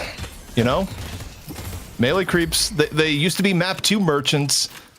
This time around, they dropped map 1, but they've come back stronger than ever in on map 2, Jason. And the win conditions for Floormen just get lower and lower, or rather, the amount gets lower and lower as time goes on. And, you know, part of that, too, is that Yamato is really good at the moment as far as one of your better scaling heroes in the game. AVG has rarely gotten out of these fights alive. I mean, he's been target number 1 for getting solo domed, for getting hooked in by Scout, not John John, for getting hit by John John on the Mirage. You name it. It's rough for him because it's him and Lord M who have to dive, and then they have to hope that Poshpop's going to have damage, but he's just not going to have damage right now in the game to like facilitate this. So he's been having to play super defensive with all of his ultimates. You see it used to here yet again. I mean, it's going to do some damage, yes, but not nearly enough for them to kill anyone. Even Poshpop's forced immediately back with the help of the tag along. And that was like a 4-on-6. 5-on-6, I should say. It's getting grim. I mean, now the lead has ballooned to 20,000, and there's a lot of time left on this rejuve, Jason. Like, over the next 2 minutes, and oh man, if Scout had hit that, that would have been kind of unreal. But over the next 2 minutes, you're going to get jungle control for melee creeps. You're going to get likely another walker. Like, I can't imagine they don't get a walker given the fact they still have 3 rejuves in the bank. And at that point, as Floormen, you're looking at being over 30,000 down, maybe even 35, 40,000. It's almost too much to come back from at this point. Oh, that was a good attempt. It's such an interesting fight too, because they have fights in all 3 lanes. I'd hate to be an observer right now. They're trying to like force, it was like AVG. A 3-on-3 in mid, a 1-on-1 left lane, a 1-on-2 right lane. I can't even tell anymore, but we do see the first rejuve fall. The Awoo comes in out of Lord and M, but there's the Traveler away, forces 2 players to the right-hand side, and then they are able to overstack in towards middle, or do they? John John going to be getting caught out here, chased down by 3 players. There's still 2 rejuves left to go. It's not necessarily all safe here for melee creeps. Chase down, running out of gas. John John looking to buy a little bit of time, close quarters here in the Bebop. Trying to just get uppercuts, the delay, hook, or rather Scout, hook in, on, and Scout's okay with it. Still, it's a rejuve charge gone, but gonna get right back up, and in exchange, you're gonna potentially get Lord NM here on the silver. Oh, the mind games! Not enough to save Lord NM, but I appreciate the attempt. I'm taking their team apart brick by brick. Good movement here out of Saya too. Buying time for DMB to fly on in to help him out. And we should be seeing like Walker 2 fall. There's just still 1 rejuve left, and Lord M's dead. Looks like they'll be able to overpower on the right-hand side, and melee creep's going to continue to extend this lead. 26,000 right now. And if you're Floormen, I feel like you almost have to just force the fight in mid right now, realizing that they backed away from mid to overwhelm the right-hand side. But it might work against them, as you can see Ido on the minimap there, ready to turn around and fight. Thought experiment. How do you kill a Shiv and Billy with Kelvin support when your highest damage is a 26k Ivy and a 20k Yamato? You don't for like another 5 to 10 minutes. And you probably still don't after that. Is the game still going to be going in 5 to 10 minutes? I mean, the game has gotten out of hand, and with the comp that Floormen have, you can't kill the front line of melee creeps. And this is also, by the way, why it was kind of ridiculous to me that when you got Shiv Billy in the previous game that you don't back it up with something like a Page. Okay, Kelvin may be your favorite support as Saya goes, but Page can do the same thing. But this time around, at least you do have a support that is working with it, and it's made Fishcake and DMB pretty tough to deal with in this game. And for Floormen, this is gonna be one of their final opportunities to try and make anything happen, as you see the chase down here in progress, and hey, they're able to get DMB. Window of opportunity here perhaps, but the way melee creeps have been playing, they still may want to fight this. Oh, Awoo's out in chat yet again here. See Lord and them dive in straight for Saya, who does have frozen shelter, so you have to be careful about how you fight him or how you want to fight around him. They've stolen away the urn now. Ideally, you back away from this one, but Goober's been trapped inside the dome. It's not a goo dome, it's a frozen dome, as Goober is slowly being whittled away from the knives out of Fishcake. After being coming in out of Scout. Might be get the return kill onto Rockers. He tries to back away and onto Goober here. So melee creeps, they lose the urn, but they salvage it into 2 kills after losing DMB in a very quick fashion. And now this mid lane Guardian is not looking too healthy. Yeah, I mean, the problem is that anything they gain from the urn is about to be lost in the kills they're about to give up and the losing middle walker. I don't think they really gain on this. If anything, for melee creeps, they kind of like how this panned out because they get another objective off the map to continue getting map control. And yeah, and Raw Souls, it got a little bit closer, but now you got rid of Midwalker, which is the hardest one to deal with. and you're really set up well to just go and get a gank or two right before mid-boss, go mid-boss, end game. It's a really tough spot for Floormen to be in at the moment. What? Friendly, That's trolling. Friendly. I know. That's what I'm saying. It's trolling. Like, what is going on here from Scout? I got scared for a second, actually. I had to like make sure to double check who's on whose team. No, I saw the troll. I mean, that's just farming Ido for his own stream content. I don't know. There's no tactical benefit to that, Jason, whatsoever than just making Ido stream. Well, don't worry. He got his money's worth back because Saya kept the wave away from the Walker and then left so Ido can get all the free farm himself. What a true support. What a true legend here out of Saya. A true gentleman, a scholar. I mean, he's a teacher, so scholar fits. Also, John might have taken control of Wyoming in the last little bit. Just look at allocation. When did John get to 39,000? Well, it's Mirage's goal. It's Mirage's goal to get control of Wyoming. Really? In the game? That's the lore? Yes. Oh, I didn't know that. That makes sense. I mean, it's just basically they need a homeland. They figure it's like, guys, you have no use for Wyoming. And Wyoming, like, just come on. Why would you want to take Wyoming? Like, why not take like California or? Well, because they know they're not going to get California, but they figure with enough money that, you know, sure, they'll give up Wyoming. Headed to York. I got $10. And, hey, look, in today's economy, sold. I mean, Floormen, they're keeping themselves really grouped here, realizing that a fight could break out any moment. And honestly, what a fight is kind of what they need. And considering mid-boss is now up, they have to stay in this vicinity, leaving Goober to go farm the left-hand side.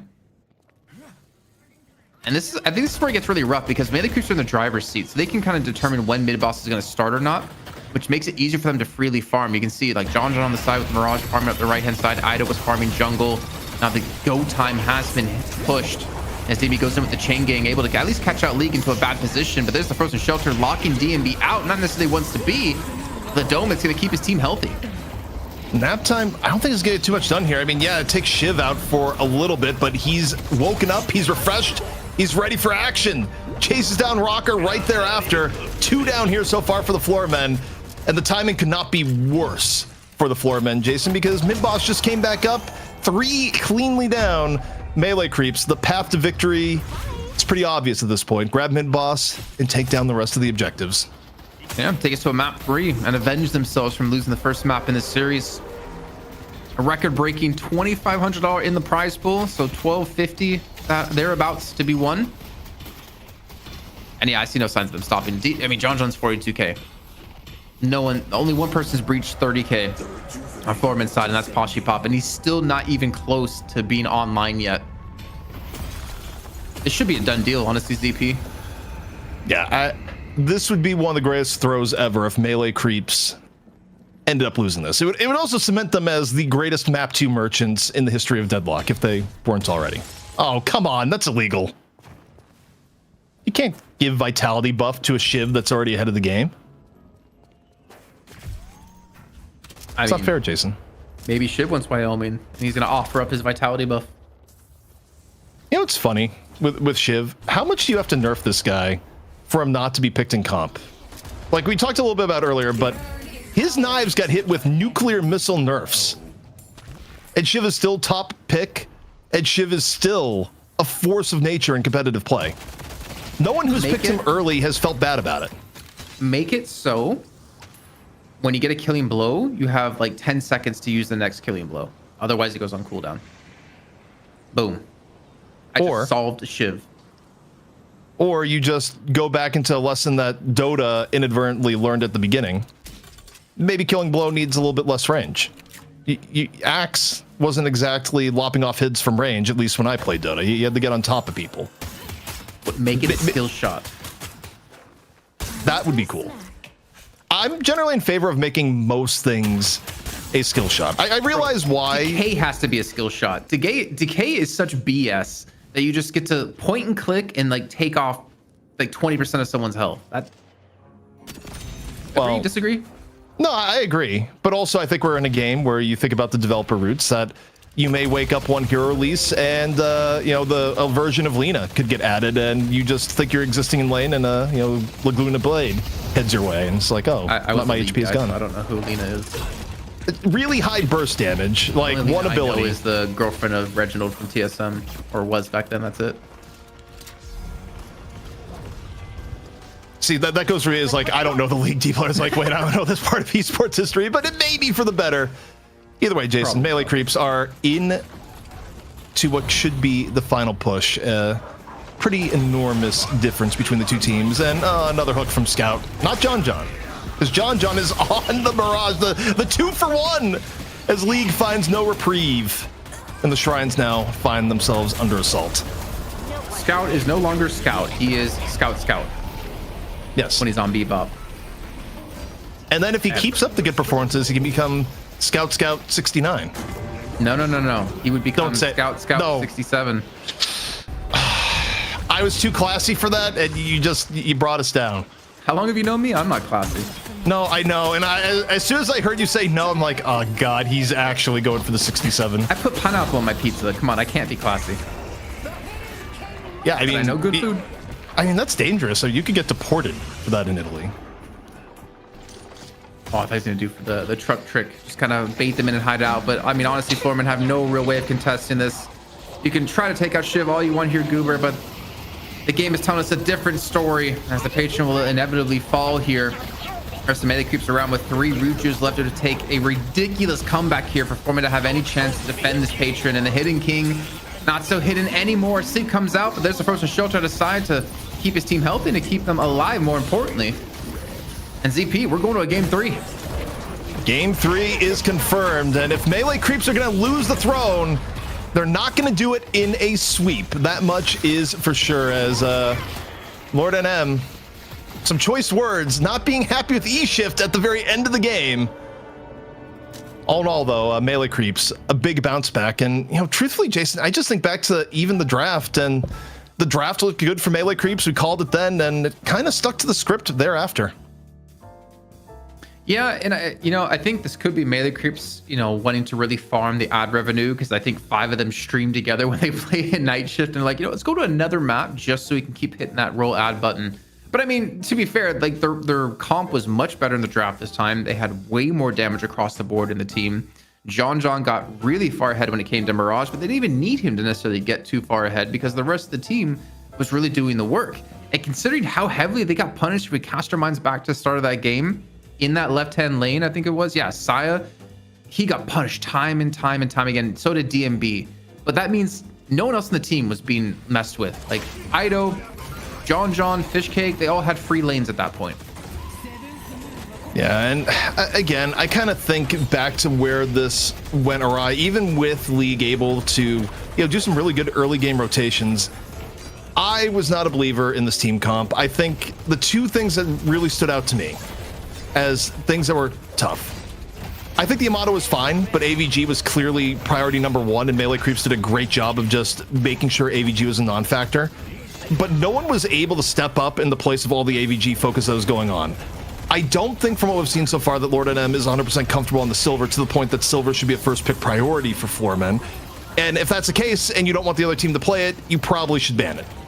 I think they probably should ban silver to not give up an Ido silver, but also not have to play it themselves. That's number 1. Number 2, I think the draft got away from them. I really don't think they wanted to end up with Pashi on the Ivy. I think it was not great. Also, in terms of stuff where I think they maybe got a little bit greedy in the draft, I mentioned it mid-draft, Jason. I think they should have picked Holiday before mid-stage bans. I think it was the most obvious thing in the world that Holiday was going to get banned based on what Goober did in the previous map. And while his Viscous is good and looked good back in game 1, his Holiday looked even better and was the key reason why Floormen were able to win map 1. So I think Floormen need to put a higher priority on the Holiday for sure. I mean, I think there's also a world where you could just not ban Geist and Warden, and you leave more options open for Pashi Pop. Instead, just turn the table on something else. Maybe focus out on like a Shiv ban instead. Maybe Kelvin's worthy of a ban. I mean, obviously we did have Abrams banned out in this last game too. Yeah, I mean, if you kind of like, as you're saying, you kind of put yourself in a corner with how the draft went for Pashi Pop. I mean, 35,000 souls, 25,000 player damage. You had Ricochet, you had Hollow Point, you had Capacitor, you had Toxic Bullets, but it didn't really have much damage. It felt like it didn't really have much damage, and that's not necessarily directly on him. It's also because the enemy team was 60k ahead of him.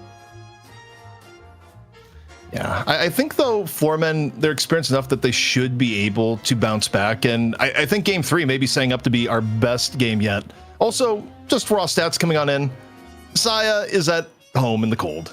A lot of healing being pumped up by Kelvin, kind of reminding you is like, yeah, this hero is still actually pretty good, even if most of the rest of the comp scene doesn't like playing anymore. And Ido got a comfort pick in Mina. I think while Ido isn't really someone that's locked into a specific hero pool anymore, I think he's versatile enough not to get banned out. Some things are not necessarily alike the others, and one of the things that is really, really good for Ido is Mina. It has been for a long time, and generally speaking, melee creeps are comfortable if they're able to mix in a comp where Ido can comfortably play the Mina. Yeah, and obviously, you know, all the players now have a little bit of time to think some things over before we do get started with the next banning, or next draft, I should say. But I forgot, because I stream Monday through Friday from 12 to 5 p.m. CET. I had someone ask me a question. What would it take to get me to say something to you on air, ZP? And I told him you have to sub. He subbed. So I have to do my due diligence here. For Aero Mayo, which I don't think they're here, but at least I know I did say it. He wanted me to say, guess what, chicken butt, to you. That's it? Yeah, what? Is what I'll say in response. I don't know. I did my job. I'm happy. I can go to bed, without any worry in my mind. But the only thing I'm thinking about right now is what's going to happen on the other side of this break, because we do have melee creeps pushed to the brink here, looking much cleaner in map 2 than they did in map 1. Floormen looking for the first title in over 14 weeks. Let's see what's going to happen on the other side of this break.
It's a night shift where the melee creeps may bleed, but they can also bounce back. ZP here with Jason Kaplan as we head into what could be, well, what will be, the final map here today in NA. One team's going to walk away with our biggest prize pool we have ever had. The other team is just going to wonder about the possibility of what could be.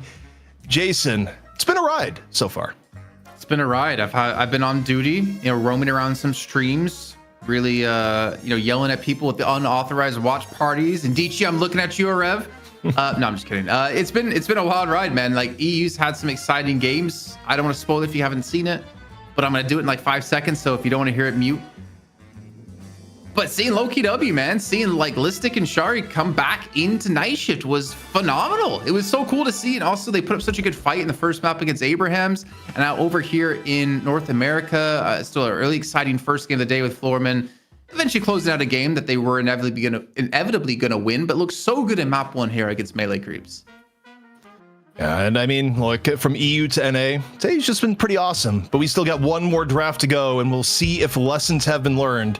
I was saying it in the break here, Jason, but the change I want to see from Floormen, ban silver, don't pick it.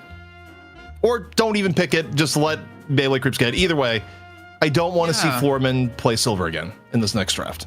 I was gonna say, because if you don't pick it, like even if you're not, if your first pick you don't pick it, melee creeps are gonna pick it. So yeah, I mean, but if you do that, that does free up John quite a bit. Who's been targeted quite heavily with the bans today. So who knows how that's gonna shake some things up. Also, I don't know, maybe stop trying to target John and hero bans. Like, it doesn't work. Like, it really doesn't. You have to go really far back in the past to find a time where that was a winning strategy. And they showed here that they were willing to go, you know what? It doesn't always have to be John on the Bebop. Even though it's going to mess with the casters, it's going to mess with those at home who see melee creeps and go, I can't wait to watch John on Bebop. And it's actually Scout. No, you could throw John on the Mirage, which if you go far enough back, Jason, used to be one of his most played characters. Yeah, I think he's got the deeper hero pool. I think we give a lot of crap about, not having a deep hero pool past Bebop and Warden, but he's definitely been working on things quietly. He just doesn't really have the opportunity to play him that often. And then he has to remind us once in a while that, yeah, I can still play Mirage. I can still play some other things. I can still play Bebop if needed. And he's been an important factor for their success so far today. But I'm trying to think, like, who in the back of my head, if I were to crown an MVP from melee creeps so far in this series, I don't really know who I would give it to, actually. Like, DMB hasn't really stood out too much. Maybe Fishcake? Possibly Fishcake. Also, I think in the game they won, you could make a pretty strong argument for Saya. I think Saya came in incredibly clutch on Kelvin in multiple angles, despite the rough start. And also the part that it's something a little bit unprecedented. Not something I would have thought you would say in Deadlock months ago, but Saya's kind of the last remaining Kelvin thus far. And it's not just that you see melee creeps playing the Kelvin, they still play it really, really well. And I think that's also something to celebrate about how Saya's been playing. And it was one of the biggest differences in the last game, the fact that they had that level of support. Now, why melee creeps is allergic to going Page or prioritizing Rem, I don't really know. But they made the adjustment, Jason, where normally they pick the Kelvin later in the draft, and they picked it early to avoid the mid ban. Yeah. I mean, same with Rem, right? We had Rem picked in top 3, where in the first map it was picked after the turn. So we're seeing a big change up in how they're approaching the draft here. And I wouldn't be surprised to see it continue the same way, honestly, with how this game's going. I think it's more of like, what's Floormen going to bend this time? Because they also don't have first pick, so you would have to assume it's going to be a silver band. Yeah, and that was their own choice. They decided that they didn't want first pick, even though they picked first pick at the beginning of the day. So if form follows that they recognize they're not doing that well in silver, but they also fear Ido silver, in theory, sad awoo noises are about to be happening here, Jason. Oh.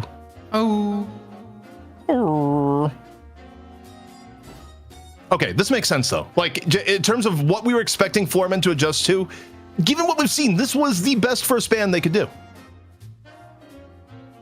So you need a monster hunter. Well, if it ain't broke, why fix the ZP?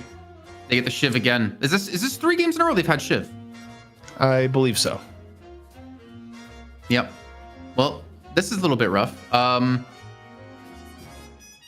I mean, do you think May the Creeps are actually gonna like pick something for John in top 3 this time, considering he's been kind of like focused for the majority of this game or series? I mean, it's possible. They wouldn't necessarily need to, but top 3 Warden wouldn't actually feel that out of the question. Also, Geist is still available, and Floormen should take Geist. If Geist has been such high priority, it should be Billy Geist.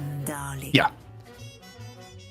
Now they've done that. Expecting supports for the. I would expect support to get in top 3, honestly. Warden Kelvin. Yeah. They have to pick the Kelvin if they want to be banned. And Warden, I think Floormen would probably ban Warden if it wasn't picked. So the Kelvin comes in. We'll see if they value the Warden on the same level for John, or they go, we don't really care. We're going to grab a Mirage. Like, they do have other options that they prove. They don't necessarily have to prioritize the Warden that high.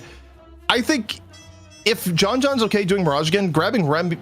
Well, no, they don't need Rem with Kelvin. What am I saying? They've prioritized the Mirage. Yeah. I mean, it's again for the way they've been playing today and the way they play in the past. That could be DMB pick. That could be John's pick. And we don't really talk about like the overlap of hero pools in Melee Creeps. I actually think we like almost never talk about the overlap of heroes in Melee. I think they're one of the few teams we don't talk about how their hero pools overlap, because honestly, it feels like they don't overlap that often. I think Fishkick and Ido have like a small overlap of Abrams and Shiv, and then now John and DMB with Mirage. But I can't think of any other heroes beyond that off the top of my head that overlap. Well, they banned Warden, so this is definitely going to probably force Scout Bebop again. But I don't know about grabbing Yamato there. Like, you already had Billy Geist. Your tankiness is pretty good. Picking Yamato comes at the cost of Holiday. Like, unless Melee Creeps forgot about the beatdown they got from Goober, they're going to ban Holiday. Yeah. Now, the one change they should make, pick Paradox. It's weird though, because like I feel like Floormen, it's not their favorite because I don't think they want to put Goober on the Paradox per se, but I think Paradox objectively is the right pick. But okay, it's we hate John. We hate John DMB. This is either gonna force John on something weird, or it's gonna force DMB on something off like Infernus. Yeah, I'm really curious to see. I mean, you called it perfectly with the Infernus. Yeah. So now we know John will be on the Mirage. This is gonna be really interesting though to see Goober on Bebop, because he's flexed to like Viscous, Holiday, Viscous, and now Bebop, and he was one of the OG Bebop players, just like John was. But I'm really liking Floormen's comp so far. I'm trying to think, will a Page or a Rem fit better for them? And I feel like Rem would actually kind of be perfect if they can get it here. They're gonna Rem. Like, they've had the choice of Rem or Page multiple times, and they've chosen Rem every single time, and it's been Rocker that's been playing it. They're going to put Goober on Bebop. I think that much is assured. Right. So it's going to be Lash Rem as the final picks here, is what I would assume. I mean, look, maybe they want a surprise, because didn't they have one game where there was like no supports whatsoever? It was like the support was Rocker on GT.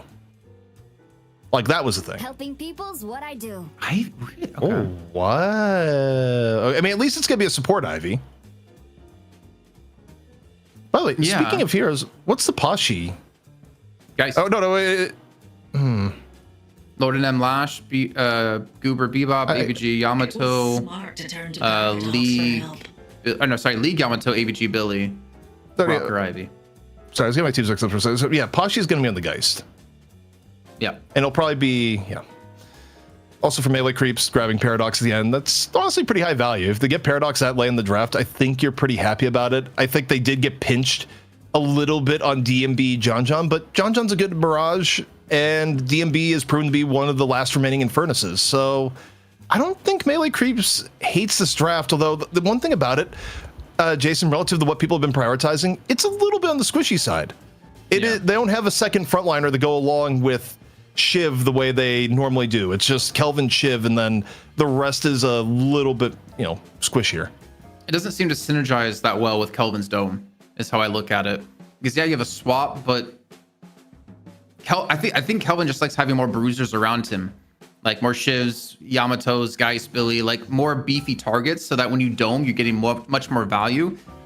Mirage and Furnace and Mina all want to create distance and stay away from like getting close to people, which is obviously not going to help Kelvin out that much. So it's slightly different, but that also means Melee Creeps have to change how they like force these fights too, and those domes are going to be I guess Sai has to flip a switch in his head of how he's going to use these domes differently now. He can't use it as more of a like an engage anymore, because it's only going to be him and Shiv together inside of that dome most likely.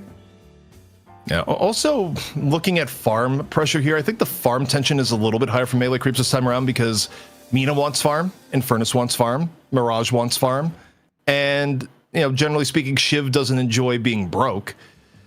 Not all of them are going to get to their ideal farm targets. Like, someone is going to be broker than the others. It's not in harmony the way that the comp they had last map was. Yeah. And I mean, also one thing they need to worry about is the Lash ultimate too. I know Kelvin, his dome can be decent against that kind of engage, but the fact is you have like a Bebop hook and you have Lash you have to worry about. And I bring that up, obviously it's kind of like different than talking about farm, but the fact is, like, Counterspell would go hard for Mirage, Mina, and Infernus, even though you can't escape the ultimate with your bats and you can escape with your tornado, but you don't want to commit that to escape a Lash ultimate. You want to, I think like Counterspell something you have to buy relatively early. We did see that happen in game 1, I think it was some early, actually no, that was it was game 1. It was Pop who bought like really early Counterspell, but I expect to see the item very quickly for this team if melee creeps want to be able to skirmish in the mid game. Interesting enough, though, when I think about the overall gameplay flow here, I do think Floormen are much more under pressure to come out mid game with like a 10-15k lead. I think if that goes late, just because of Kelvin being able to provide protection, Mirage being able to get one of the best late game damage dealers, along with Infernus, I think melee creeps kind of enjoys if this one goes pretty long. Floormen, they're on a bit of a timer here. It's not the hardest of timers because there are like scenarios where your Amato guys get really, really big.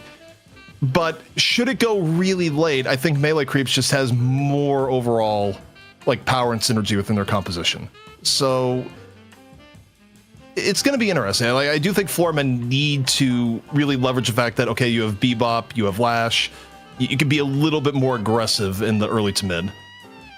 Yeah, we've seen a lot of rotations too, out of Goober in particular. It wasn't necessarily Bebop, but his holiday rotations were pretty on point. And I wouldn't be surprised if he did something similar. I'm trying to think about like lanes as well. Who's going to be paired with who in this? And I want to say you need to put Bebop mid because you need him to be able to flex between the side lanes. But also, you're not going to be too sad if Goober gets fed farm. And if you were talking about farm before, there's not that many mouths to feed on Floormen's side. It's kind of just Geist. Yeah, I mean, you want Geist, you want Yamato, but, your Billy, he likes to be average. He doesn't have to be turbo farmed. Again, your Lash kind of likes being a little bit farmed, but it's like Floormen have a much better spread, all in all. Well, here we go. Time to head into it. It's the final game of shift number 24. We need to plan something special. We have Valentine's Day coming up soon, ZP. We need to figure something out. We want to do something for that show. Maybe we all have...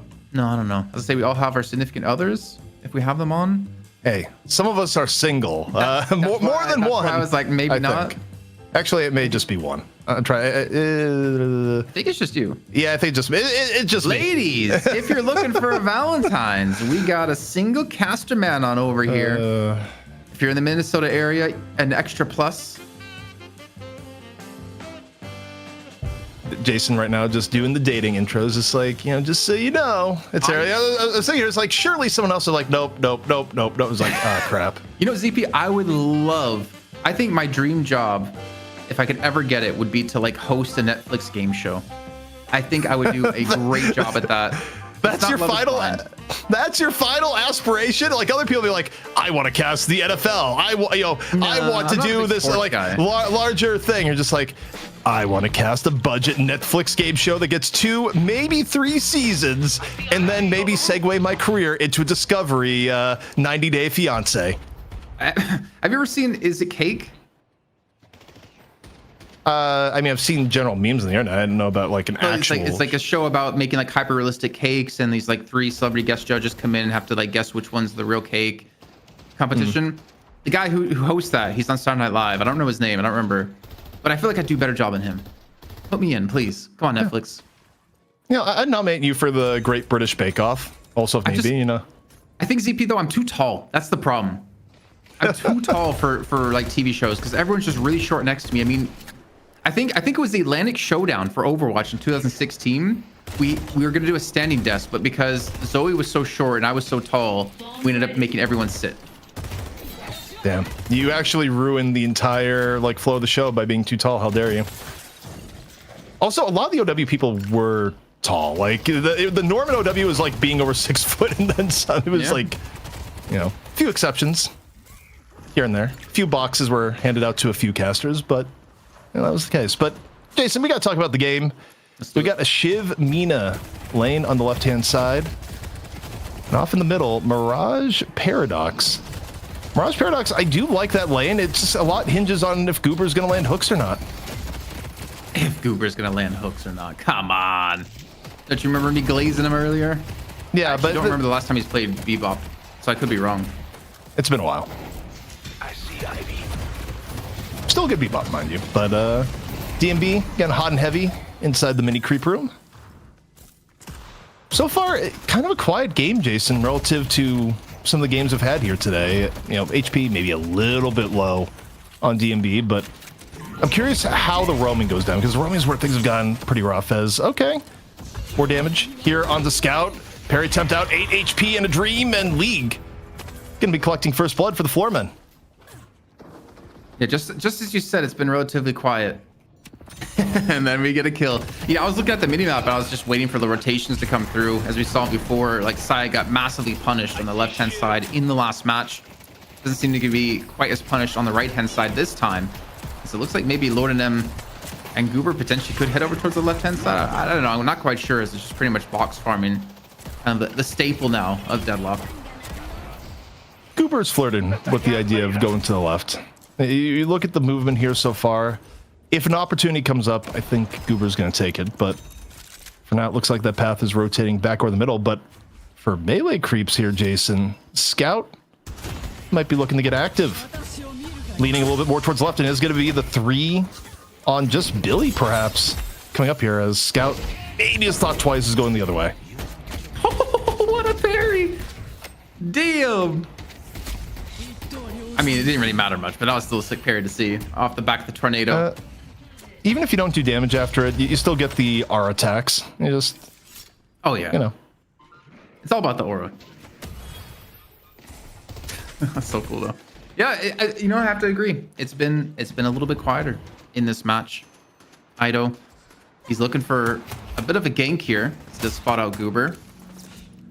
Wouldn't expect normally Mina to be the one to gank, to be honest.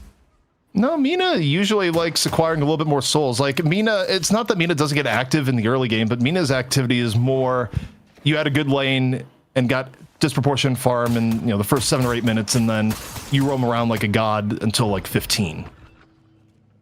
But we do have a full 3 hidden left from melee creeps, and I mean, AVG and Lord and M are showing it all the respect in the world. I don't think that's going to result in a kill, at least until your next round of rotations, which may be heading to defend middle at the moment. Yeah, 30 seconds away for the buffs to come up. Just mentioning that because, again, melee creeps took double buffs 3 times in a row in the last game. So maybe we're going to see the rotations come out to secure those. Ido's already in position on the left-hand side, but it has to shove out a wave. But yeah, very, very quiet. I think you're kind of feeling the pressure of this series too, because for Floormen, you know, look at the roster and look at the history of the players, you would expect them to be winning events or to be like trading events, and not having to win so long and being so close right now, it's got to be a little bit nerve-wracking for him. Mina things. No other hero in the game is getting out of that situation other than Mina. The amount that Ido just got dragged away, but the fight's still ongoing. Fishcake, 200 HP, pressure in off Goober, the bomb about to explode, and no Shiv, you're not living through that one. Floormen with the rotation of 3 onto the left-hand side, and you know, Ido's still in the neighborhood, but definitely waiting for things to clear out a little bit because it is anything but safe. Slowing Hex, oh man. Looking very reminiscent of the Cool Cheese match we had earlier on with some early ganks. Yeah, I mean, the start of these games have just been kind of so weird. They've been eventful, but also not eventful. And well, speaking of eventful, Combustion got to come in to get the catch. A double stun coming through, as we also have the rotation out of Scout to join in for this fight. But there's the health swap coming through. And there's John farming in the mid lane. As we do see DMB eventually go down. Knock on wood so he doesn't miss kills. Well, he did there. Saya did not have ult there. That was the problem. Like, Saya could have saved DMB, but was just a little bit behind in farm, Jason. So Frozen Shelter was not a pressable button at that time. Still, though, it doesn't really work out all that poorly for melee creeps. Yet another trade in a long line of trades here so far. 25k to 25k. And you look at Guardian stats, about as even as it gets so far, Jason. Yeah. I mean, I'm not surprised for it to be this close, especially with a little bit of a slower pace off the get-go. Early extra stam here for Kelvin. I found that actually really interesting. I don't believe he's bought that in the last 2 games to kind of switch things up. Maybe he's thinking he needs the extra stam. Not sure exactly what for. It's not like there's any hard CC other than like a hook or a stomp from a stone gargoyle. I mean, it is helpful to get away if you get hooked. Would maybe be the main thing I would look at, but right now just keeping an eye on what the next major rotation is going to be. Melee creeps had opened the possibility for Scout to overload on the left-hand side, but it's going back. But a little bit of a skirmish here off in the middle. We see Rocker just going back to lane. Where, by the way, if we can look at Rocker's build, I assume Rocker is just going full support Ivy based on their comp. I highly doubt we're going to be seeing another gun Ivy. As, wait, through the veil, hook up and in from Goober. Shouldn't be lethal, but, you know, just a little HP tax as off to their end. Lord NM, Death Slam, waits it out, lands it, but gonna pay a terrible price for it. The Nox Nostra punishing Lash post-ult. Boom blows up, decays up as well. Need to be so careful for AVG here. And we'll back off to safety, but it still takes a lot of damage. And yeah, like the Headhunter, Backstabber, initial pickup for Rocker. Something Saya does as well. Eventually we'll go into Healing Nova. And well, Goober's back involved in another fight yet again here, trying to go for the catch on the Scout. Power Slash does some okay damage, but League is eventually able to close out this kill, and Floormen immediately respawn back, keeping things equal at 34k apiece. And well, DMB, you know, for people who aren't seen Infernus often in their games, I think kind of a decent consensus. I don't want to say general consensus that Infernus can still be really strong. I think we maybe have to ask the right people, so maybe it's not even like a close consensus. But he's still, I don't know, in my eyes, ZP, I still feel like he's really strong, especially against like spirit heavy teams. He's so like faster on the map. He can apply so many debuffs, attack speed slows. I mean, depending on the way he ends up building as well later on, but he's so slippery and hard to lock down to kill. I think he's just been underrated. It's been a bit of a global overreaction to nerfs, not from pubs. He's still like one of the highest pick rate heroes in the game, but in comp, it's mostly been DMB keeping him alive, and I just think that's it's a cycle where players overrate the impact of some nerfs, and DMB certainly has shown that Infernus can be very effective. You know, his recent maps playing it have all been wins for melee creeps, and for now, on a little bit of an extra chase down towards Rocker, who uses the terrain pretty wisely to not stay in line of sight.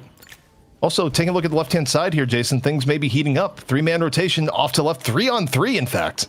Do they want to fight now, or do they want to wait for the urn to spawn in? I mean, I think a swap came out. No, it hasn't come out. Now it's gone out here onto AVG to lock him down on the Billy. And there's Nox Nostra on top of that to confirm that into a kill, and a perfect time to do so as well.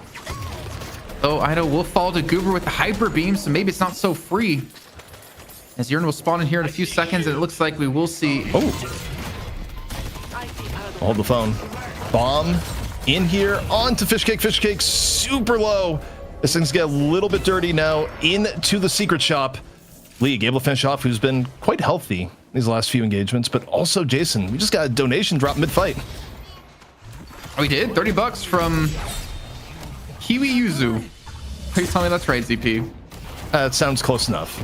I definitely did not read it fully through before starting to say the name, and that is I'm definitely going to get thrown off on that one of the days and might disappear off the show if it's that bad of a name. Well, also disappearing. Oh, wait, League! Able to stay alive, gets that last little bit of healing off the resto shot, finishes off Ido. Frozen Shelter elsewhere, going down near the urn pickup. See Lord NM pick up the urn post shelter and well on his way. And for Floormen, this would be a big boon if they're able to get away, but entry or exit denied by John, not making this an easy approach from Lord NM, who's going to have to take the long way around. I mean, Goober's retreated. Lord NM's retreating. This garden's looking mighty tasty here on the left side. You can already see melee creeps grouping up for this one with Ino and with Fishcake.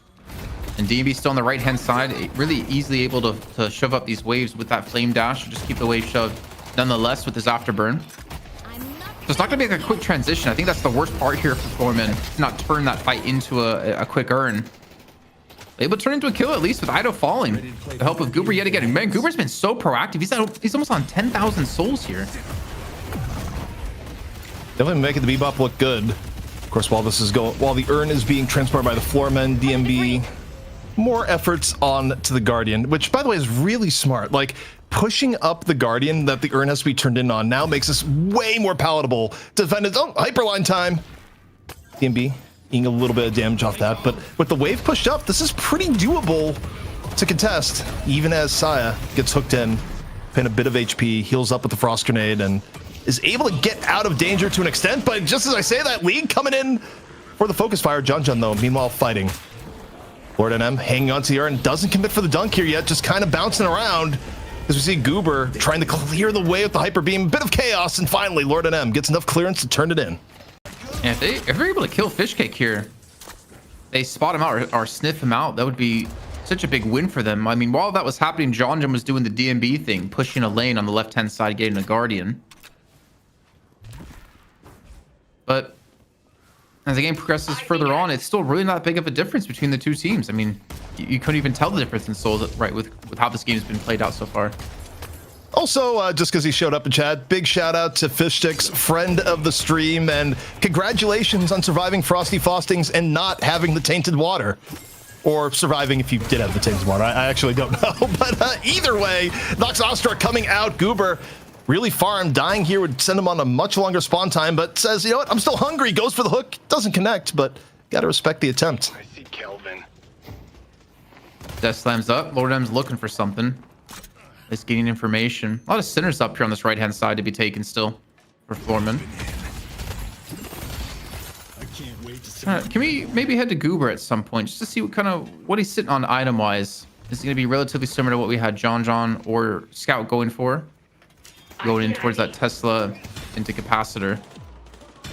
And actually, melee creeps in the meantime have pushed up here to seal away at least one of these turns. You can see Goober enduring speed. He's got the battle vest, Chantress Emblem, Slowing Hex. Okay, so not really too developed into his build, but he is starting to hit towards these investments relatively soon. And then his leveling, he's 2 points in 2, 2 points in 3, and 2 points in 4. In a way, the Goober build, the Bebop build, reminds me a little bit of the old gun build, except like in the sense that you got a lot of vitality first, except instead of orange items, you're now just going spirit. You know, you go back to the good old days of the build John was able to use back in Trolley when melee creeps really started to flip the script. But up we go here. DMB, concussive combustion, ready. Goober, the main target, but he's all sorts of tanky.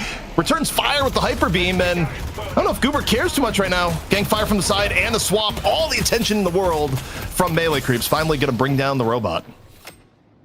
Let's push Greenwich. Let's push York. That right lane was shoving extremely hard. I mean, just small victories here and there. I mean, we've talked to so many players, and it's a battle of mistakes. It's a battle of who makes the least mistakes and who's able to capitalize on those mistakes. And I mean, a small victory, they get one kill, but still, the kill's gonna help and allows them to take some jungle. You can see on the right-hand side, they're going for an invade on towards potentially the double sinners, but the counter pressures come in from Floormen onto this middle lane. They're immediately forced to head back here for melee creeps to defend it. Also, I mean, while mid lane is being fought for, Urn soon to be fightable. In on the right-hand side, melee creeps gonna be the first one to get a little bit positioning here. Wall comes out to cover the pickup, and away Scout is gonna go. I heard the hand. The claw of God. Wait, Yamato? The light melee hit! That's a full-on Urn drop! Let's go to you. However, it's not turned into an Urn pickup. For now, it's just dropping the Urn where it's at. A little bit of extra delay. Oftentimes pretty worthwhile, but the Urn is picked back up, and melee creeps still in control. Death slam up though for Lord NM. This is gonna be a free turn, and they're actually going for a fight before the Urn even gets here, catching on to 2. But Lord NM able to get the kill into DMB, forcing Fishcake back. you see up to the side, Rocker's trying to come in to go for the melee, but the dunk gets done either way. And Scout, well, they might lose one, maybe two players here, but they still win that battle of getting the Urn turn-in. Floormen almost got the best of all worlds there, and they still might come out feeling pretty good as AVG just goes thunk over the fish cake on the chase down. But really, Lord and M was just a second off from also getting the Urn interrupt there, so I think Floormen made a pretty calculated play. And as Goober, though, does get, you know, an extra bomb hit towards the end. I mean, they get Urn, but they lose 3 players. So it's not really that big of a net win for them, even though it is the second Urn of the game. I think it's all about taking stock of where the farm is, and one thing for Floormen is AVG on 20,000 souls. Hello? Where the hell did that hook come from? A place that Mirage doesn't want to be. John going, wait, I'm usually the one to be buffed. This doesn't feel very good. Tornado, though, such a good escapability that it's not lethal, even though probably gave John the scare of his life. I didn't even see the hook come in. Yeah, neither did John. Oh, yeah, that's definitely apparent. He's not ready. I mean, I don't know. This game felt weird. I don't know if that's just me, ZP, compared to the rest of the matches in this series and the earlier match in North America. It seems for Floormen, they're just heavily reliant around Goober or Lord and M to start things off. Oh my god. Oh, no way. Hyper beam. You know what? With upgrade mobility on this orbital battle station, Lord and M finding Scout off the real pandemonium. Not a move you see all that often. Certainly enough to take the Guardian. As Floormen add on to their advantage. But, you know, to answer your question, Jason, I just think the tension of what's at stake is being felt by both teams. Floormen, this is their best opportunity they've had in a long time. Melee Creeps is the most vulnerable they've felt in a long time, and the prize pool is higher than ever. Oh my god, he gets so lucky that the slam doesn't come down while he's getting pulled in. Is he gonna be able to finish it off with the burn? It's close. No. It's still alive. Okay, it's getting backdoored. Like, that is backdoor range for the Walker. You don't have to wait for a wave. Someone's gonna make a field trip up there, Jason. And it's probably gonna be DMB, if we're honest about it. Sia's HP. That's 1 HP. Actual drops of the bait. Oh my goodness. Okay, Saya still is gonna die, and it's not gonna result in Yamato dying in turn. So not quite as baited as it may have looked. Still, good attempt to try and stay alive. Now, is League gonna be able to get out of here as more people are on the way in? Swap with backup from John into the tornado. Goodbye. Still kind of qualifies as bait with the end result. Yeah, and again, like another trade that's pretty much net even. Though Floormen are slowly starting to get ahead here. And actually, it might be fish cake to get the Walker. Not being back toward for now. But DMB, I mean, he's going for, is he really going for K-Dash next? The extra speed's not bad. The extra stamina's not bad. K-Dash, I think, is still a good item, even if it's not quite the ultimate buy this all the time item. Even still maybe a candidate for a nerf. But the change they made where you can't get extra base ammo on top of the other bonus, you know, definitely made it a little bit less desirable. I'm just trying to think, does he build into gun items later? Because then wouldn't it be better just to go Arcane Surge instead? You get extra width on your Flame Dash and Combustion. I just don't remember. I mean, if he's building K-Dash, I'm assuming he's going to build towards more gun later. You would think. Maybe he goes Spirit Rend? You could. I mean, there are a lot of furnace builds that did. I mean, there's also a lot of ways to build first, but the Hyperline! Oh, into the ground strike. That is not a pleasant feeling at all for Scout. Nox Nostra being dropped by Ido to give a little bit of support from Scout, who's about to get put into the blender. And it may have been just enough to get him free. We'll see. Goober still potentially looking for a hook. Definitely has the angle. That was terrifying if you were Scout. Yeah, Scout had no idea where it's going. He's like, okay, I'm stunned going up to the top of the buff. Wait, now I'm getting ground striked into the ground. Just let me play the game. Next Urn is up. And it's picked up here for AVG. Not the person you want to carry it at 26,000 souls. You want to throw it to someone else. Hyperline? It's going to be a knockdown. Rocker's very low in health. Urn control. Firmly grabbed by Floormen. But this one definitely looks like it's going to be contested in full by Melee Creeps, who, or at the very least, maybe they just go for 2 walkers. You have the easy finish here on left.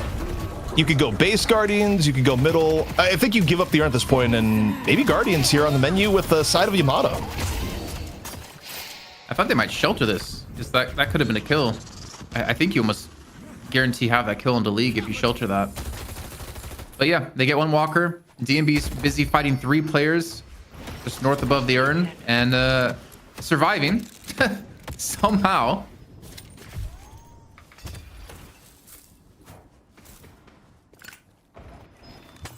Shadow form is not ready. Look at the situation. This is maybe the most tense game 3, Jason, we have had in a very long time. Even Floormen being up 7k off of the last sequence of plays, this is about as close as it gets. And even the late game options, I think we kind of established that melee creeps have the somewhat better late game, but it is not a sweep by any means. And it's also tempered by the fact that, you know, you look at who has farm for Floormen, their front line is horrifying at the moment.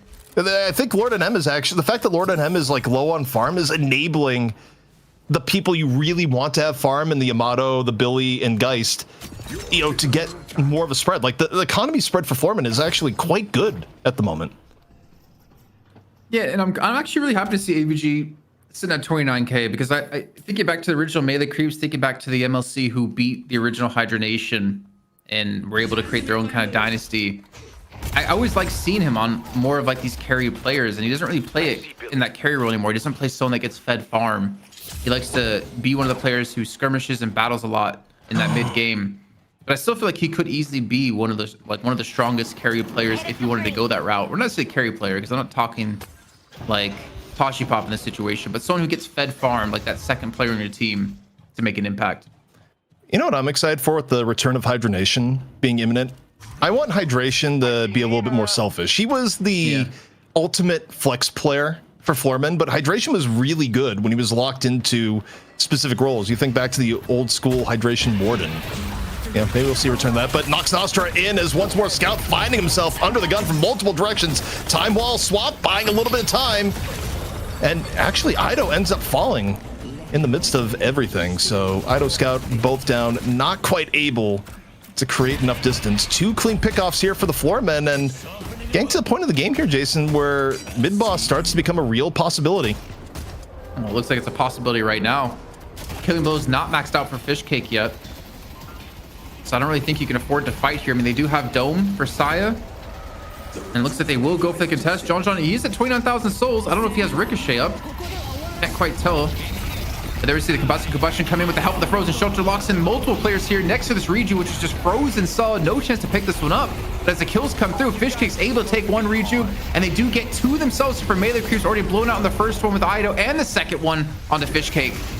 And no rejuves left, but the fight continues on here, ZP. No one's in the rejuve, but a lot of people are leaving with the hospital bill. John, though, high damage, eventually brought down towards the end. Wasn't quite able to get away. Taking a look at Fishcake here. A shiv towards the end of the battlefield is a happy one indeed. Able to get the last kill. No more killing blow left, but still enough to walk on over and slap him in the face. In the aftermath here, it's beneficial for melee creeps, but it does leave us in basically an even situation. Melee creeps, I think they're going to get the mid-walkers, so they'll come out slightly ahead. But this is still anyone's game, Jason. Big change-up, too. I just realized I was looking at Fishcake's abilities. He maxed his blades, serrated blades, instead of going for the killing blow like we've seen all shivs today. Quite a big change-up, I'd say. Because you look there, I mean, obviously the killing blow, I think reset wouldn't have mattered too much since they still won the fight, but interesting to see that he's still going for the blades considering the nerfs. Or maybe I'm wrong. I don't know. I thought it was dash and then ult nowadays. I think you're right in that regards, but also, you know, recent events. Spirit buff for Ido, very welcome occurrence indeed if you're playing Mina at this point in the game. I mean, at any point in the game, really, but especially when the buff is way more powerful. And I think this is the lasting impact of that last fight, is that not only does Floormen lose a walker, but they also lose Urn control for next Urn, which is pretty damn important. I mean, 145k, 142k, it's effectively an even game, but an Urn would swing it to whoever gets it at this point. So if you're Floormen, although, Jason, Floormen also need a walker. At this deep in the game, you're feeling the lack of a flex slot. I think if you trade Urn for walker, it's not the worst here. Looks like they might be doing that. Look at that mini map, man. 4 players descending on the Lonely Walker and John on the right-hand side. This makes sense. They really do need the flex slot at this point. You're not going to be... Yes, you're going to be down a little bit in farm, but it's not that big of a deal compared to making sure you don't get slot locked. Well, turn still gets turned in. And Floormen do get away with the Walker. Took a little bit of an exchange there. It's only a 7k lead for melee creeps, and honestly, this far in, not that big of a deal. I think the one big advantage, obviously, is going to be the extra flex slot that melee creeps do have. I don't think the economy is quite there for that to matter too much. No, and again, that's why I think in overall decisions you could have made, because you think about the game, if you fail the contest to earn, and then you're slot locked, like, it's probably over. But, you know, Shiv, a few daggers going in the Billy, who so far AVG not really feeling too much of the burn, but more people coming on over. Scout, swap, ready to go. Everyone going to Russell with Billy off into the closet here and now. Changgang, though, is out. Billy here under the gun, can't survive. Rocker dies at the same time, trying to help out. 2 down now for the Floormen as melee creeps look to add on. League, maybe next to fall here. He's really low HP. League, slow and down. Big plays for the melee creeps. Yeah, this is a snowball too. Now that Fish Kick has ult max as well, they can continue to push and go for these fights. Nobody can just close out these kills very easily, even dropping back to buy up really quickly. Picks up superior cooldown, so even more annoying for him.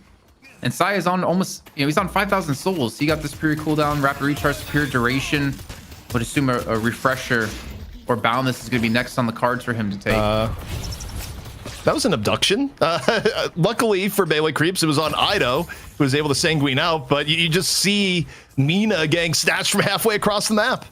She just happens to have the escape ability that also lets her go halfway across the map the other direction. DB is just like, what's back here? And they're pushing the Walker. There's no rejuice, obviously, but there's a 14k difference. There's a Nox Nostra too. Trying to silence up Rocker and force him back. And I mean, they're just hard forcing him back. No chance to contest this Walker. They're giving it up for free. And Lord and M, he does have ult, but they need to wait for AVG to respawn back in. Here comes Lord and M. It's actually huge. Gets 3. Is the fall through going to be there? Over in. Looking for Fish Cake. Fish Cake wounded in off the initiation from Lord and M. Has to take a breather back the other way. Floormen, they're about to get support here from Goober. Coming in off the hyper line. Looking for isolation here on the melee creeps. Fish Cake still super low. League able to find on the Saya. It's a comeback now for the Floormen. They lose the Walker. Get 2 kills onto the melee creeps. We'll see if they can get a little bit more and, frankly, fix their lanes. Yeah, I think they're going to be doing that for the next minute or two. Fixing lanes, trying to grab their own jungle. I still don't think it's like the worst for melee creeps here. They lose, what, 2 players, but they still get the last Walker of the game. And the soul lead has fallen down to about 11k, but I still don't think that's necessarily the worst case. Just more curious about how many souls does Saya have left? Is a refresher on the card soon, or will it be that Boundless Spirit? I think the next fight could decide it here, Jason, one way or another, especially with mid-boss now about to be under a minute. Floormen, they'd love to get an extra Walker here. Melee creeps down too. They don't really have what it takes to defend it, and, being here is a risk.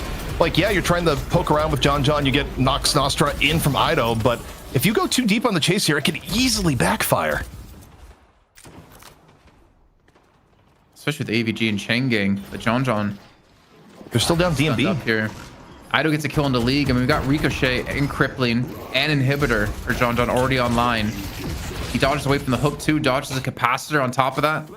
Man cannot be stopped. It's really important they got that, though, Jason, because now, even if they don't get anything else... Wait, they get AVG on top of it! This is a disaster now for Floormen! Look at the timers. Losing League was doable. Losing AVG for 80 seconds is miserable. Saya's going to have Dome up for the next mid-boss. You have a full 6-man setup. Floormen, they probably need the contest. I think they need to get a rejuve charge out. But if they don't, this is worst-case scenario. The mid-boss is fully set now for a melee creeps victory. Did you know, by the way, I'm actually hesitant to say it, that you don't see items, like the tier 4 items being bought anymore on the top of the screen with the new update to the UI. Did you know that? Yeah, I mean, it knows, like, well, you're not getting the alerts anymore. I think the alerts were good. At the very least, they should be in observer mode, but yeah. I'm curious. I don't, like, Sai had 5k before he died previously. I'm wondering, has he bought refresher? Or did he go boundless? Or like, if he has refresher here, you say goodbye to this mid boss. I don't think Floormen can even bother to contest it because you're just gonna not lose this fight if you're melee creeps. You should not lose that fight. It's not a position you love to be in, but down AVG, I just don't think you can go in here. And from the looks of it, Jason, neither do the Floormen think that that is a viable option. So as we head into what is the final act of map 3, and one of the longest days we've had in night shift history, melee creeps, though it's been a long road, they've taken the first steps to finishing this off and defending the throne. Oh my god, he has boundless, and he's about to have refresher. I think this is, yeah, we're approaching the end of the game once he gets refresher. As long as they can fight in a way that they know they should be able to win. And I really want to see how much he's healing too, because he also has max ice path. He's about to have max frost grenade, and he has refresher not picked up. Yep. This is rough times because AVG, that lead he had, right? We were talking about him being, 30, 35, almost 40k now. But the last 2 deaths he's had, he hasn't been able to do anything, and he's just stagnated in souls. He's had that 70-second respawn timer you pointed out before as he got caught in mid lane. They're lacking on damage. The AVG pick was probably the worst thing that happened there. I think if League got picked, they had enough time to contest or just go in 5v6 with the Billy. It would have been much more of a question. It was the second pickoff after League got caught when Floormen were full retreat from the left walker that set this in motion. We got another tip, ZP. In that heathen J. Thank you so much. Remember, anything you donate to the prize pool does not get touched by us. Go straight to the players. So we appreciate the overwhelming donations we've had today. I think we've had almost 2K in donations today, actually. It's been a pretty incredible day for the players. That much is for sure. And also a good show in the community. But all right, Hook comes in. DMB, the target. They'd love to get a rejuve charge out here, but I don't know if they have the damage chases down, not without exposing themselves pretty badly in the same way. Floormen backs against the wall. AVG can't get back into the fountain. Down 1 as Shrines now at stake. Melee creeps in what could be the final lap. Yeah, triple stun too. Lowkey comes in. I see 1 counter spell come out. He gets a throw on 2 with the death slam, but into a frozen shelter is going to keep them extremely healthy for now. And just watch their health bars. They're spiking here or there, but remember, we have refreshers, so Sai can throw another one down if he needs. Yeah, another one comes down just as you mentioned that. Double dome, double the protection as it comes on in. Scout able to take down first shrine, next shrine not looking as healthy. Floormen struggling to stay alive in their own fountain. The support being thrown out by Saya, absolutely ridiculous. And only 1 rejuve has been burned. The Archmother now under assault as melee creeps look to finish off strong and defend their strongest challenge yet. Stage 2 patron on the way. And with 2 rejuves in the bank, Jason, melee creeps, they don't look to be leaving whatsoever. They're ready. They're sitting here for the finish. Nox Nostra coming out in. Ido says, get out of here. The patron trying to defend itself. Lord NM, a last-ditch effort inside the fountain. And we'll see. They take down Fishcake. Melee creeps, did they bite more they can chew? Still potentially defense here in onto the patron. John takes down AVG though. The damage in from John still really high. Lord NM taking down the Archmother down to a 3rd. And melee creeps about to finish off here and now. Still a few defenders left into the pit. A valiant last defense effort. Ido, though, deals with Pashi. DMB, low HP, still 2 rejuves in the bank as the Archmother continues to go down. Last rejuves are out of it. Final moment here and now as DMB puts in the last blow damage. All Floormen are done, and melee creeps defend the throne, Jason, in what was a ridiculous series. Respect to Lord M, though. Sold some items, bought refresher last second to get a triple throw into their spawn. But it just wasn't going to be enough. I mean, they tried everything up to the last moment. They looked really good this week, though, compared to last week's. I mean, that first map wasn't even close. And then, unfortunately for them, neither was map 2 or 3. Just in the opposite direction. But again, melee creeps, I think this is like 15 weeks in a row now. And the biggest prize pool we've had in the night shift ever since its inception. Not a bad day for them, man. No, not at all. And, man, I think that it's exciting for NA. Because it shows melee creeps can be challenged, and I also think the new Hydra Nation roster could be pretty strong too. So NA might be entering its golden era of 3 very, very strong teams. And Jason, I'm feeling you. It has been 3. A long, we got long 4, series. bro. You forget about BWC. And BWC, yes. Look, it's been a long night, as you also know. Longer for you because you're in Italy. But it is 5:36 a.m. Yes, over here. But it's always worth it to see some like crazy action, and even seeing this, the AC-130 from the sky for Goober being flown around with his ultimate. I mean, yeah, like Floormen, they showed some really good things again. Like seeing AVG, 25k here. Look how far ahead he is from everyone in this game. It's just unfortunate that he wasn't able to carry that through, especially being caught 2-3 times in a row. But we've seen improvement out of Floormen, and again, I think like Goober brings a lot to the team. I think Rockers brought a lot to the team. We saw Goober on Holiday just massively destroy melee creeps. His Viscous decimated BWC. So they definitely have pieced together like a pretty damn strong roster. I think give another week or two to practice, since they've only been together for what, 2-3 weeks, then we're going to see some real competition out of them. Well, I mean, there's already real competition. That sounds wrong, but we're going to see, I think, a change in title holder in North America. Yeah. Safe to say, melee creeps are gonna have to play better than ever to defend the throne, but they rose to the occasion here today. And looking at the final stat screen, I know 2 back-to-back really great games on the Mina, but to me the standout had to be Saya. Great frozen shelters when they need it most, heavy consistent healing, and I think to me the backbone of how melee creeps was able to win in both of these games. Yeah, and even when Spirit Sap at the end, I didn't even notice that one. Maybe going into Focus Lens if he ever got somehow another 6400 item picked up for himself. But yeah, I think, Saya's proven that Kelvin is still viable, is still playable. Maybe Saint over in Abraham's camp is watching this and being like, I too enjoyed playing Kelvin. Maybe we can see him come back into the EU side of things in the following weeks.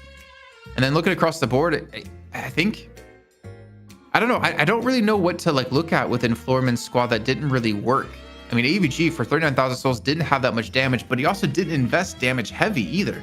I believe he didn't get point blank until way later in the game, because he was acting more tanky. He picked up a very early Colossus, like a Torment Pulse, as well as Spellbreaker he had very early before he had point blank.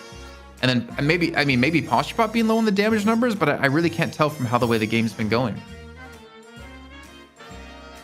I'm thinking back to where things really changed, and I think some of the mid-boss fights, melee creeps have still been best in class. Like, I'm just kind of racking my head, and for the most part, when it comes to dealing around mid-boss, especially making an opportunity, I guess it really would.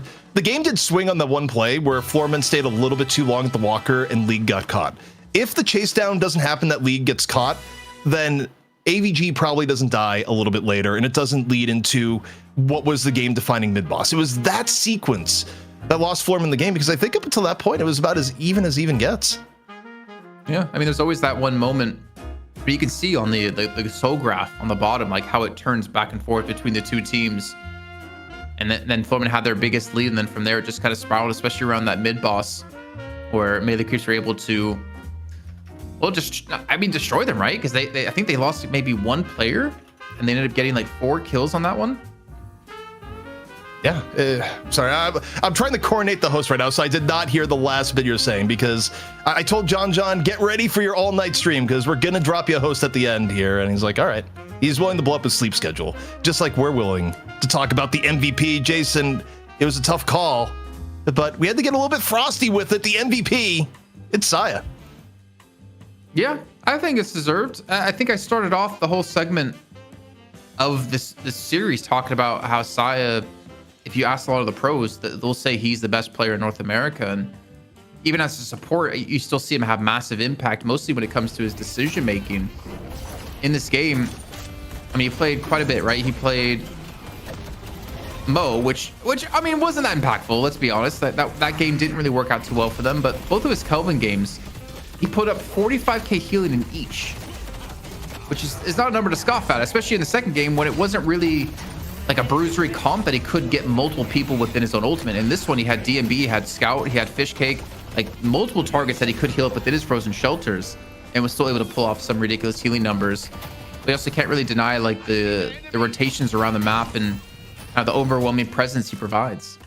Also, I love the read here, actually back from both players, between Lord NM and Sai. I'm just like, okay, you're going up the stairs. And Lord NM goes, oh, I know I'm going up the stairs, so I'm going to go the other way. But I'm still too low in the end to get away. I do think, though, in terms of drafting, it's a real problem. The adjustment that Melee Creeps made was, okay, we can't leave Kelvin to the second half because he's going to get banned by the mid-stage bans. But you can't really afford to ban a Kelvin with your first ban, with the other power that's in the draft. So because Floormen couldn't take down the Kelvin in the first part of the draft and didn't want to play it themselves, picking Kelvin third was just a natural adaptation from Melee Creeps that lets Saya play who he plays best now.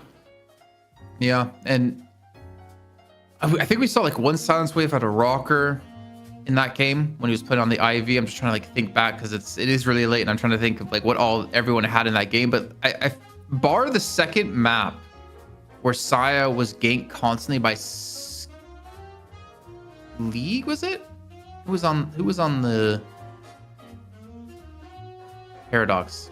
I can't remember. Paradox? Whoever was ganking him, he got put so low in souls, like really early into that game, and he was able to bounce back and become a massive threat. He ended up getting boundless, getting refresher. Like even when you put him down at the beginning, he still keeps that mental clarity and focus to realize, okay, the game's not over just yet. He doesn't really seem to tilt. Yeah, and it was League. That was League coming in to help the Silver lane, which like it was like what I think it was like Silver Yamato. It wasn't that strong of a lane, but the lane felt a lot better when you had Paradox coming in to repeatedly just raise some hell. Yeah. And you know what? Hats off to them. I think they deserved it. I think Floormen should be pretty happy with the results, considering they've not really been together too long as a team. Guru played well. Rocker played well. Seeing Rocker on GT not even run support was really interesting because it shows the flexibility that he can bring to the team if they don't want to run a support or run someone who's kind of hybrid between the two. Definitely a lot of potential in North America. Well, we're heading to the end of the show here, Jason, and normally we would just say here's a schedule. I mean, we'll go to the schedule, but I do want to give an extra special shout out after the schedule to all those that donated here tonight. Definitely the biggest night shift ever. Honestly, super appreciative to not only our long-term fans, but all the people that came to check out the show for the first time. As Deadlock is entering a new era, and it feels really bright, Jason. Like today was just awesome, and I can't be more appreciative, on behalf of us, on behalf of the players, for everyone just coming by, hanging out, and enjoying what I think was a good show tonight. Yeah, massive shout out to the viewership. I think we've crushed our records from any show we've done in Night Shift or Fight Night from today. I think we were over 4K at one point over in the EU matches. Some crazy support from everyone out there. And even if you don't have money to donate, not a big deal. You're here to watch every single Wednesday, like we're here every single Wednesday. That's all we ask for, and all the players really appreciate. And don't forget, after here, assuming he's still around, which we will confirm, I was messaging him and saying like, yeah, he's still here. I got a thumbs up. Well, I'll talk about after the hero priority, but we're going to be doing Cool Cheese with the Graveyard Shift after is going to be our guest, for those patrons and subscribers. But before we log off, Jason, we got to talk about hero priority. And, Silver had a pretty big impact on the draft meta. That much is for sure. Yeah. First picked 5 times. I mean, I don't think we ever expected her to not be first picked, and then banned out twice. Honestly, kind of surprised people weren't more afraid of her. But also, did we have a game? Because I didn't fully watch the EU game since I like to watch them back tomorrow when I stream. But did we have a game where Silver really popped off? Silver, I'm trying to think where she looked best. I think she looked best when Abrahams played it. I think Abrahams had a really good game on it. Listic did all right on it. I'm not convinced with the build Listic was running, but Listic was involved in a lot of kills. Like, it wasn't a bad performance on the very first game of the day. So, all in all, Silver definitely looked better on the EU side of things, for sure. Okay. Well, look what's happened down to the bottom list, though. Man, McGinnis picked once. That was over by Sonya Sniper. We had Infernus once. That was DMB. We had 7 once. We had Wraith once. But then look what they've done to our boys. Like, Doorman just dead. And I know you said this, that you're kind of in the camp that people, it's like a knee-jerk reaction to people doing that. Yeah. Also, you know what? We just had a patch drop directly after Night Shift. We've been dealt a generous hand. We're not going to go through all the changes that went on, but as you're leaving the show, as you're checking out John, we're going to send people to after the stream, a big old patch just hit 4 minutes ago. Bro. I wasn't not kidding. A drill. There is like legit a patch that just hit, and there are a lot of changes for Silver.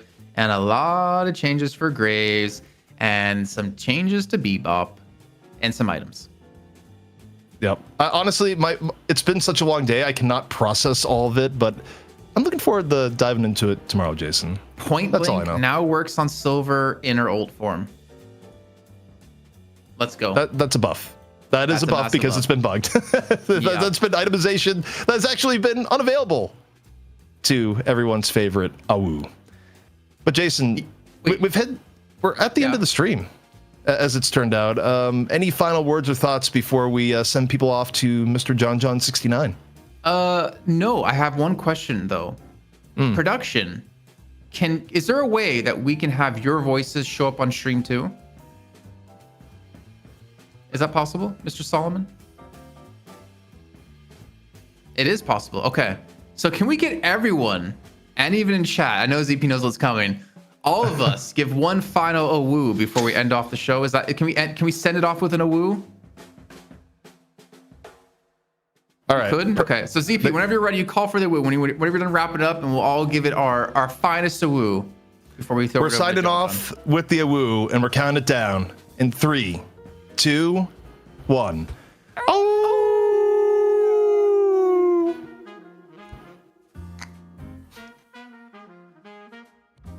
Got it.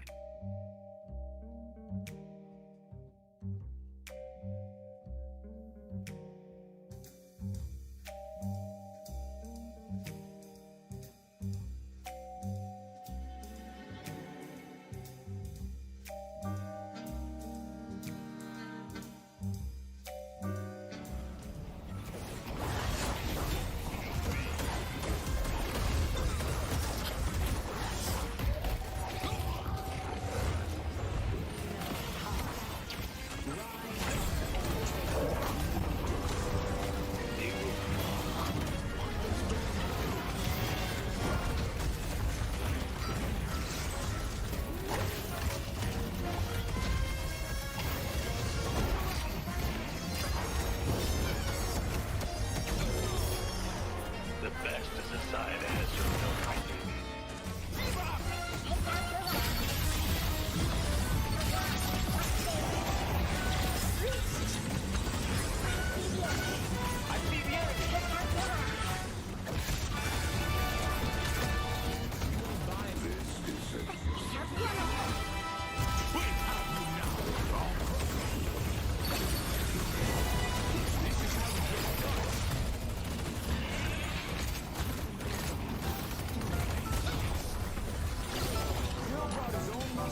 Still ain't got your grip.